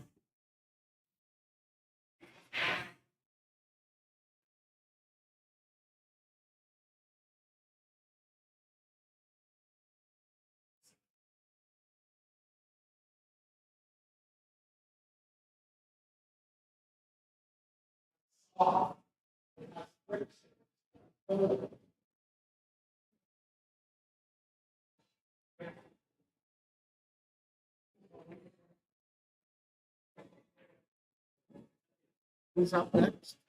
You. Do you play the winner of these guys? You guys done good? 3-3, erase to 5.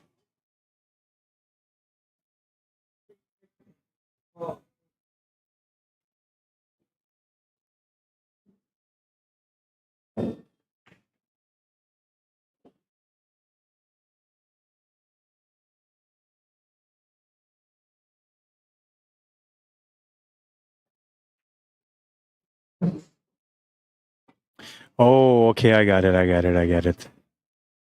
Yes.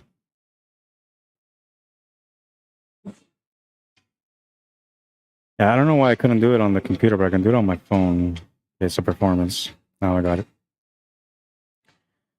All right, so Junior is performing minus 21, so he's below his par level right now. Tom Leforny is playing 1.6 above his Fargo.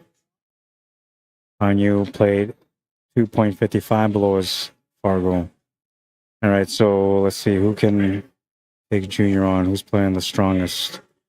So Blair Lawson is playing at 2.54 above his Fargo.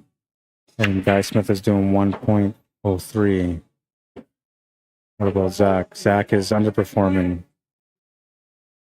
by 0.53. So yeah, so it's actually Blair Lawson is the one that technically, statistically, should have the chance to be able to beat both his opponent right now and Junior after. But I don't know, man. The way Guy Smith has been playing, I feel like he's the guy.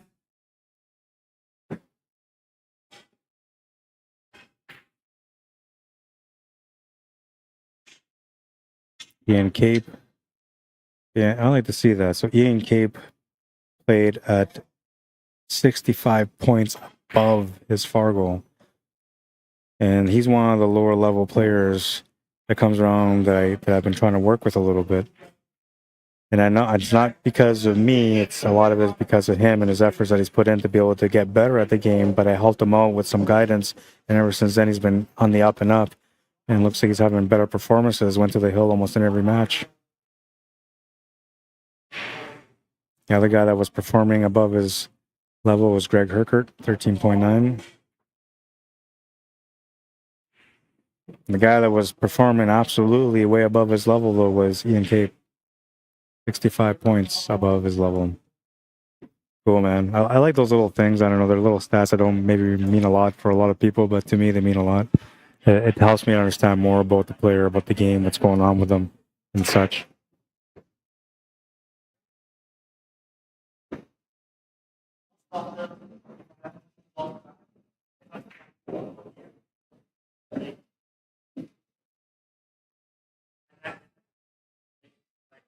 Three in this one.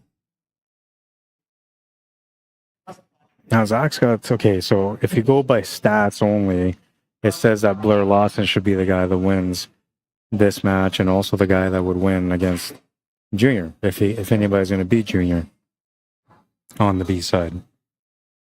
But Zach, who's at the table right now, is a Super Vegas champion from this year. So Super Vegas is the second highest level we got. The highest level that we have for the league is Premier. And he's in the second highest, and now he's been bumped up to Premier.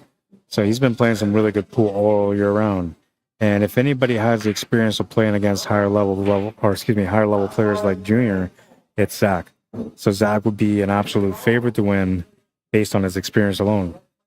But the way that Guy Smith is playing today, and the fact that he took out Han Yu, that tells me that he's got a really good chance to be able to win. Statistically speaking, of course. Yo, K, what's happening, man? Oh man, I sent you an invite, bro. So I lost my old account, Joe. I don't know what happened, but it took my old account away and it's been restricted. I've been fighting for like weeks, man, trying to get it back, sending in emails and doing everything that I got to do. All the little hacks are online to be able to get my account back. I have not been able to get my account back yet. So, add me, man. I sent you a friend request. It's under Rod Arriagada, Q Sports Live, one word, Manitoba, another word. I sent you a couple of friend requests. Hi, Gene. How you doing? Gene, do you have me on my new Facebook account? If you haven't, you can add me on there too.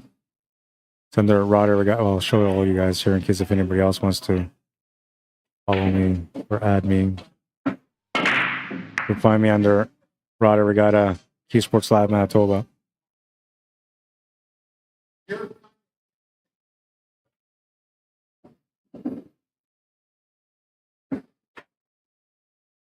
One of the best jumpers I know in Winnipeg.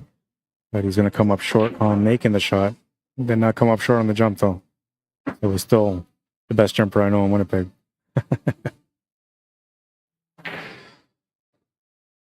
Yeah, I lost my account. I have no idea what happened. Somebody must have reported me. I have no idea. Like maybe it was copyrights.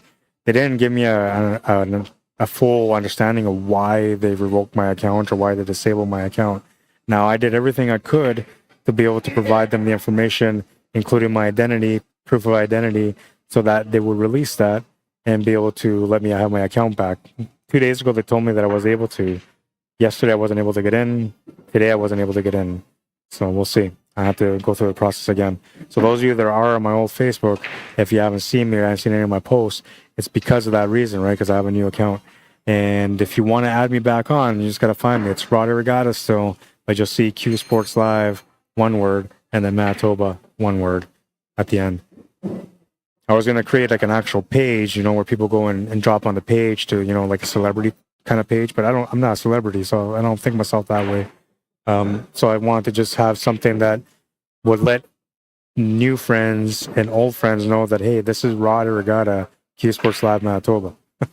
So that's why I put it on there, because like I thought to myself, like if I was going to be a hacker and I wanted to hack and get a bunch of accounts under that, then how would I do it? You know, like I wouldn't go Rod Arriagada, Q Sports Live, Manitoba. I would go Rod Arriagada number 2 or Rod Arriagada with my picture, maybe a different spelling, like little things like that, right? So when I put my name on there with the Q Sports Live, I figured like that's gonna crack the code. Everybody that gets a friend request is gonna know, hey, that's Rod. Yeah, that's me, man. Add me. All right, I gotta step away for a few minutes. These guys are still deep into this match, and I gotta take a quick break, so I'll be back in a few minutes. Add me on Facebook if you guys want to.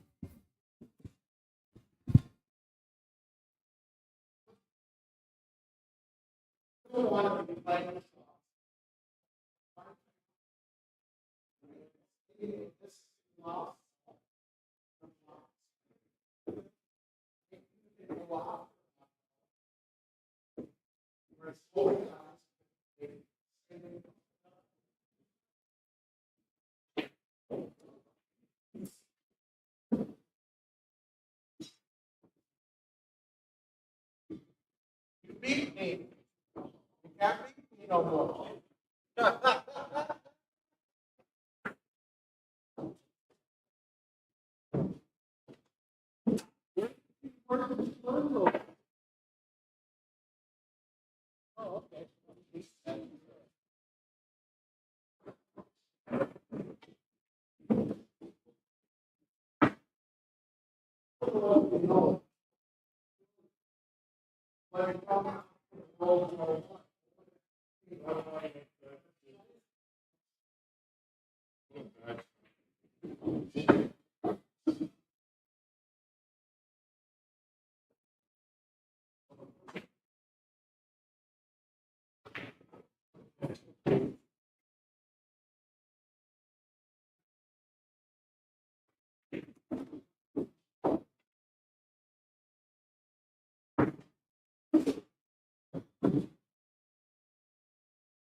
I thought it was going to hit that, which is system, not going through.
That right there, we got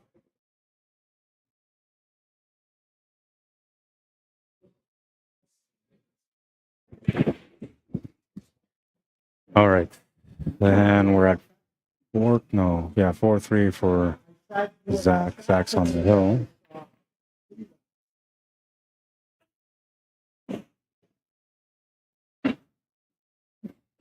I'm gonna guess that he's probably a high ball here.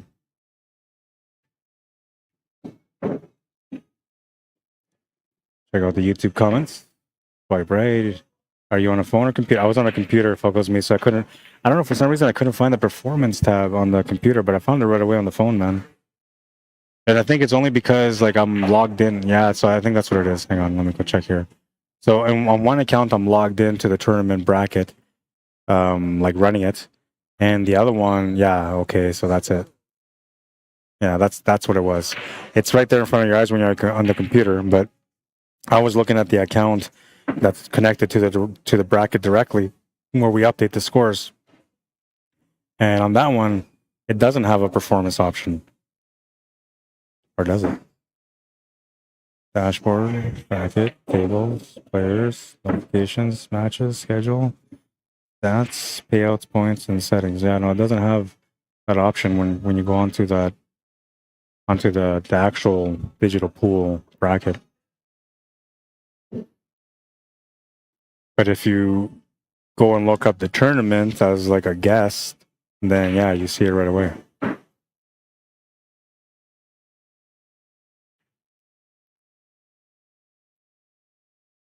I find it interesting though that the way that they have it, like the player is up by 1.6 points. That's not really much of an improvement. Almost not even worth mentioning, to be honest. But if a player is like performing, I don't know, say 50 points above their FARGO, then that's something that, yeah, we should want to know. I guess a director or a viewer will want to know.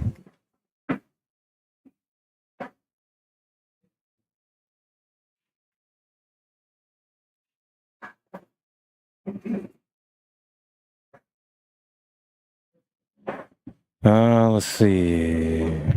Rob says, LOL, FARGO guy has a 524. FARGO has guys at 524. Okay, that was earlier. Doesn't know. Hang on. Okay, it has him at a 564 skill level here on mine. And if I go to the bracket, yeah, he's got a 5. Oh yeah, so he's got a 564 FargoRate.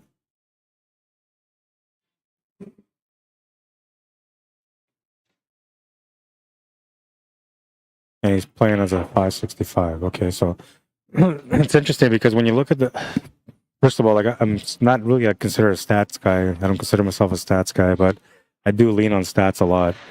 And I'm looking at the stats here on this one. And basically what this is doing here is it's saying the effective rating, this is what they're supposed to be at. Then the 2 par is where they're actually at. And now what this is doing is giving the information to the algorithm to understand more about how to adjust the rating of the player.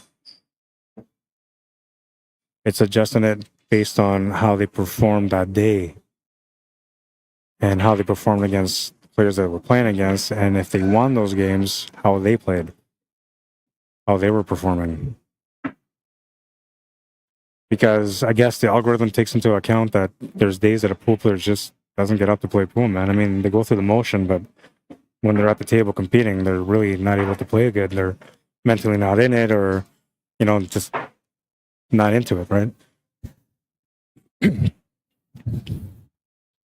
And those are the days that players usually don't play their best, and they'll have rough days, you know, or days like where you were gonna, you know, wake up early to go warm up, and then you're gonna go play, but instead you slept in, and then you decide to go play anyway when there was only like 10 minutes for you to warm up by the time you got there, you know, and then so you underperformed because you didn't give yourself that time that you're usually trying to get to warm up properly to get into a rhythm.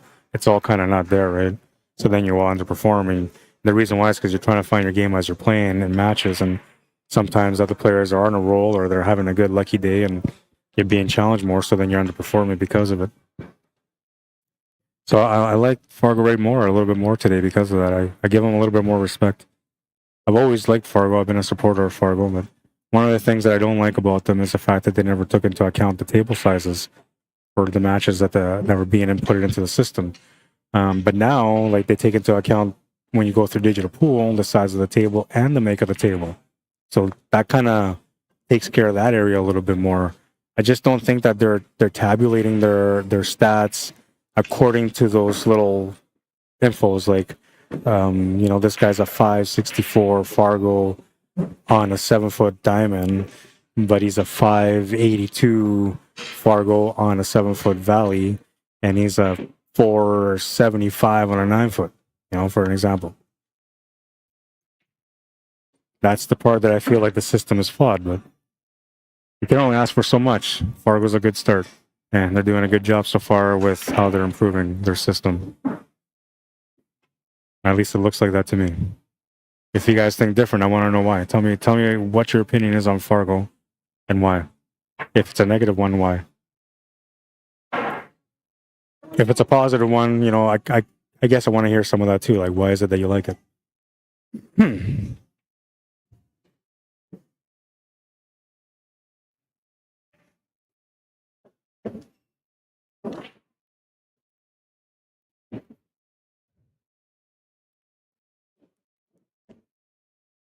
Gotta figure this out.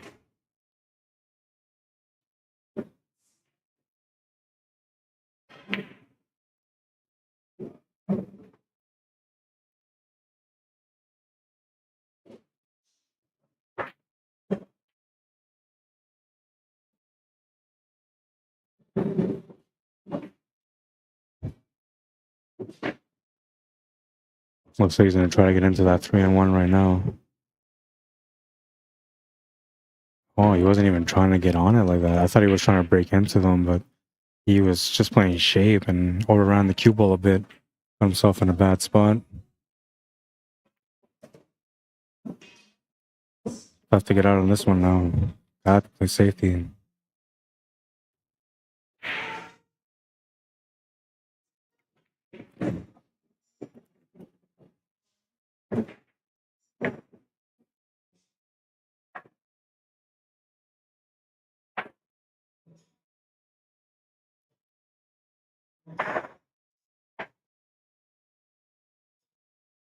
Boggles me says he lost to Blair and then beat a 280 Fargo.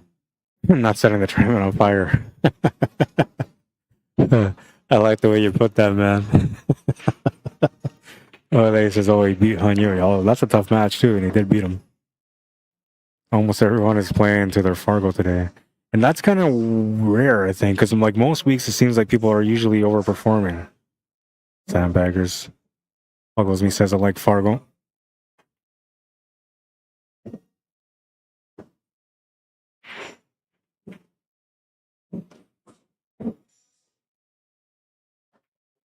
Up next, we'll have the winner of this against Guy Smith. And then after that, the winner of that against Junior. And then the winner of that has to try a double dip. Big bad Tom LaFournier, who won the A side. Beating Junior 4-2 on the A side. That's something that you don't see too often.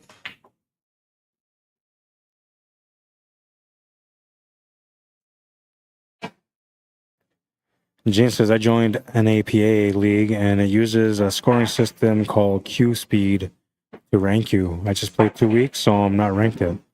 Cool. Okay, I want to know about that. Do they have, is that like an in-house handicapping system?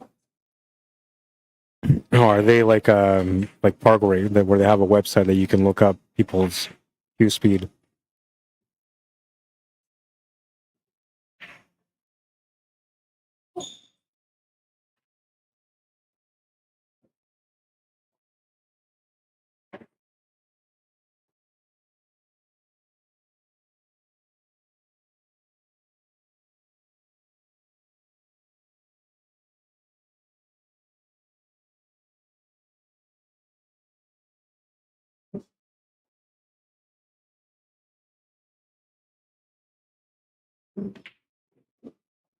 Is he forced to go out the rail and in, maybe? Looks like that's what he's trying to aim for.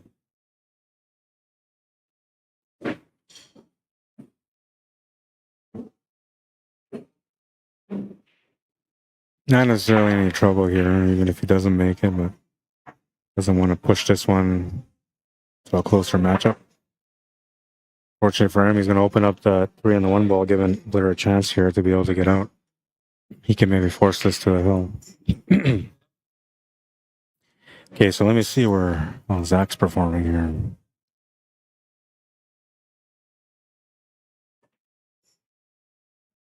Zach's a 569. He's playing like a 515 right now.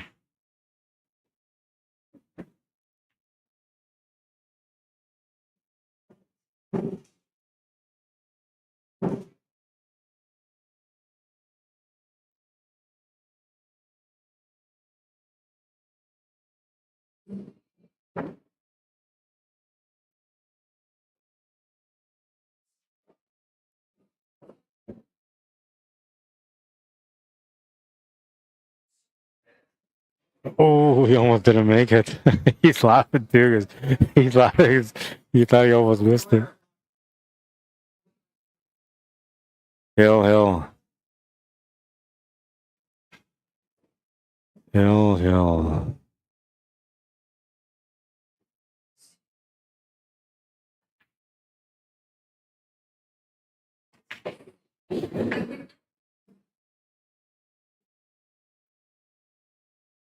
All right. Well, we got another hill battle, so let's see how this one goes. Hopefully, it's not one of those dry breaks, clusters everywhere, safety battle for 45 minutes. That's the way it usually goes on a hill battle. But I'm putting the commentator's curse on it, so hopefully it reverses it and makes it a wide open table. Oh, wait. That won't work. Yes, tied up table, nasty, 45-minute match. Oh, you guys. Would you guys watch it if it ended up going like a 45-minute safety battle for the win? Be honest, how many of you guys would you watch it? How many of you guys would just like change just straight to something else for a bit, come back? I think I would want to know. If you watch this long, I think I would want to know. I might just watch it. Aaron Campbell says, I barely watch now because it's killer slow and boring. All right. Well, I'm trying to make it more entertaining, man. At least you're honest, right? Gene says, no, it's like the APA National League. We just got it going in our area recently. Cool. Well, I want to know, like, so you kind of have an idea where you're at. You have a FargoRate too, right, Gene? If you have a FargoRate, I want to know if that system that you're in now, if it kind of compares to the Fargo. And then if it does, I want to know, like, what is their system consistent of? Like, what are they doing that's different? And is it more accurate? Because that's the main thing I'm looking for. I'm looking to find a system that's accurate so that we can build a fair, competitive community here in Manitoba. A lot of people were scared of Fargo many years ago, and a lot of people didn't even want to support Fargo. Actually, to this day, there's a lot of people that still don't want to really support Fargo tournaments. But you can see it now with all the players, as I imagined a couple of years ago, that with time, it would work, that the system would work and level out all the matches and all the players. And now you see, like, we're using hot Fargo races and medium Fargo races, and these matches, and most of them are going to the hill. It's showing that the system is working for the players that are part of the system. So I'm always looking for another way to be able to create more fair, competitive play for the players.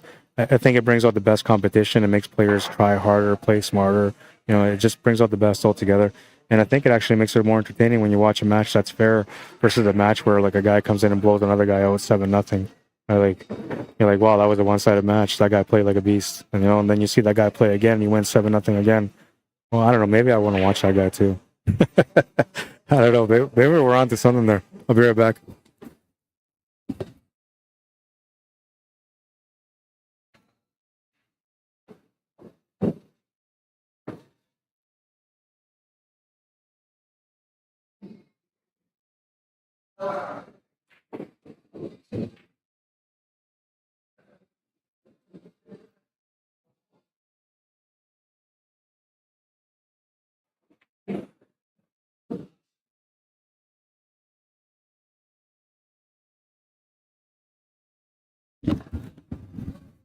I had to grab the charger from my phone. It was down.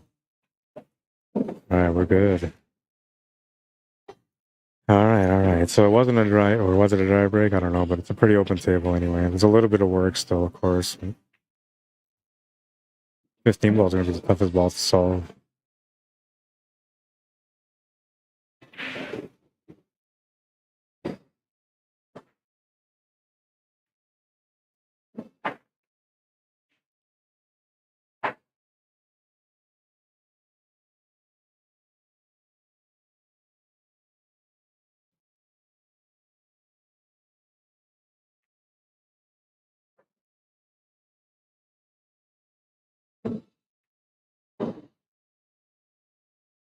Try to make the 15 ball.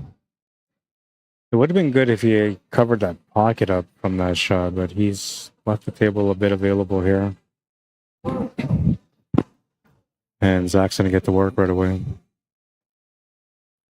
3 ball is about the only option he's got to start. Well, I guess the 7 ball too is another option he can start with. Because you're against the rail, I don't know. I think the side might be easier, like he's choosing. There's a little bit more deflection to the corner.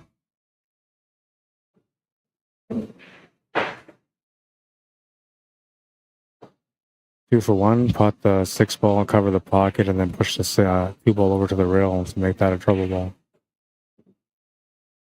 Well, he's going to try to pot it, get safety that way. I think he's left on the shot on the 3 ball though. One good thing though is he's tied up to 2, so lets himself a small opportunity to get back.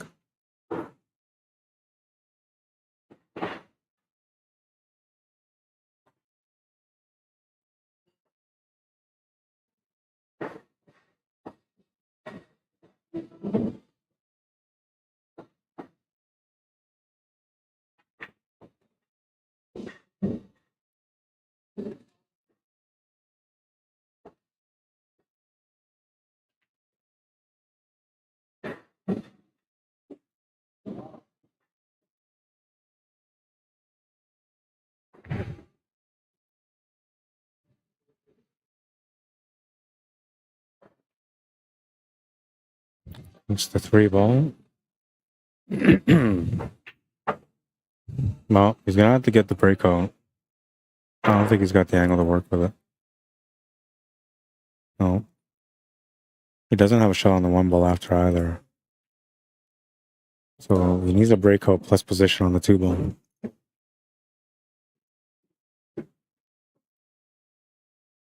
That might have worked. That extra little kick might have given him the 2 ball to the corner.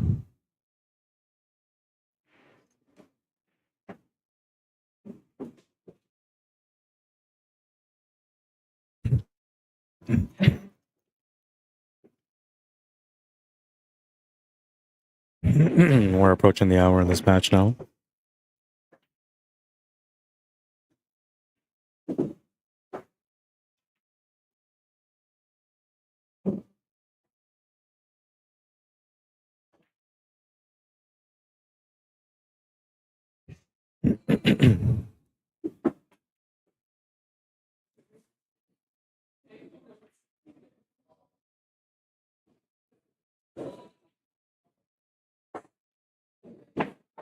Gene says, I know you can look up North American Pool League. That's what NAPA is. And I'm not sure how you go about looking up rankings. You get a player number to keep score with. Okay. And Gene says, I'll have to get more info. I'll learn more about the Q speed system as I play. Yeah. So I'm not expecting an answer away, but with time, of course, let me know what you think of the system, if it's a good system, and why it works or doesn't work.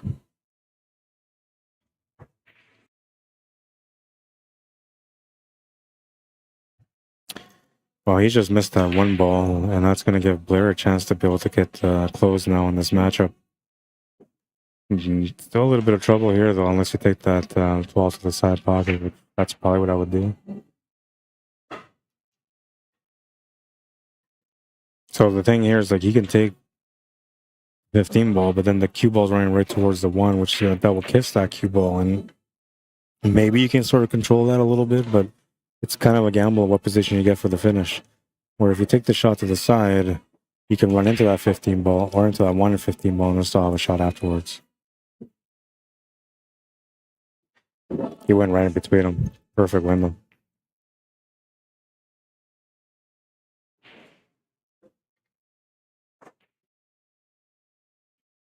$15 is good. He's got the 8 ball. He's going to win the match.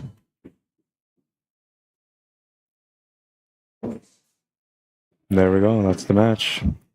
5-4. Blair Lawson winning that match. And we're going to get the next match going. Let me move the camera over right away. Going to be Blair Lawson and Guy Smith. They'll be playing their match now. I got to wait for these guys to enter the score into the FARGO system. And then we're going to get this match going. Let me adjust the camera real quick.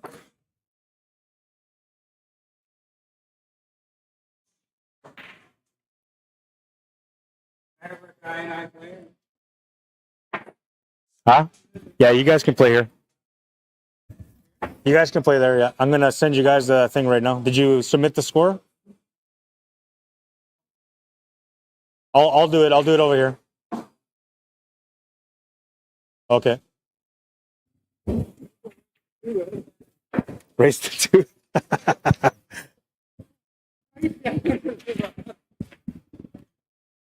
All right, sorry. Losing my headset. Okay, I'll approve that one. Get this one going. These guys on table 8 now. Get the Fargo. Race to 5. Let's do it. Hey, it says player Lawson does not have a Fargo assigned. It's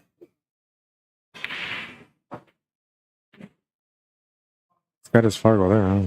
Okay.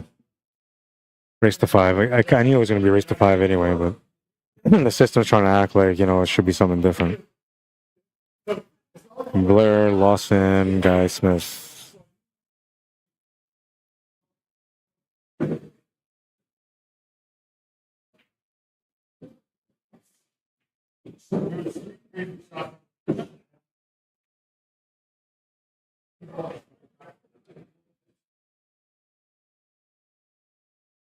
I set up the scoreboard. Set up there. What's Blair again? I can't remember his Fargo. 573.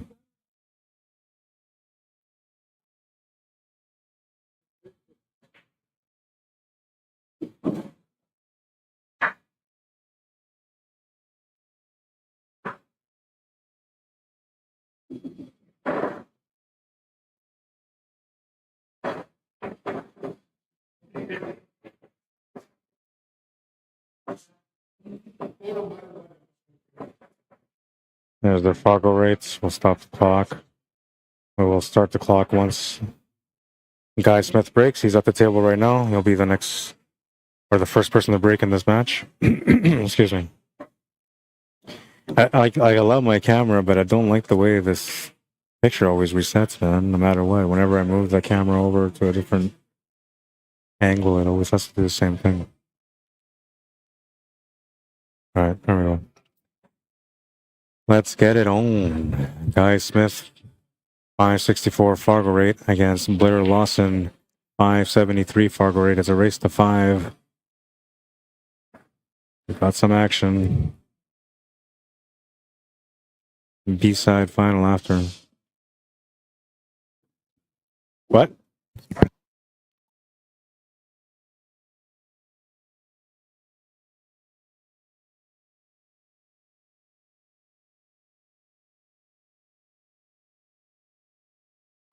I gotta find out something. I'll be right back.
Look.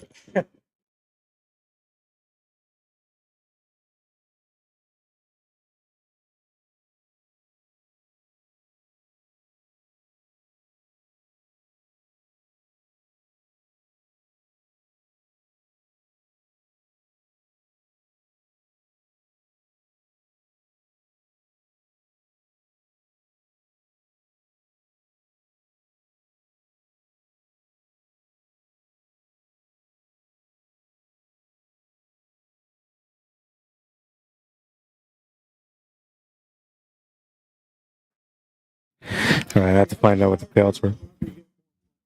What's that? Yeah. Well, he's thinking about doing something on Saturdays, but like bigger with money added. Why? Oh, yes. Yeah. Saturday, they're all about to get drunk. That's right. Yeah.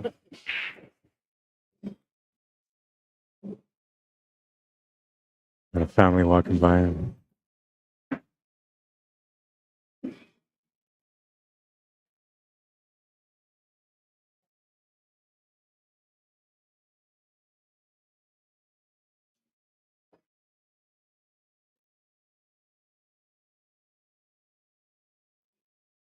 All right, I think this match is. Oh, I forgot to start the clock.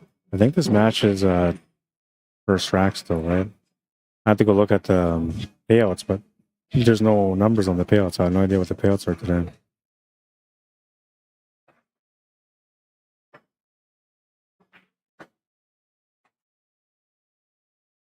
Yeah, so they're at 0-0 right now.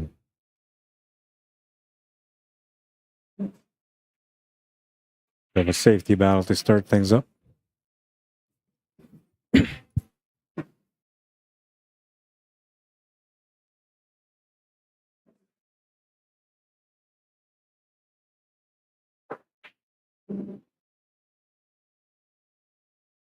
No, he's left him a bang corner option. I thought he would have maybe tried to play more of a safety there, especially because both these guys kind of have a snooker background and a bit of a English billiards background, so they know more about angles than the average player.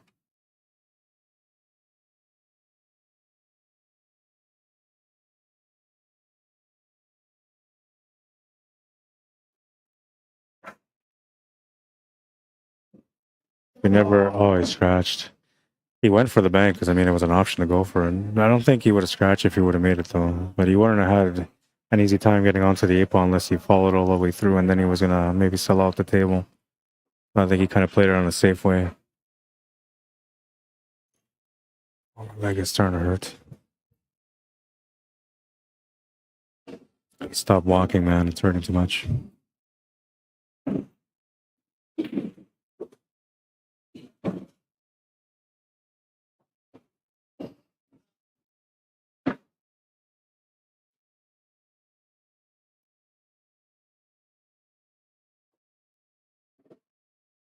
Not enough for the side, but he's got the shot to the corner.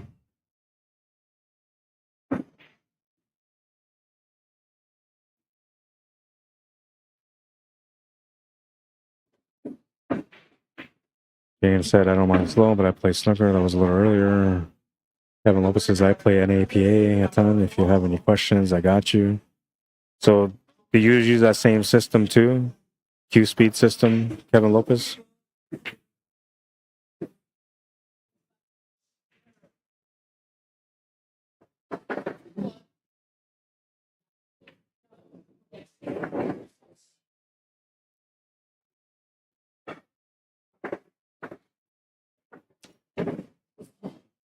I'm curious about that system. Kevin Lopez says, you are ranked. You go in with a rank that your league operator deems fit for you. What's up, Stephen Valley? What's happening, man? It's good afternoon. I'm doing well, working a lot. How are you? I'm doing all right, man. I'm trying not to work too much. Trying to do some healing. Not for my soul, man, for my body. The mind's good. Well, I think the mind needs a little bit of healing now too, but we're all right. We're making it through, man. I'm still smiling. I still joke around, and life is still beautiful. So we're all right. Life is good. Okay, so you do good. Right on, man. I'm really close with a National League operator. Oh, cool. So, how does the Q speed work? Tell me that, Kevin. Is it something similar to a FARGO rating, or is it more of a, like, we have for example, here we have VNEA League, which is active pool league, and we use their ranking system. So what they use is, it's technically CompuSport rating, but they don't go by CompuSport rating. They just use that for like our brackets for the playoffs and stuff. So we do have CSRs, but they don't. I think this year they might start using CSRs. But the way they usually do it is you got different levels. So like we go anywhere from fun league, then we have cash leagues, right? So there's cash 1, cash 2, cash 3, and then cash plus, moving on the way up, of course. Then after that we got Vegas, then Super Vegas, and then the highest of our league is the Premiers. Is there a system like that? Or is there a system that's more like Fargo based that has some numbers behind it? Amen, says Stephen Valley. Word to the bird, man.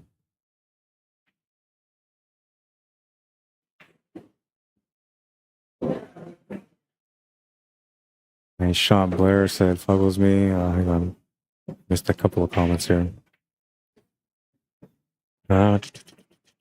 He lost to Blair, not a fire. I remember that. APA is prosperity. Why hit it so soft? I'd say, says Robo, that was on the safety battle. Fuggles me, I will watch, but with some breaks to get drinks. What can you use in tournaments that is better than Fargo? I don't know, man. I think Fargo is probably the best way to go nowadays. Trying to think what else. Like, see, if you use CSR and Fargo, you'll probably be the most accurate. But to use two disciplines or two handicapping systems, I don't know. It's going to be very complicated. But you could. So you can maybe do. And I'm thinking, maybe in the near future, trying this out myself actually. But doing something like this Fargo, okay, let's say 600 Fargo and under, and then you have the allowance of 1950 CSR and under. So if you're 1950 CSR and under, you can play, but if you're not, then you can't play, and you have to use both. So like if you have a Fargo system that contradicts your CSR, then you wouldn't be allowed to get into the tournament. But if they're near each other or close to each other, then you'd be allowed to get in the tournament. But then, like I said, it's just too complicated, man. People don't sign up to play pool to have headaches. They just want to have a fair match. And operators and directors usually don't want to have headaches either. Yeah, I'm talking from experience. Nice little bust out there. Gonna get the shot on the fine ball too.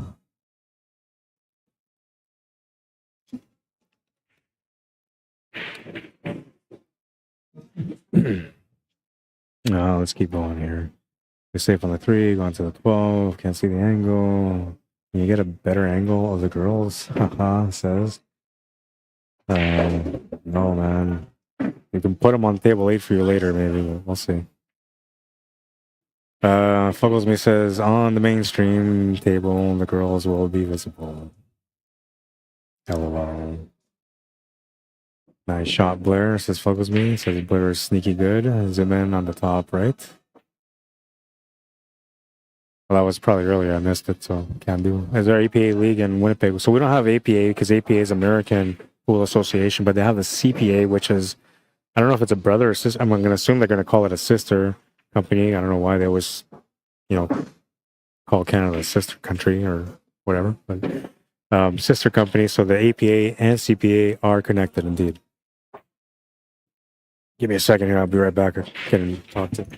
Help with that?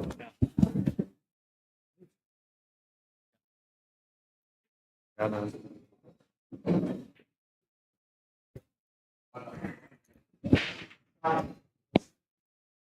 All right, I'm back. How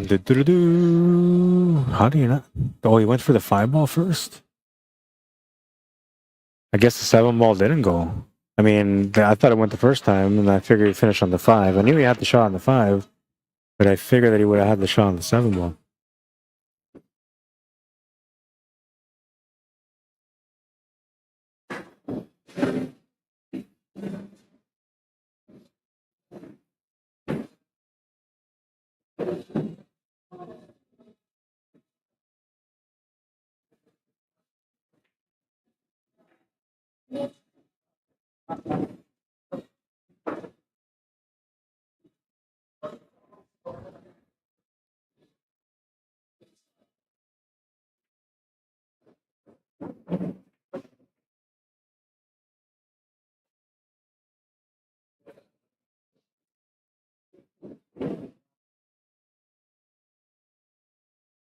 It's trying to figure out the EPO.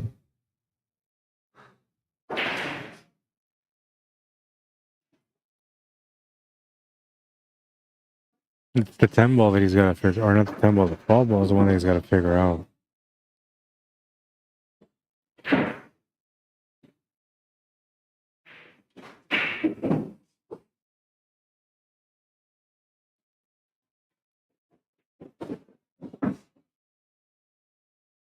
Oh, man. Oh, no way. I can't believe that, man. There was like next to no room there. How did that ball scratch? And I mean, I think he was aiming towards the 7-ball now when he wasn't trying to scratch.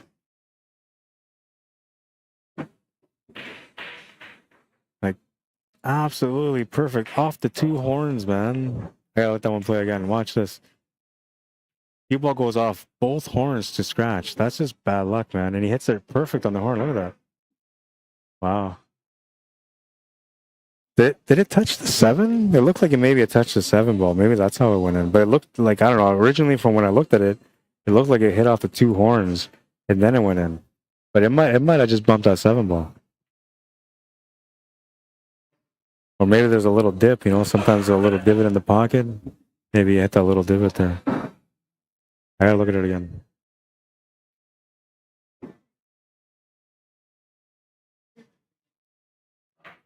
It did, right? Like it nicked the 7-ball on the way in. Hang on.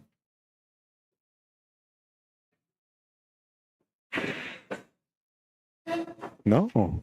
Weird, man. It's just horn to horn and in the pocket. That's like, I don't know. Sometimes you look at the game and it's just weird how some of the stuff happens, man. We'll see you soon, man. Take care. Good seeing you.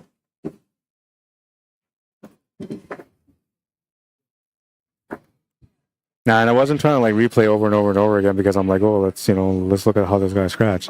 I guess that is what it is. But not in a funny way, not to like mock anybody or make fun of them. It wasn't that way. It was more analytic, all right?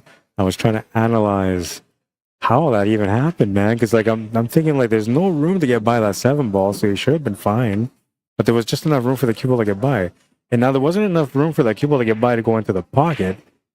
But there was enough room for that cue ball to be able to hit that horn to go off the other horn to go scratch in the pocket. And that's just weird, man. I caught some of the weirdest stuff right there on that replay.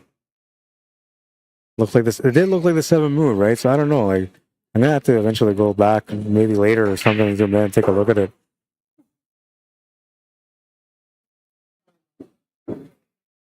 Kevin Lopez says their players get a rank from other leagues. After that, when you play matches, you go up and down from when you win and lose. Oh, okay. And so they based it on Fargo, I guess? Yes, that is true. We all want a fair match. I'm used to straight up tournaments, so no games given. Yeah, and that's the old school way. That's the way I love it, man. I was brought up playing pool in the no handicap era. You know, like there was people didn't like it was almost a frown upon to play in a tournament that gave you a handicap. Nobody had handicaps when I played, man. You went there, you donated your money every week until you decided to go put time on the table and get better. And then you donated a little bit more. But eventually, you got it back, and then with some interest, depending on how much time you put on the table, of course. But yeah, that's the old school way, man. Gladiators, that's what we were called back then. We'll call it the late 90s. We were gladiators.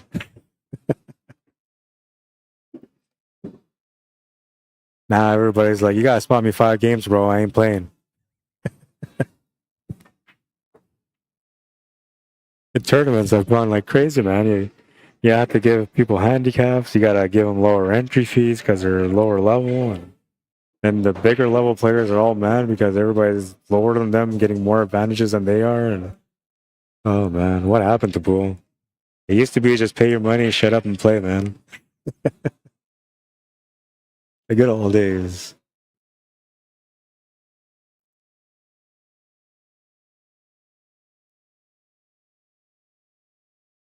Handicap, man. That's what it was. Handicap killed pool.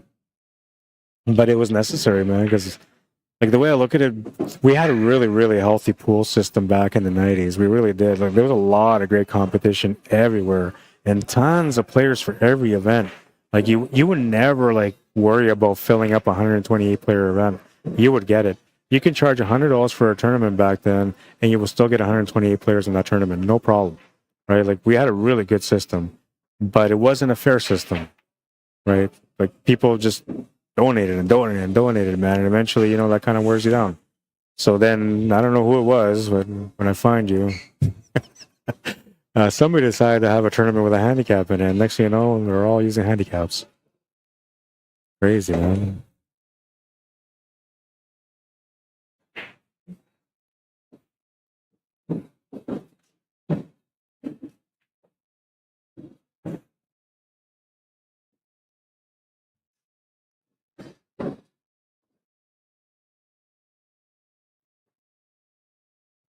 But honestly, without the handicaps, we wouldn't have the leagues, and without the leagues, we wouldn't have as much support as we do in the pool world. And I say we, like me as a streamer, but also we as pool players that are out there that are professional players that get to enjoy the fans that are around them and the people that try to look up to them. The product companies as well, you know, like they wouldn't be as successful or as wealthy without the support of all the players that play in these leagues and that are aspiring players that use the handicap system to be able to get more competitive at the table.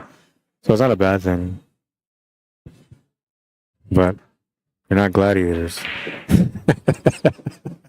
We were the gladiators, man. We went out there without shields and swords, just our cues, and we just put up fights every day, man. But eventually you learn how to win.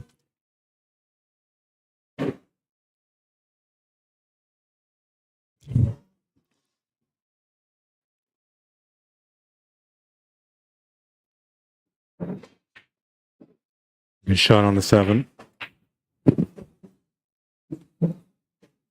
It's going to have the shot on the 3 ball. A little bit of angle on it, though. I don't think the 4 ball goes past the 15 ball, so he needs to get somewhat straight on this 2 ball, and that's going to be challenging with the angle that he's got. Unless he can make that cue ball somehow and get into that 8 ball, which I think is just off by maybe a quarter inch, half inch from being possible.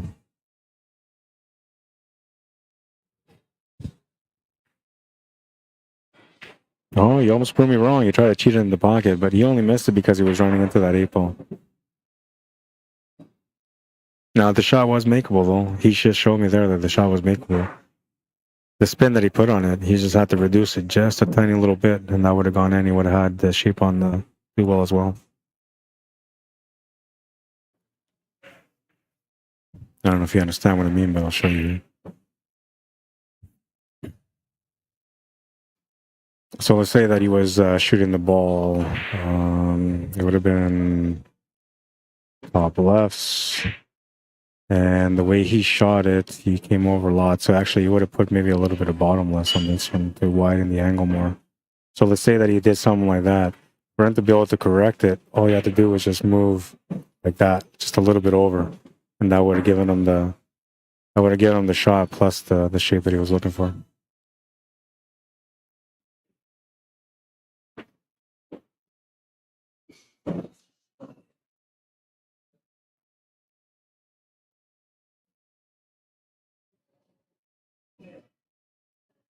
Jane says, when I learned to play pool was during the no handicap era also. You either were good or you just donated your entry waiting to get good. Yeah, and I think that, honestly, like that, I call that like the golden era pool. And I think the golden era pool developed way more champions than the future could. And the reason why is because back then, like if you really love pool, you did everything in your power to become good because you never liked the disappointments of losing. You always wanted to try to make some money. You always wanted to compete and win, right? So it was a different era, right? Like everybody was trying to become better. Everybody was hitting pool halls. Everybody was practicing. People were buying pool tables so they can practice at home. It was good like that. Now in the handicap era, like it's still growing because there's way more players playing now than there was before. But the amount of champions that are going to be raised, that's going to change. That's going to vary. But however, the champions that do come out are going to be incredible champions, as we can see already with the young stars that are up and coming.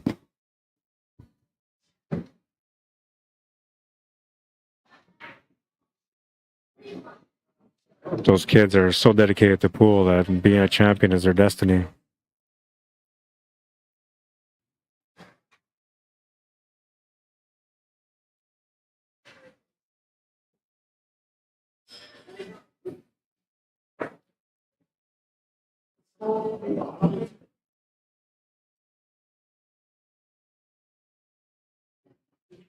All we can do is do a kick shot here.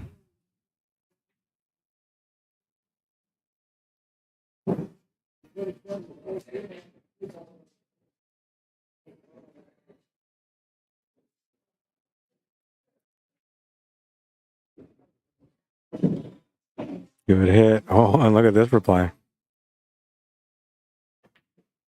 Pretty good reply. I mean, he's left him in front of his ball, so it's not like he hooked him, but he didn't give him anything.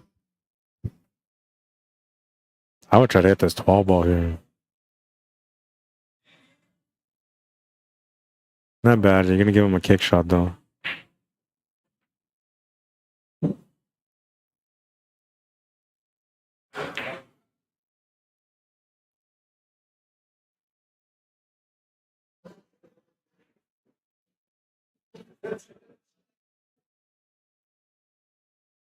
The winner of this has to play against Cornell Jr. next, and well, he's a run-out type player, and he's not. I wouldn't say he's like a super fast player, but he's a pretty fast player.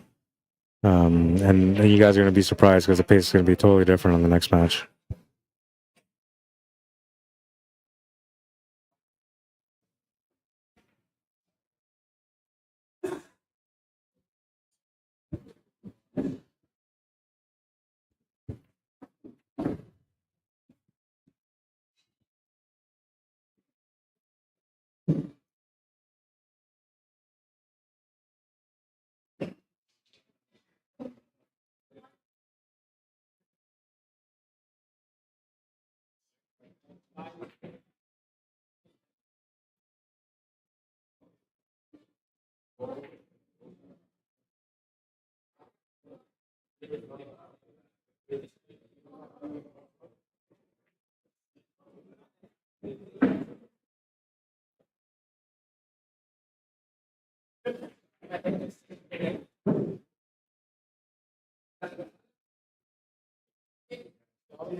It's crazy.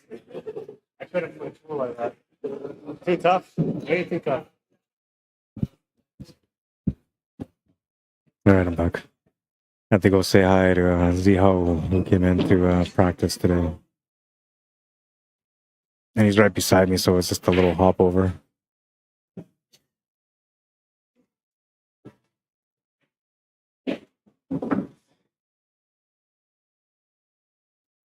Oh, man. Almost found the window, but then I got closed on him.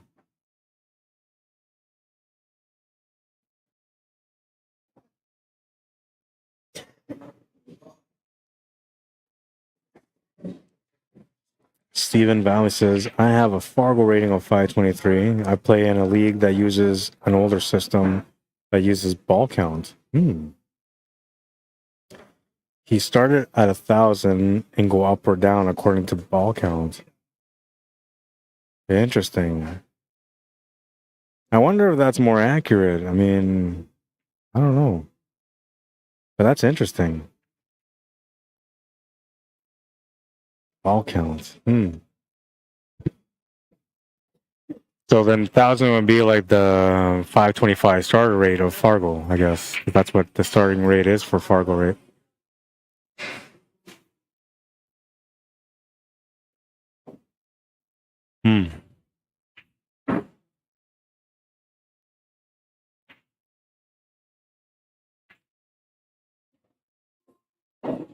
Wait, so that's plus minus, right? So that, like, for example, let's say I have 1,000 like everybody else.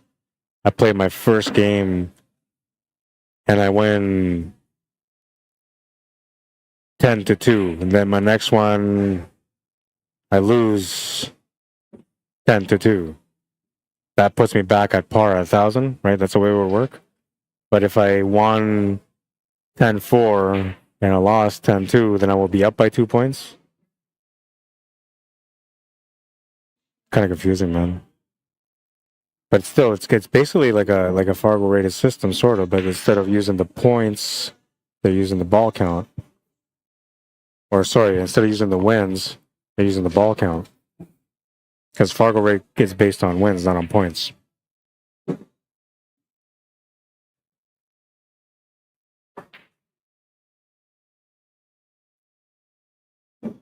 Okay, I'm not sure what we're waiting on now.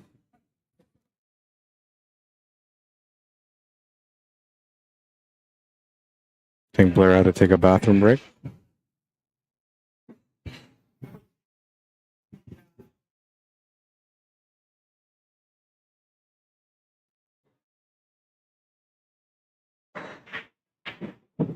We're at the Hangar Billiards and Sports Lounge here, located at 121 Scurfield Blvd. If you guys want to come check them out and you're looking to maybe book a spot for you and your crew, or maybe just want to reserve a table to make sure you get one, 204-560-2929. It can be pretty busy in the evenings here. You're probably going to see some of that today. This is around the time where it slowly starts picking up. By like 10 o'clock is usually pretty busy in here.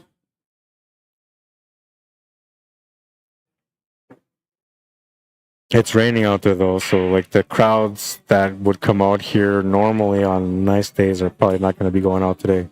So we'll see how that works.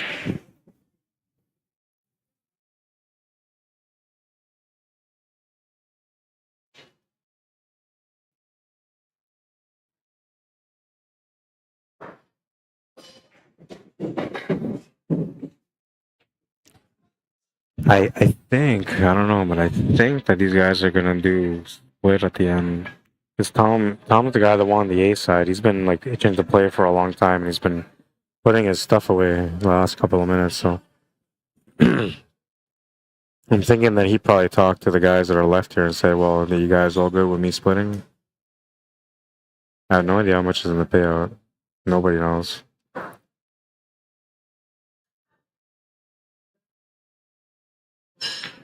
Whoever comes through the B set and you're splitting? Okay. Yeah, I know, because you probably have to wait another hour at least before you get to play. And then they'll probably have to go to double dip, and then you'll be all pissed off because you have to wait 2 hours to go double dip. I'll go get it. He's gonna split. So the next match after this will be considered the championship match. I'll be right back.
You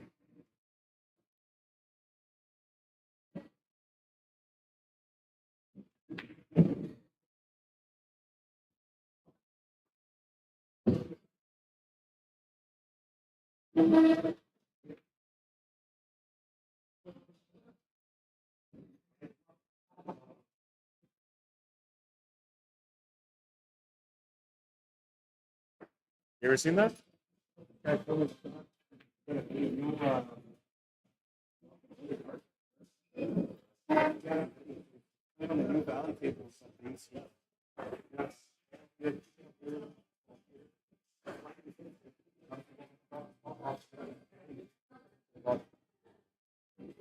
It's body weight. Spin. Spin rotating.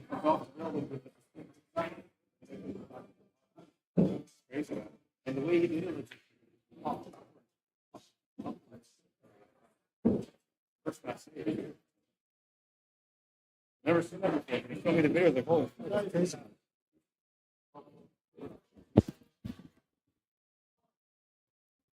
All right, I'm back. Have to do the split for these guys for payouts because he was trying to go. And the score is 2-1 still, so I haven't missed anything there. Comments, small field today, says Fuggles me. Yeah, it was a quiet one today.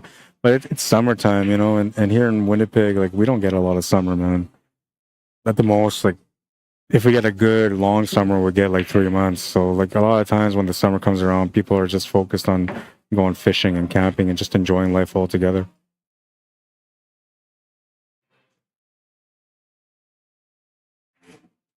And then in the winter, it gets like crazy because, like, we have 6 months of snow and really, really cold temperatures. So it's either you go curling or you play pool. And a lot of people like to play pool in the winter, man. No, he's going to miss that shot.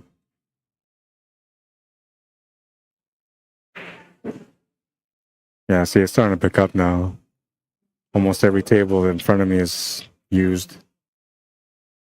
They have 3 of their diamond tables open at the moment.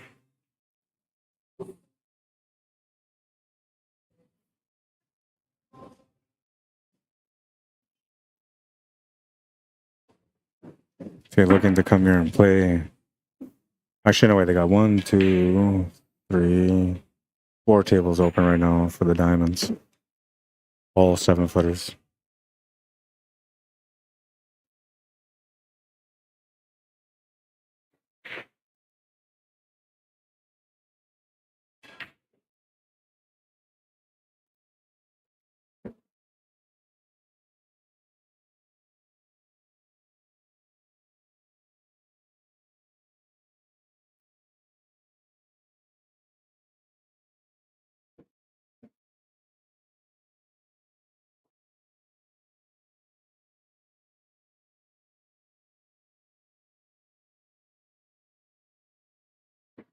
I guess he was looking at the back cut first, but now he's not sure about it. He doesn't really have any other option. I guess it's a choice of which one you want to back cut.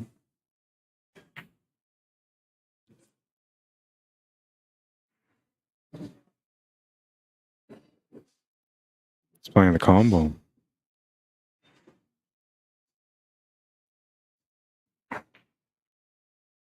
Just missed it. Bonus point would have been there to drop the 7 ball in the side pocket, but even the 7 there is going to make it easier for Claire to be able to do something at this table now. He's going cross bank. Interesting. I guess the 7 ball must be on the bottom side of the pocket.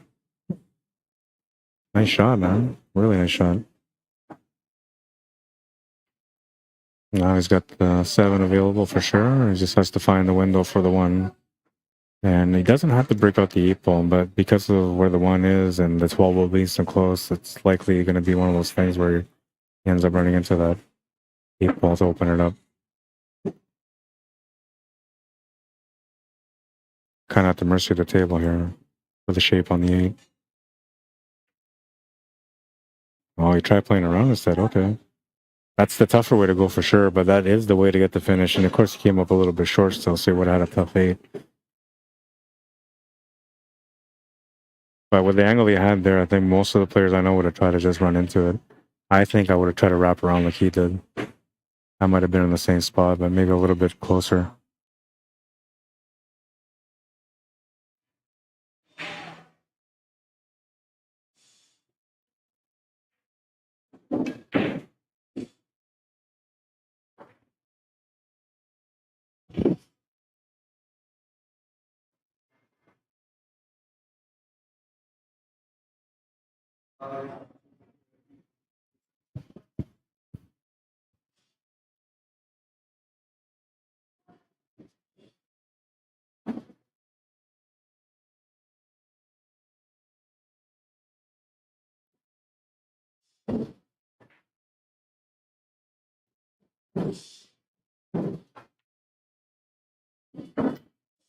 Hmm.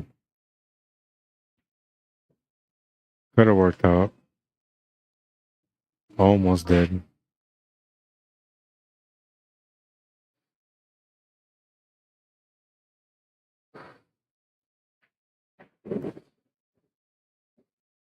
You either shape up for it or you break into it.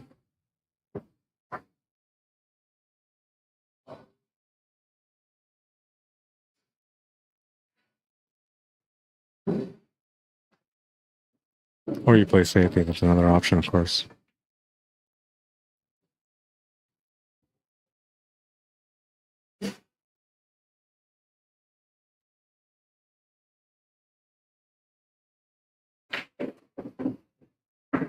Oh, I thought it might not scratch, but it did scratch. Ball in hand for Blair. Opportunity to tap the match now.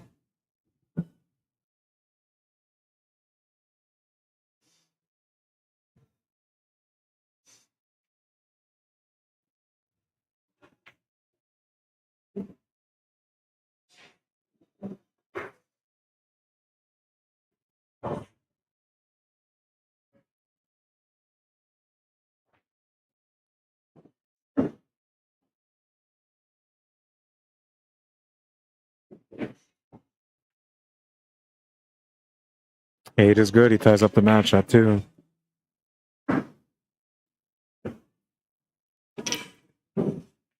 By the way, if you guys are enjoying the stream and the matches, you guys could always support the stream by liking the stream. You could also share the stream, but you know, we're deep into the matches now. We're close to the end of the tournament, so just liking the stream will do. Give me a second here. I gotta talk to the boss man here.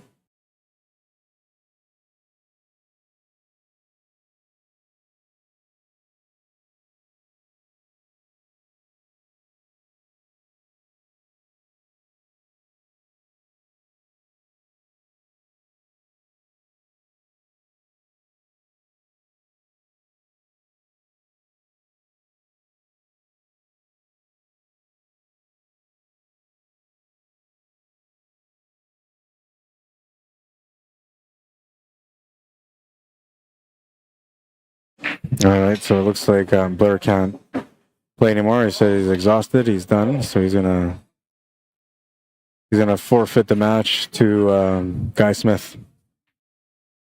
And the score was at 2-2, so I gotta wait for them to. I guess it was. Yeah, he's got to go, man. Long day for him. He's been playing a lot of pool too. He's been playing back to back. So that's going to take us to a matchup between Guy Smith and Cornell McLean Jr. then.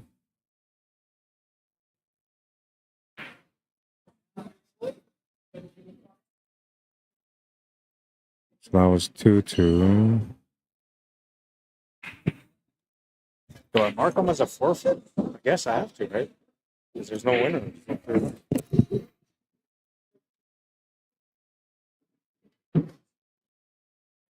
2-3-4.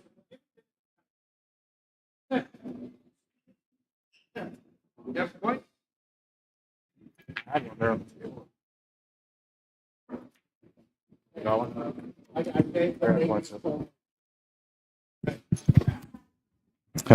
All right. I gotta get this match going now. Table assignment, table 8. Get the Fargo race to 5. There we go. Okay, I just sent you guys the. Too many aches and pains. Yeah, I know. I hear you, man. Back in the day with Hill, and everyone was some weird trading games.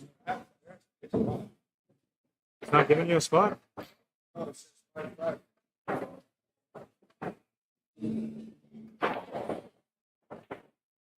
I did it twice, but I guess I reversed it. 7-3. Should've just left that flat.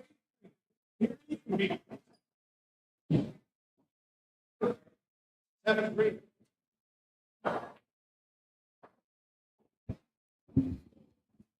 All right, Guy Smith, Cornell Jr, 7-3 race. We're going to get this set up right now.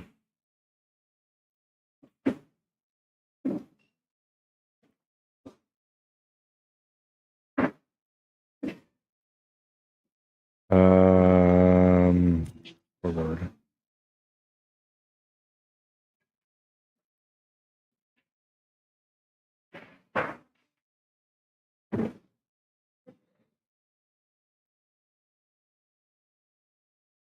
This is a 7-3 race, so it's going to be a challenge here for in junior for sure, especially because the guy's playing pretty good today. All right, so they started their break, so we'll start the clock. The scoreboard is accurate. I got to get the FARGO rates in there, which I'll do right away. Guy was 569, I believe. No, 564. So.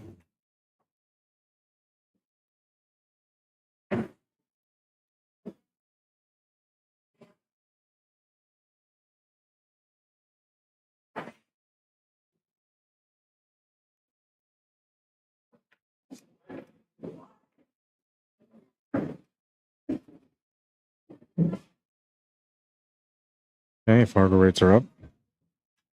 This is the last match of the night, so I hope you guys enjoy it. It's going to be a pretty good one.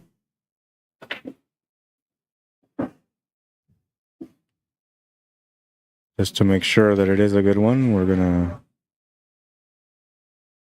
get the flames going on this one. Last match of the night. Championship match, if you will. Technically B-side final.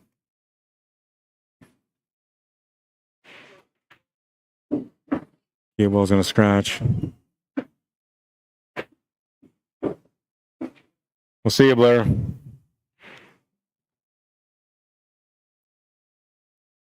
Ball in hand for Guy Smith.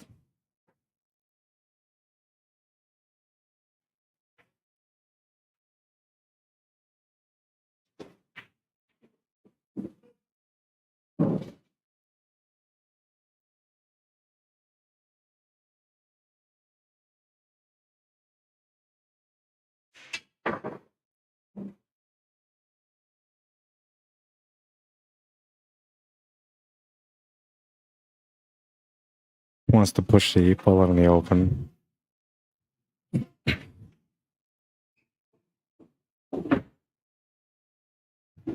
Set up good here for the 4.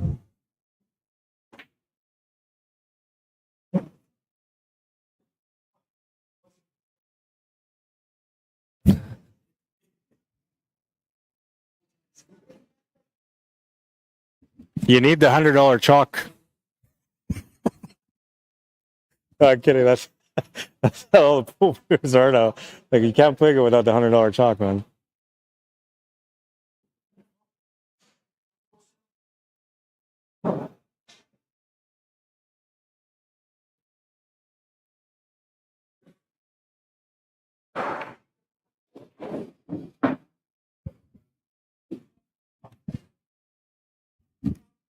I'm only joking about the $100 chalk. Is there really a $100 chalk out there, though? I don't think so, right? I think the most expensive chalk right now would probably end up being the Predator chalk, the new one.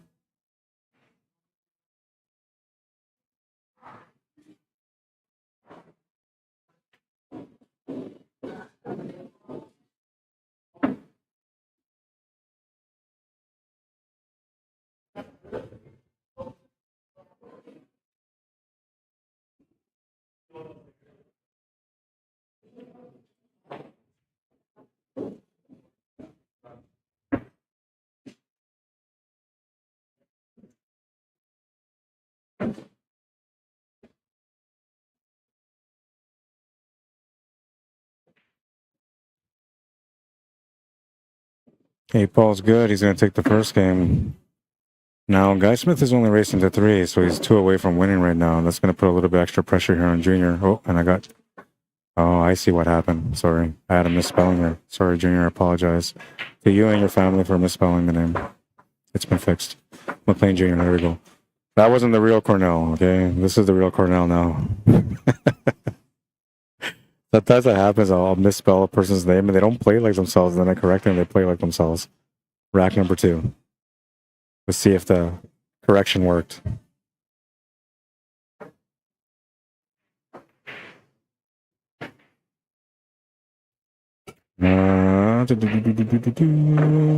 Gene says, I played a session that used 8-ball count or ball count. I didn't like the format or the way you had to keep score. It made you concentrate too much on scoring instead of your game. Yeah, I can see that. I can see that happening. Stephen Valley says, we do 3 games per match, play different players. So we played 3 players end. If you average 1,500 and somebody else is a 1,200, it's brought them approximately 4 balls. It's bought them approximately 4 balls. The spot only comes into play at the end of the match. If you win by 10, you go up 10. If you lose by 10, you go down. I see. My average in that league is 56. Oh, 1,556. Is that considered like a really, really good rating? What's considered a high rating in that QSpeed ranking system? Like if you had a guy that you would say, oh, like that guy's as good as a pro, what would be his ranking or his rating? No, I can't believe I missed that shot.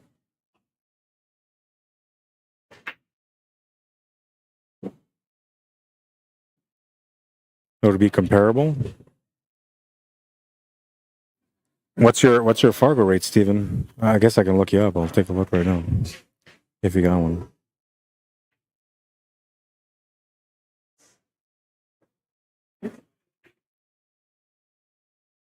Well, I guess I would have to know where you're from too, because it's going to show me a variety of names probably from different areas.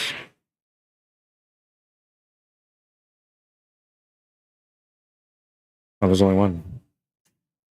523? Is that you?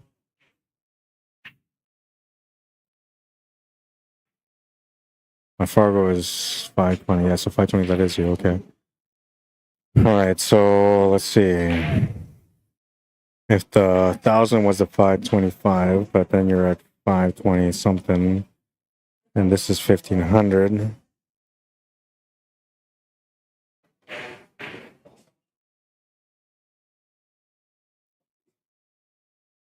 I think this would be like, let's see, a 600 would probably end up being somewhere around just under 2,000. And then a 700 would probably end up being just over 3,000. I think that's the way it would work. I'm not sure though, but I think that's the way it would work based on your Fargo rate and based on what your handicap is in that QSpeed ranking.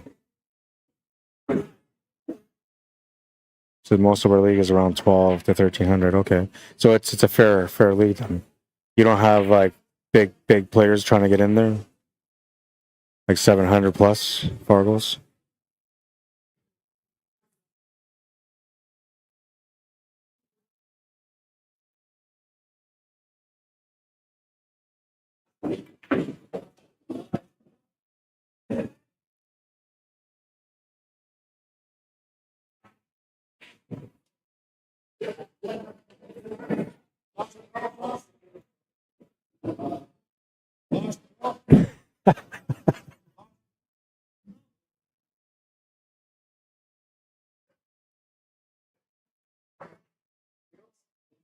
Players.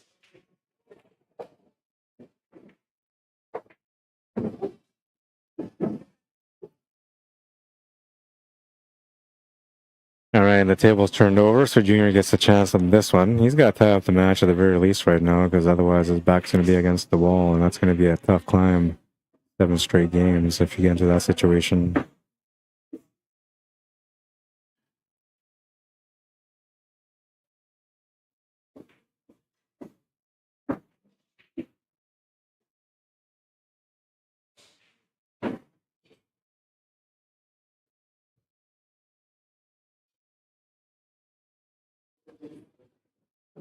Not sure what happened there, but he miscued.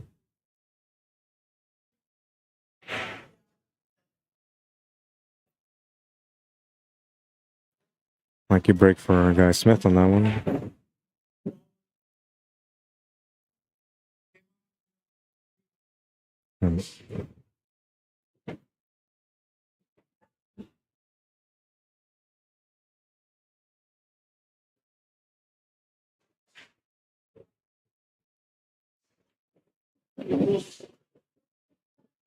Well, it's like he's got a chance, but he doesn't really have a chance unless he makes a good shot out of it. Almost like he needs to get off the 2 rails here and get above the 12 ball, but it's going to be tough to do.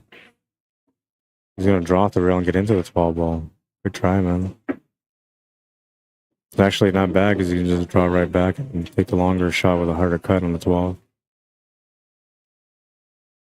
It'll be a bit of a wide angle on the drawback though, but it's the only way to finish this table, unless you can maybe cheat the pocket slightly around the 8 ball. There's enough room maybe.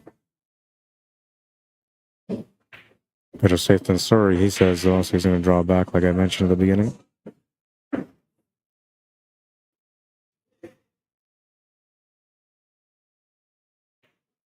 Taking his time, trying to get regrouped and focused here for the finish. He knows it's a challenging shot. He also knows that it's an important finish.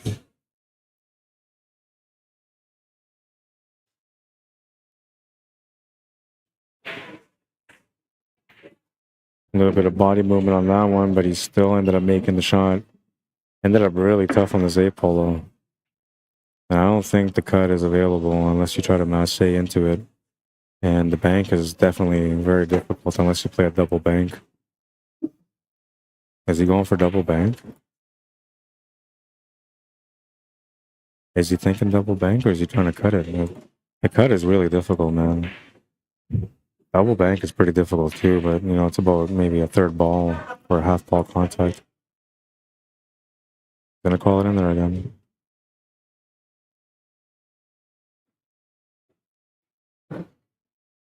Oh, he was able to cut it, but he lost the cue ball. Oh man. He's just gonna wipe that table for Junior. And he decided not to wipe it. Junior's saying you might as well, this is an easy table. Not in a cocky way, but he's saying, you know, like, not gonna be too difficult to get out here. You probably should have scrapped it.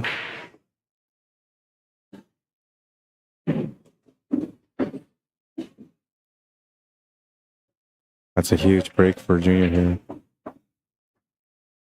Being down 2-0 and then having to win 7 games in a row.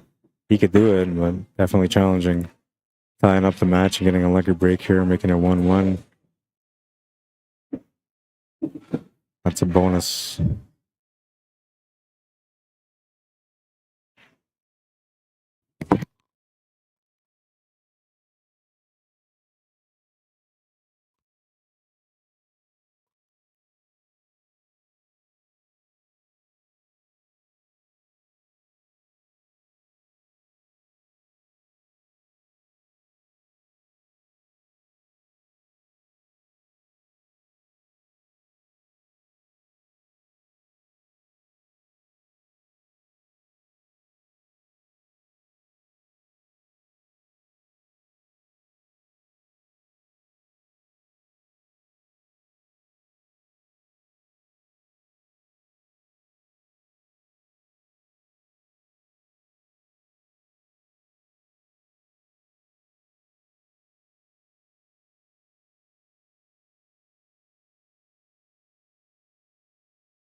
All right, I'm back. Oh, man. All right, so what's the score now? Oh, he lost the cue ball. Way too much power. 2-1. Telling you, man, every time he puts that extra power in there, he almost always loses the cue ball. But when he connects and it's good, it's really good. Marina, how you doing? I missed your message there a little bit earlier. Drew, what's happening? Drew says, hey, Rod, good evening, sir. Marina, retracted her message, and it says bar boxes really level out the field. 7-3 it's pretty steep. Yeah, well, and it's a bar box on a diamond table, so it's a little bit more challenging than a valley would be. But yeah, you're right that the race is pretty steep, 7-3. And now this is based on hot FargoRate or hot FARGO FAIRMATCH. Sorry, FARGO has a mild, a medium, and a hot FARGO. So the way it works is a mild FARGO. For example, if these two guys played in a mild FARGO, they would likely end up being like a 7-5 race or 6-4 race, something like that. And if they went into the medium, it would end up being like 7-4 or 6-3. And then when you go hot, well, this is what you get when you get hot, 7-3. But he's played against players where you have to go 9-2 and he's won. So he's in a position where he's kind of familiar on what it takes to be able to get through.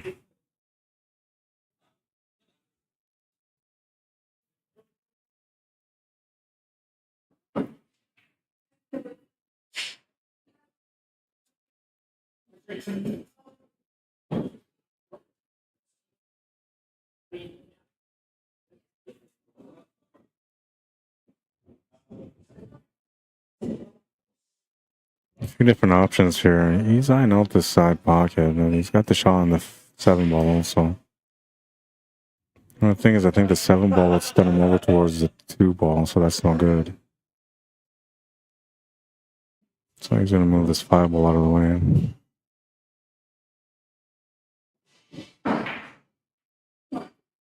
Not bad. Could have been a bit better, but he's still okay. Can just follow this through to lean into the 6 ball. Oh wait, he doesn't have that angle.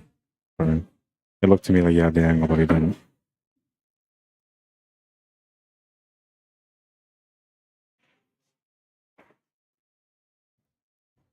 He's gonna miss the shot. He's playing the smart shot here because then it sets him up easier for the 6 ball, but he's gonna come up short. The one good thing about the leave right now is that it kind of creates a little bit of a trouble situation for that 15 and 14 that are sitting above the 8 ball right on the top of the table.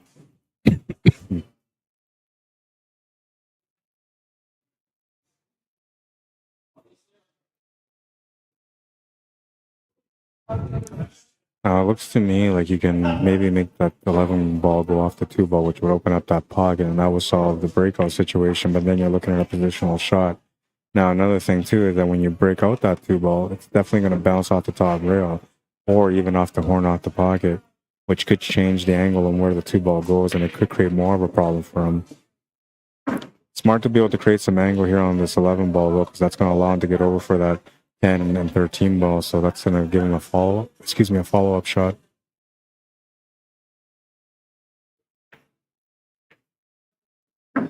And did good there not to get the 2 ball into any situations that might affect them. And it looks like he has the shot on the 14 ball as well, so he's almost out. Still has to figure out a little bit of work here, though.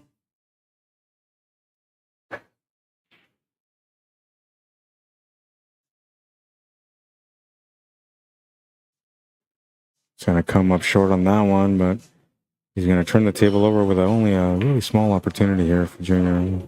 No real opportunity, really. I think he can maybe cut the 6 ball. That's the only thing I was looking at. Cut the 6 to the side, but super tough shot. It's available,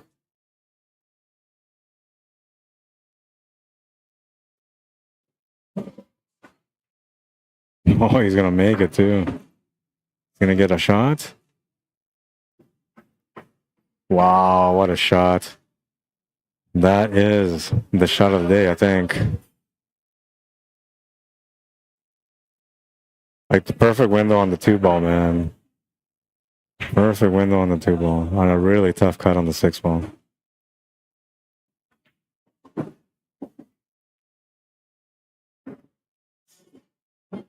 Really tough cut. But it's the shape. The shape, man. Look at this shape. 3-1.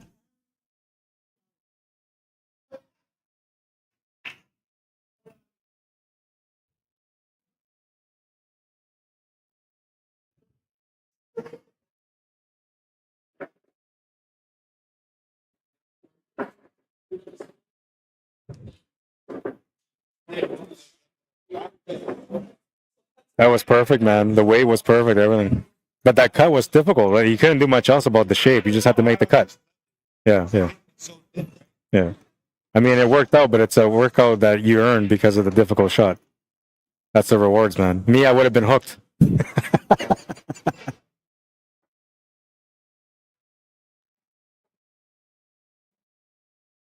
All right, we're going to move into rack number 5 now. Guy Smith to break. Trailing by 2, needs 2 more to win. His opponent, Junior, is on 3, he needs 4 more to win.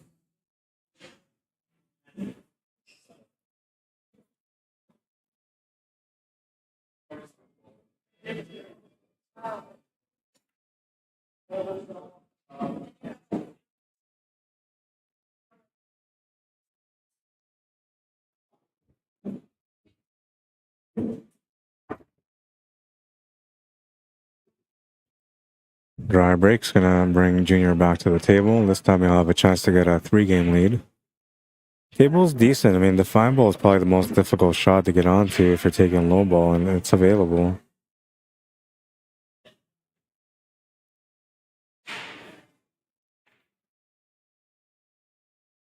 He's gonna try to get on it right away. Don't think he got it. If he did, he's really tight on it. Now, and if he didn't get it, this is going to make it a little bit more challenging for him to get out because I don't know if the 7 goes to the side, but that would be the only other option he would have right now. Or a huge back cut on the 6, which is going to be super difficult to do. If you're barely hooked and you feel like the 5-ball is more in the open than it is tied up to the 13-ball, then I guess you could always do a jump shot here on the 5-ball, but I'm thinking if it's that close, then you're probably going to want to leave that 5-ball there. That's a little bit of protection. If the 7 goes, that's the best case scenario for him right now. If not, the 6-ball is going to have to go. 7 did not go, so he'll play the 6. Came up a little bit short on it, but it's not a bad 2-way. He didn't leave him a whole lot of opportunity.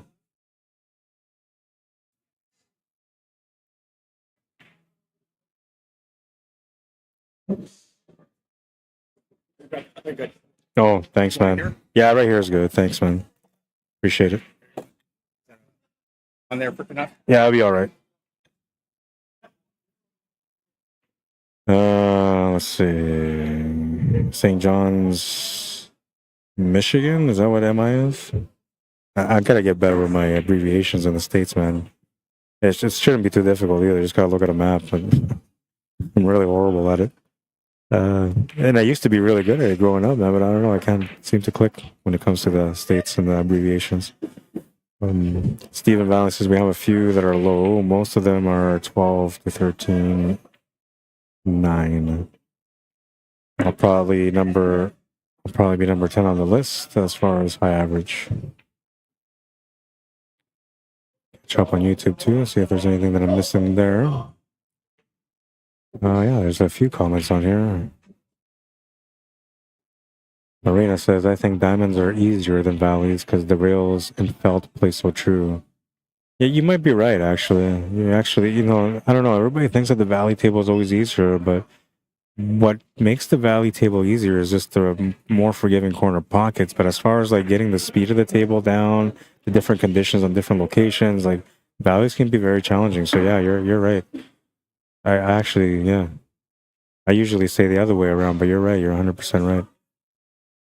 I will play anyone on a 7-foot diamond, and I'm a 640 Fargo, says Marina.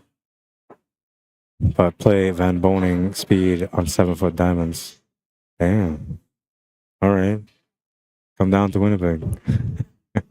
Drew says, yeah, tough to play too with that ball hanging in the pocket. Oh, yeah, for sure.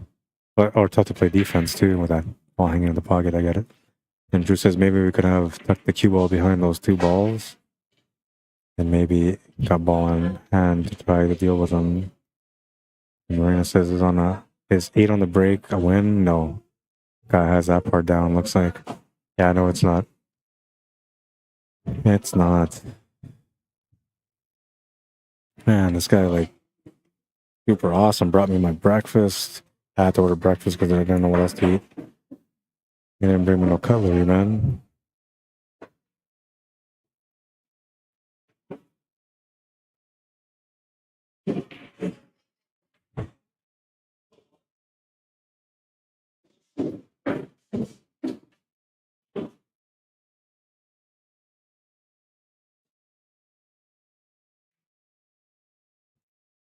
Seven ball could be quite challenging unless it goes. It actually does go, so he needs to get up table for it.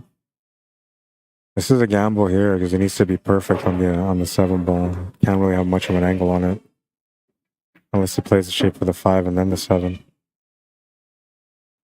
That's what it looks like he was trying to do here.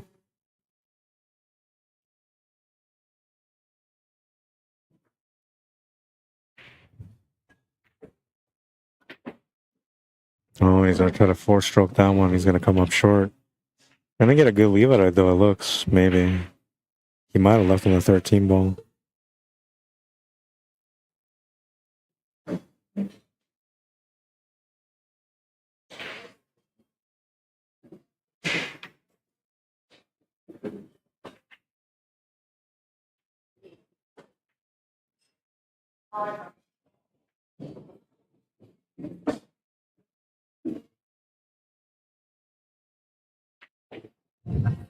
It's got all the options in front of him here on this one.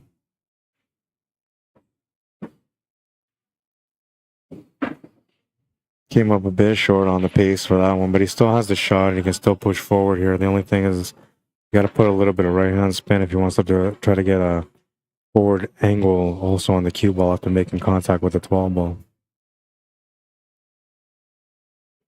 He needs to push the 12 up to the top right corner while pushing the cue ball forward like that. That was a good shot.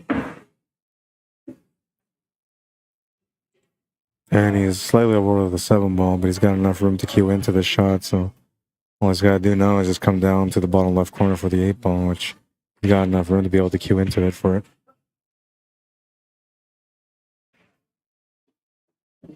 Gonna play that pretty light though. That's gonna leave him a bang corner option or a safety. I'm thinking he's probably gonna go safety here, but he might feel like it's time to shine and go for the bank. Every player deals with things differently according to what they're facing. He didn't call anything, so I'm assuming he's going for the safety here, trying to use the 5 ball as a blocker. Oh, he went for the shot. Uh-oh. That's going to turn the table over to Junior, who's going to have a shot to get another game in the lead here.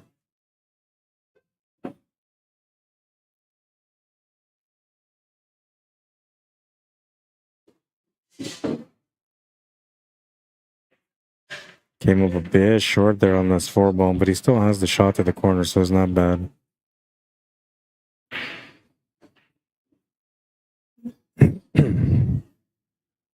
Good angle set up here. He just has to watch for the scratch. So you might want to maybe hit this medium pace. He's going to hit it extra hard just to come off the rails. Smart. That's a 700 shot right there.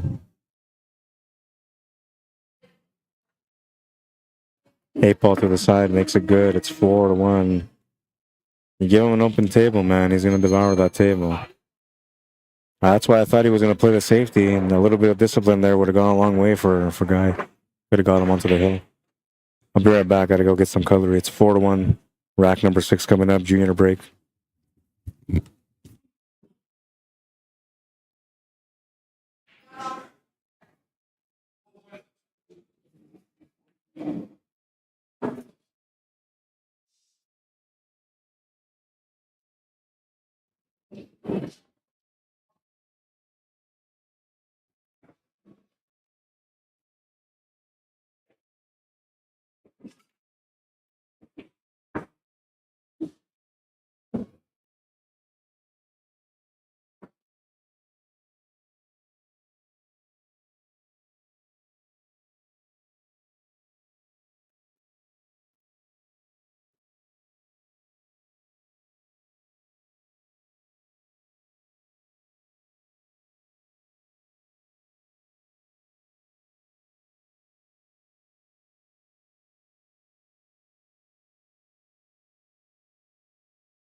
All right, I'm back. And by the way, I've been talking to you guys all throughout the day, and I know you guys can hear me, but just wondering, can you guys, hold on. What happened there? Can you guys hear me properly? Am I sounding like, is my sound good, clear, or is it like, you know, staticky or maybe, I don't know, like popping or whatever?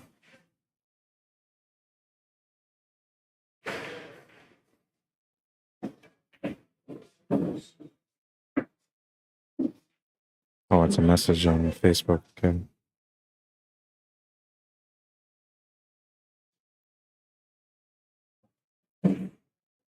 All right, Kyle.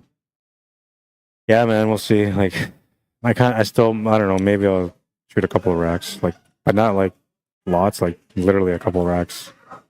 3 at the most. I shouldn't though, because my legs are in pretty rough shape.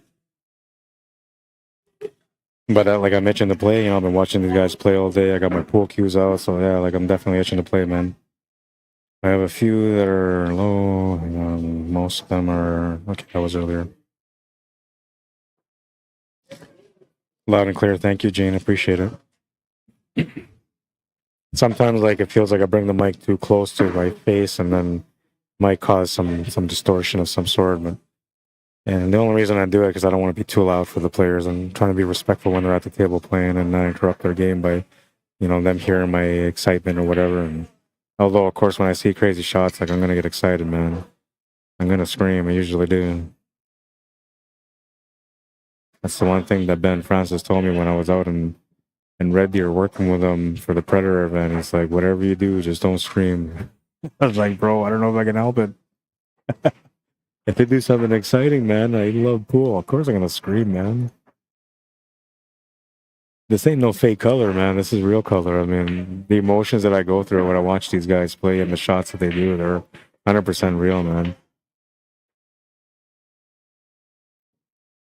And I think that's just because I connect with the cue ball. Like when I'm in the stream, you know, I'm watching the cue ball do the things that it does, and it just gets me excited when these guys do some crazy shots, man.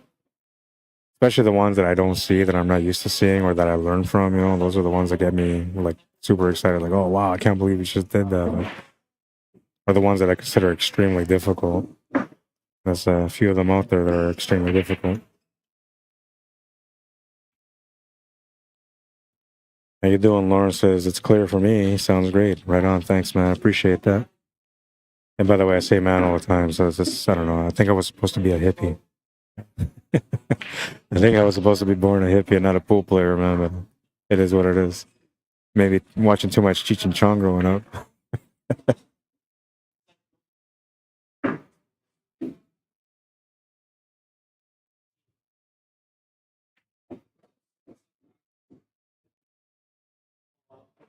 I don't know if you guys ever watch any of the Cheech and Chong movies, but they're kind of funny.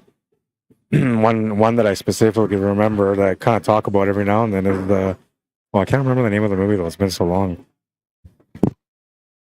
But in this movie, like, they have Tommy Chong, and he's sitting at this like grow up operation that is like underneath what looks like a swimming pool.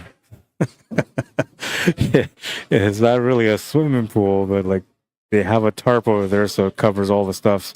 And so anyways, the chopper's coming around, the police chopper's coming around trying to look for like this grow up thing, and Tommy gets the idea that he's going to go on top of this tarp and pretend like he's swimming.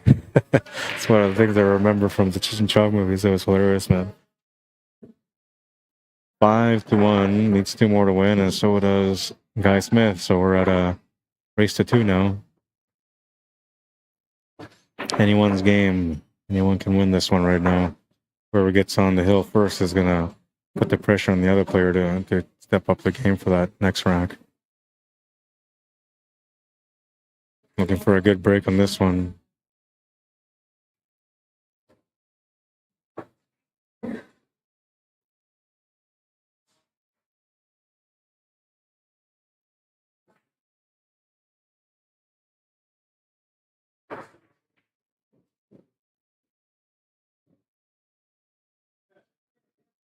Rack number 7. The 5-1 score. Guy Smith looking for some action, and it's going to come up short. Junior will get a chance to get on the hill first. He's been on a bit of a roll here, 5 games now, and looking to make it one more.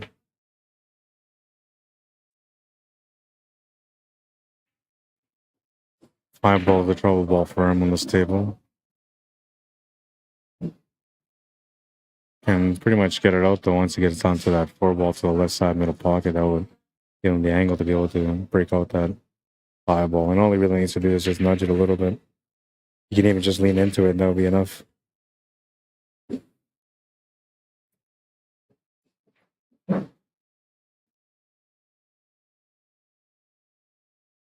Makes the 1. Gonna come too far for the 4 ball. I mean, he's got the shot on the 4 ball, but I think that the angle that he has doesn't help with the shape on the 5 to break it out. But he may feel like he doesn't even have to break it out. If that's the case, he can take the 4 ball still.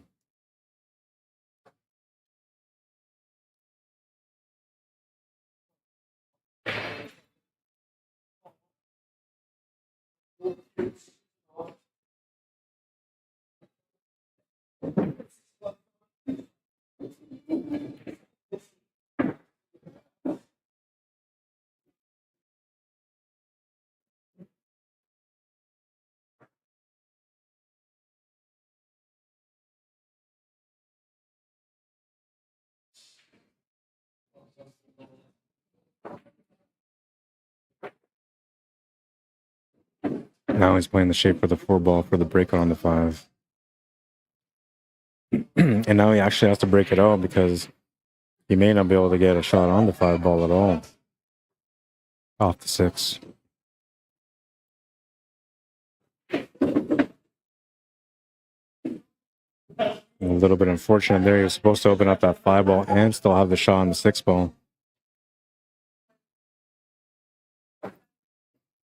Gonna have to come up with a creative shot now to get out. Calling the kick shot. I'm working one camera right now, so we'll see what we can see on the screen. But normally I will switch to a side camera here.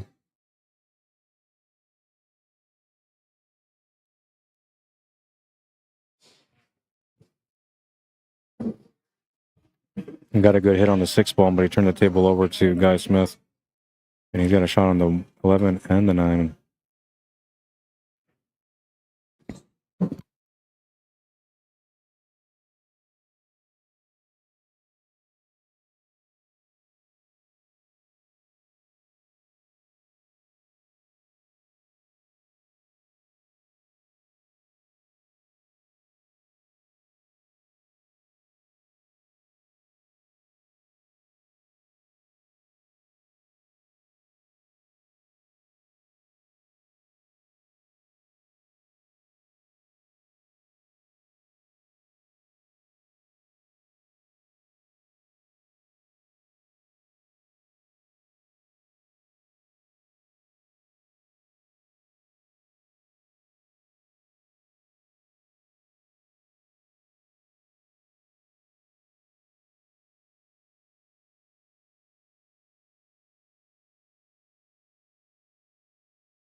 The only one I can remember the name of, says Gene Peacock, is Up in Smoke. Funny movie. They had a few of them. I'm trying to remember them too. There was Up in Smoke, Still Smoking, the Corsican Brothers. I think that's the only ones I remember. I think Still Smoking was the one where they have Tommy Chong on the swimming pool. They were supposed to do like another movie a couple of years ago, but I'm not sure whatever happened to it. I never heard anything about it afterwards. Well, there's a lot of hype, you know, because everybody's like, "Oh, Tommy and Cheech back at it again." And those guys have been friends all their lives, man. And I'm not sure. I don't think they knew each other before the Cheech and Chong series started. But they became like a powerful team for the work that they do.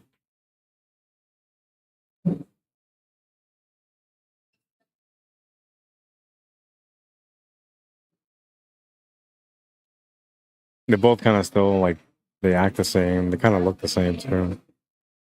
Well, you can see they got older, obviously, but as far as their soul, you know, their souls are still young. They're still Cheech and Chong as they were many years ago.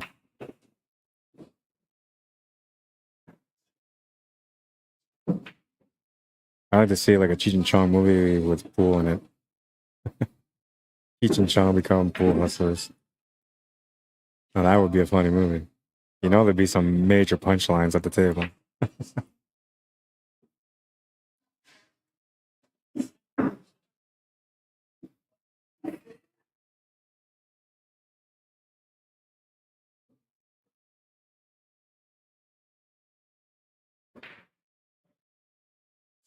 Almost at the finish line on this rack.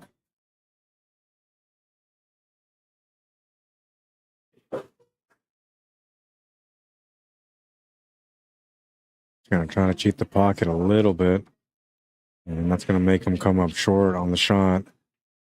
He hasn't left Junior a whole lot, but he's left him a 5-ball with a bit of a draw angle on the 5 to get onto the 6. Have to jack up his cue and hit this like a mass 8 shot almost, or a jump shot almost.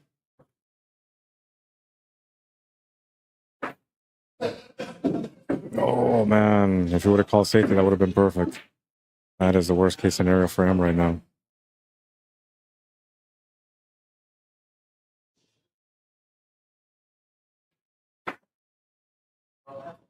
Oh man, he made the beautiful shot but scratched. Good effort, man. That's gonna give Guy Smith a small chance to get out. 2 balls remaining, which actually a pretty big chance, but we'll keep it humble. He's got a small chance to get out.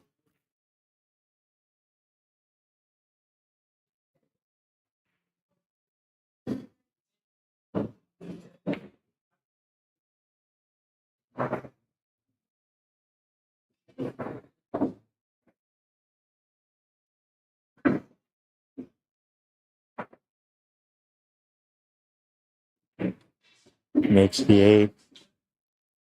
5-2. He's on the hill.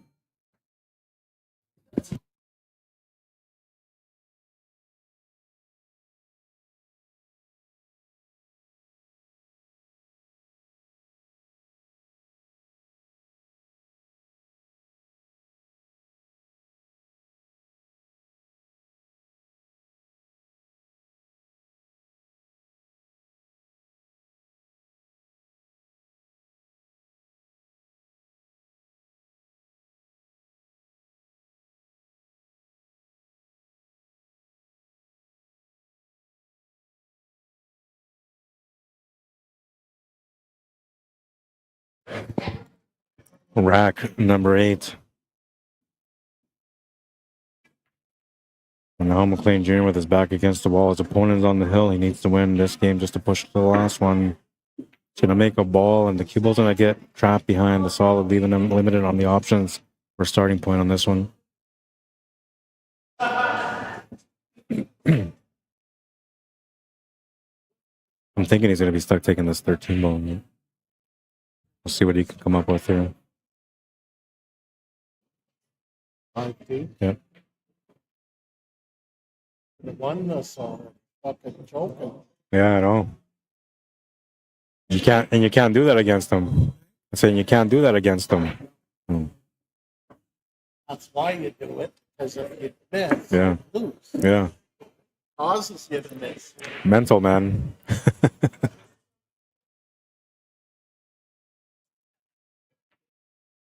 It's all the mental fundamentals on that one. We all do it all the time whenever we play a player that's supposed to be better than us. As soon as we have a chance to beat them, we just do everything in our power to give them the table so they can beat us instead. Eventually, as you play and you continue to play against the higher level players, you stop doing that and you start winning. Because you realize that it's you doing it. It's not them being better than you. It's you just not trying hard enough when you should be in those moments.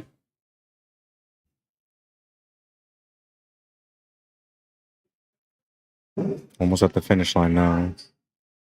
Got a chance to open up this 12 ball now, but I think the 12 just barely goes past the 5, but it's just really tight, so I think he's going to try to open it.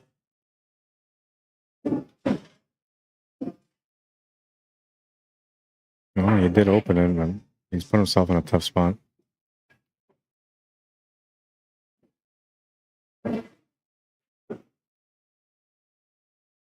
I don't think he's got the shot to the side. I don't think the shot on the 11 ball is easy either. Massey, short Massey here. Jump shot. He's looking at all those options right now.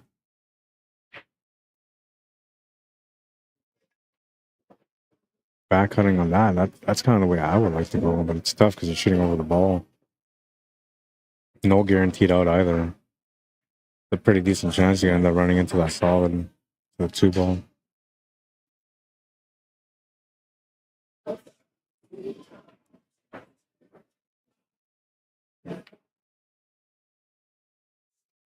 Now look at this again.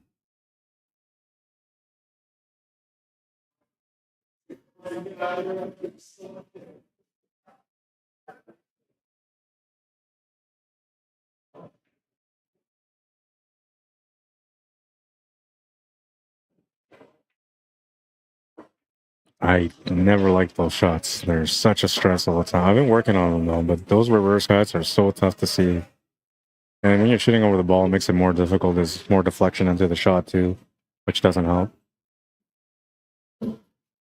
So Guy Smith with a great opportunity to close out the match now. Let's go back to the stats. I want to see where we're at with these stats again.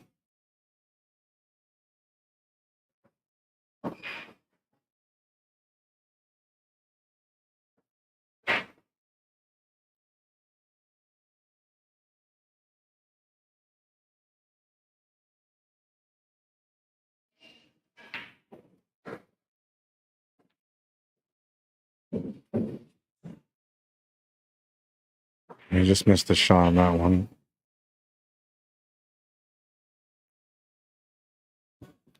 All right, so looking at the performance side of things here on Digital Pool, it says that Junior is a 710 Fargo. He's performing at a 688 right now, so he's performing 21 points below his average, or what his expected average should be. And Guy Smith is a 564, and he's playing as a 565 right now, so playing just 1 point higher than what he's expected to play at. So technically, statistically, on the plus side of things, like Guy should win this game or this match, but he's a good player, and I think the stats when it comes to him don't really apply unless we're talking about, you know, little things like the break.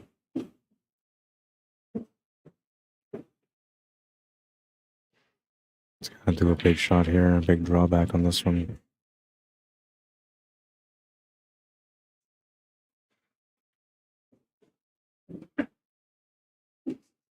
Gonna come up a little bit short on him, but he's got the shot. It's not easy. A lot of speed required for this shot to go into the pocket. It's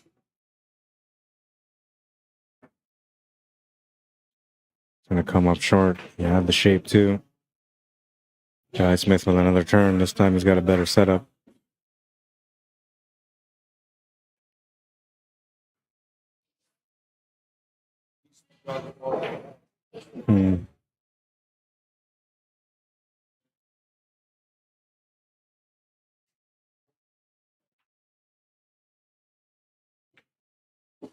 Gonna split up the 5 and the 1, which is gonna open up the table pretty good for him.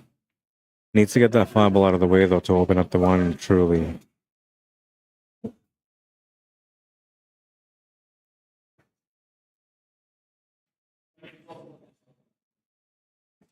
Bit of a two-way shot here on this one.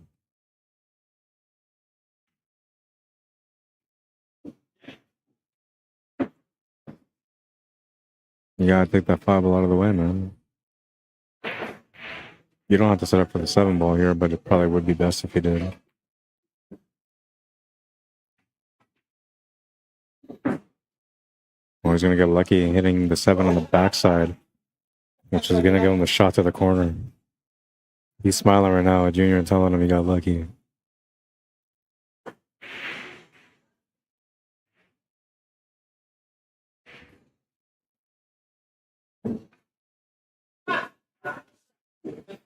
Junior says one of them had some kind of health issue. I'm not sure about the details.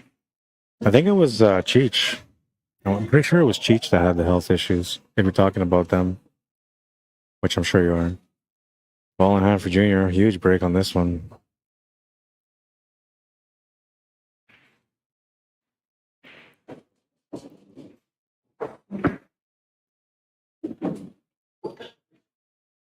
Now we're going to be 1 hour into this match almost, and we're going to the hill.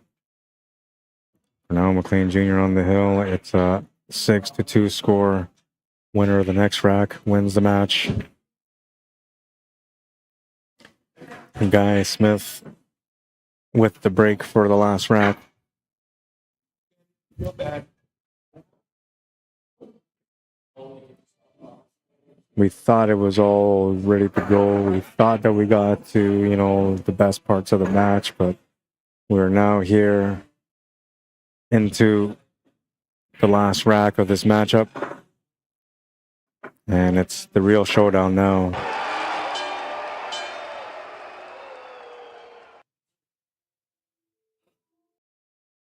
Let the action begin.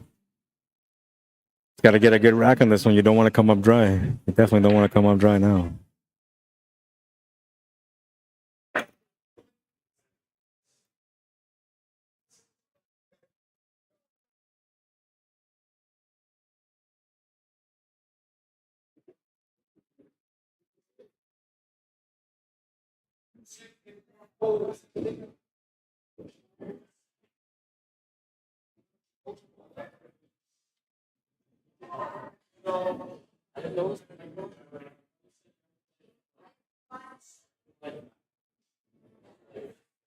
Rack number 9, the final rack between these players.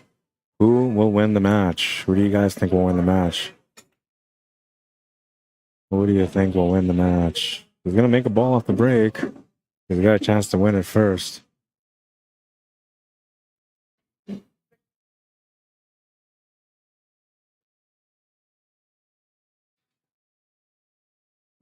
Maria says, what's the prize fund look like? Was there an auction? No. So this is a weekly tournament, so there's no auctions on it.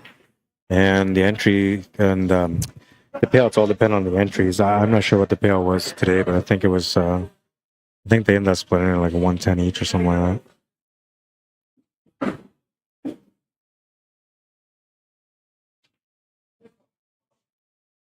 that. It's a weekly tournament, yeah. I'm thinking about, you know, maybe doing like a monthly also. Ryan Rep says loud and clear, and True says all good ice streams.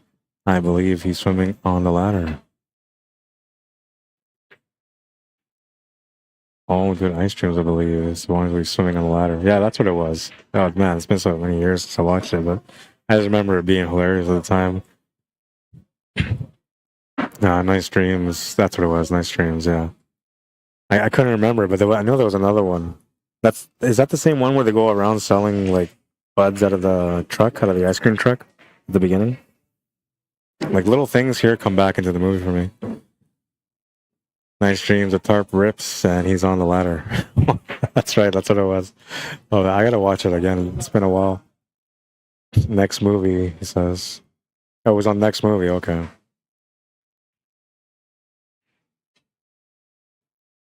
Appreciate that, man, and would have left me in a limbo for a bit. No, he's gonna miss the shot to the corner. He had the golden chance to close out, and now I don't think he's coming back to this table. I mean, he's left them a bit of a challenge here still, so there's a small chance he's gonna get back. But if he does get back to the table, it's likely gonna be behind a safety.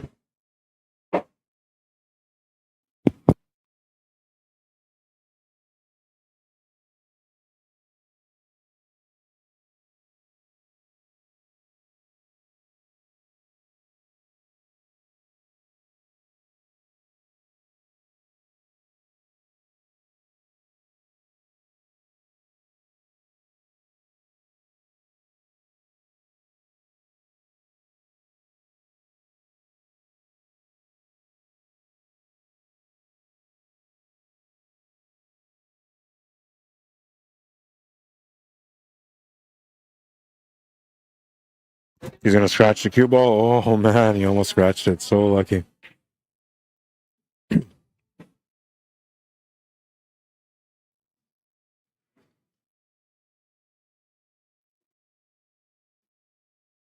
Difficult shot here on this one.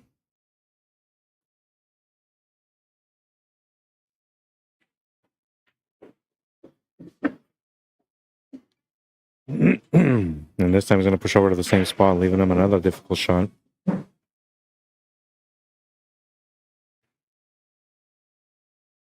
Three or one, both options are available. Three ball kind of gives him a bit better of an angle to work with than the one ball. The one ball you have to draw back. Where with the three ball you can go around the table to get back onto the one.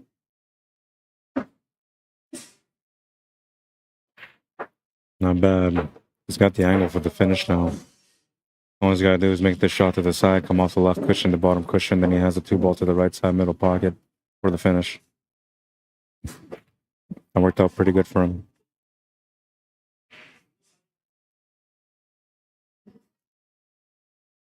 Oh, he's going to overplay it a little bit, so a little bit more drama here at the end. I'd like to take this time to thank everybody for tuning in and watching the stream throughout today. You guys are awesome. Appreciate it. Thank you to those of you that took the time to like the stream as well. And honestly, I appreciate it more than you understand. It's the difference maker for me every time I come out when you guys like the streams. Oh, I can't believe he missed that two ball, left to hang over the pocket. Oh, no. Now, is he going to get back to the table? That's the question, because this table is pretty open, man. I'd say it's a low chance he's going to get back to the table, but you never know. Player could be under pressure and can miss a shot under the nerves. But he's got a pretty good table. He's got a real good chance to finish it. And I also said earlier, like 2 hours ago, when we were talking about like the B side and who can possibly come through the B side to be able to be junior, I said instinctively that I felt like Guy Smith was the only guy that could do it from the players that were remaining in the tournament because of the way that he was playing.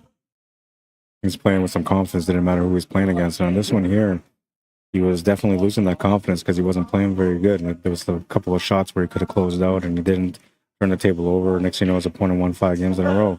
So he definitely wasn't feeling good, but here he is with a chance to close out. And it looks like it might be right on my theory that he would be the only one to beat Junior today. Although somebody sent him to the B side, which was Tom. Just people remaining to win the match.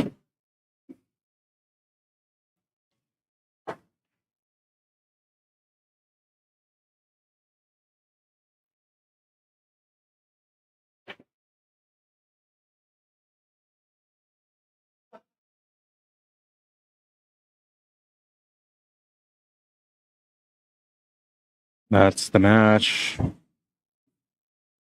3-6, the final score, and Guy Smith is going to be the winner. We'll stop the clock. He just overplayed the shape from the 1 to the 2 ball, that's all, but he had the shot. He had the shot. Overplayed it. Hung it the same way.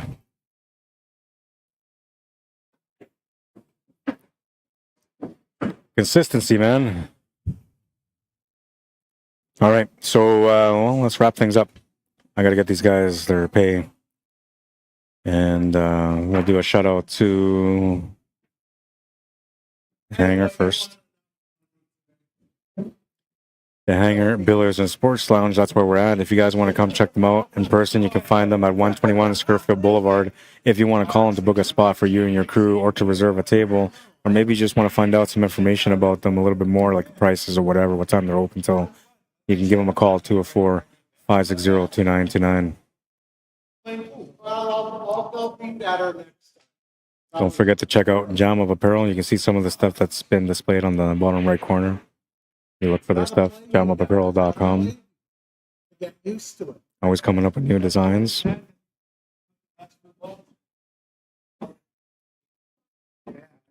Clutch Shot Billiards Apparel. You can find them at clutchshot.company.site. Find some of their shirts out there. I love this one. I wear it a lot. This one too. Oh wait, that's not it. This one here, and then sorry, this one here. Didn't mean to put that one up there.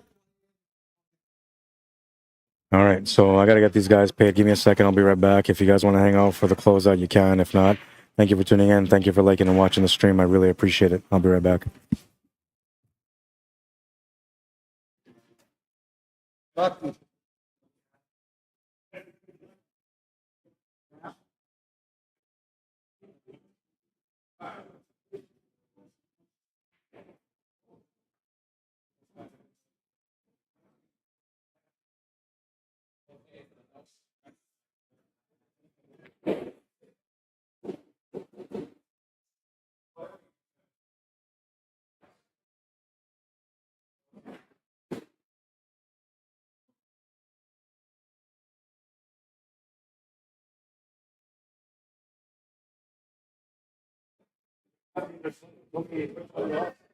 Better not be lying.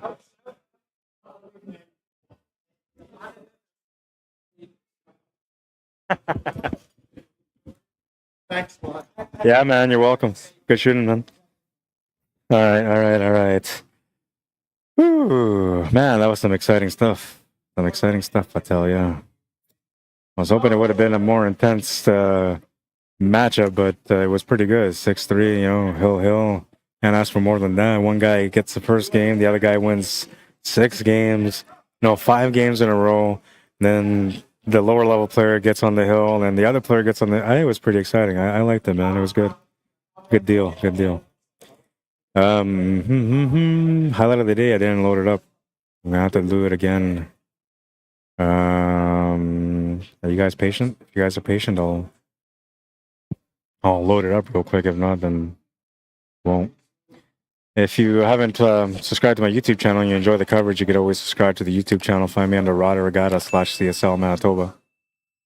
See ya, man. Have a good night. And if you want to add me on Facebook, it's under Arriagada. Then the next word is Q Sports Live, which we'll pretend that's my middle name. And then my last name will be Manitoba. I'll show you guys here. Arriagada on the bottom, Q Sports Live, Manitoba. If you want to add me or follow me on Facebook, that's how you find me. It's a new account. I know. I got Facebook disabled, man. What's up with that? Like, I don't do anything to violate anything anywhere except for when I'm on the table, man. And then, usually everybody's asking for it. I mean, if you didn't put your cues together, then yeah, nothing's going to happen to you. But you put your cues together, I'm just going to violate you on the table. I'm going to take that table and not give you a shot at all. You're just going to be standing there, man. Well, at least that's the way I was feeling before I got injured. Now you might get a few shots. All right. If you guys want me to come out to cover an event for you, even if it's not pool related, you can message me, Arriagada@CSLMANITOBA@gmail.com. And it would be a true honor for me to come out and cover your event. Lots of experience, different industries. I'm sure I can help you out. And that reminds me also that this mud bog, which was originally scheduled for July 13th and 14th in Lake St. Martin First Nation, has now been postponed.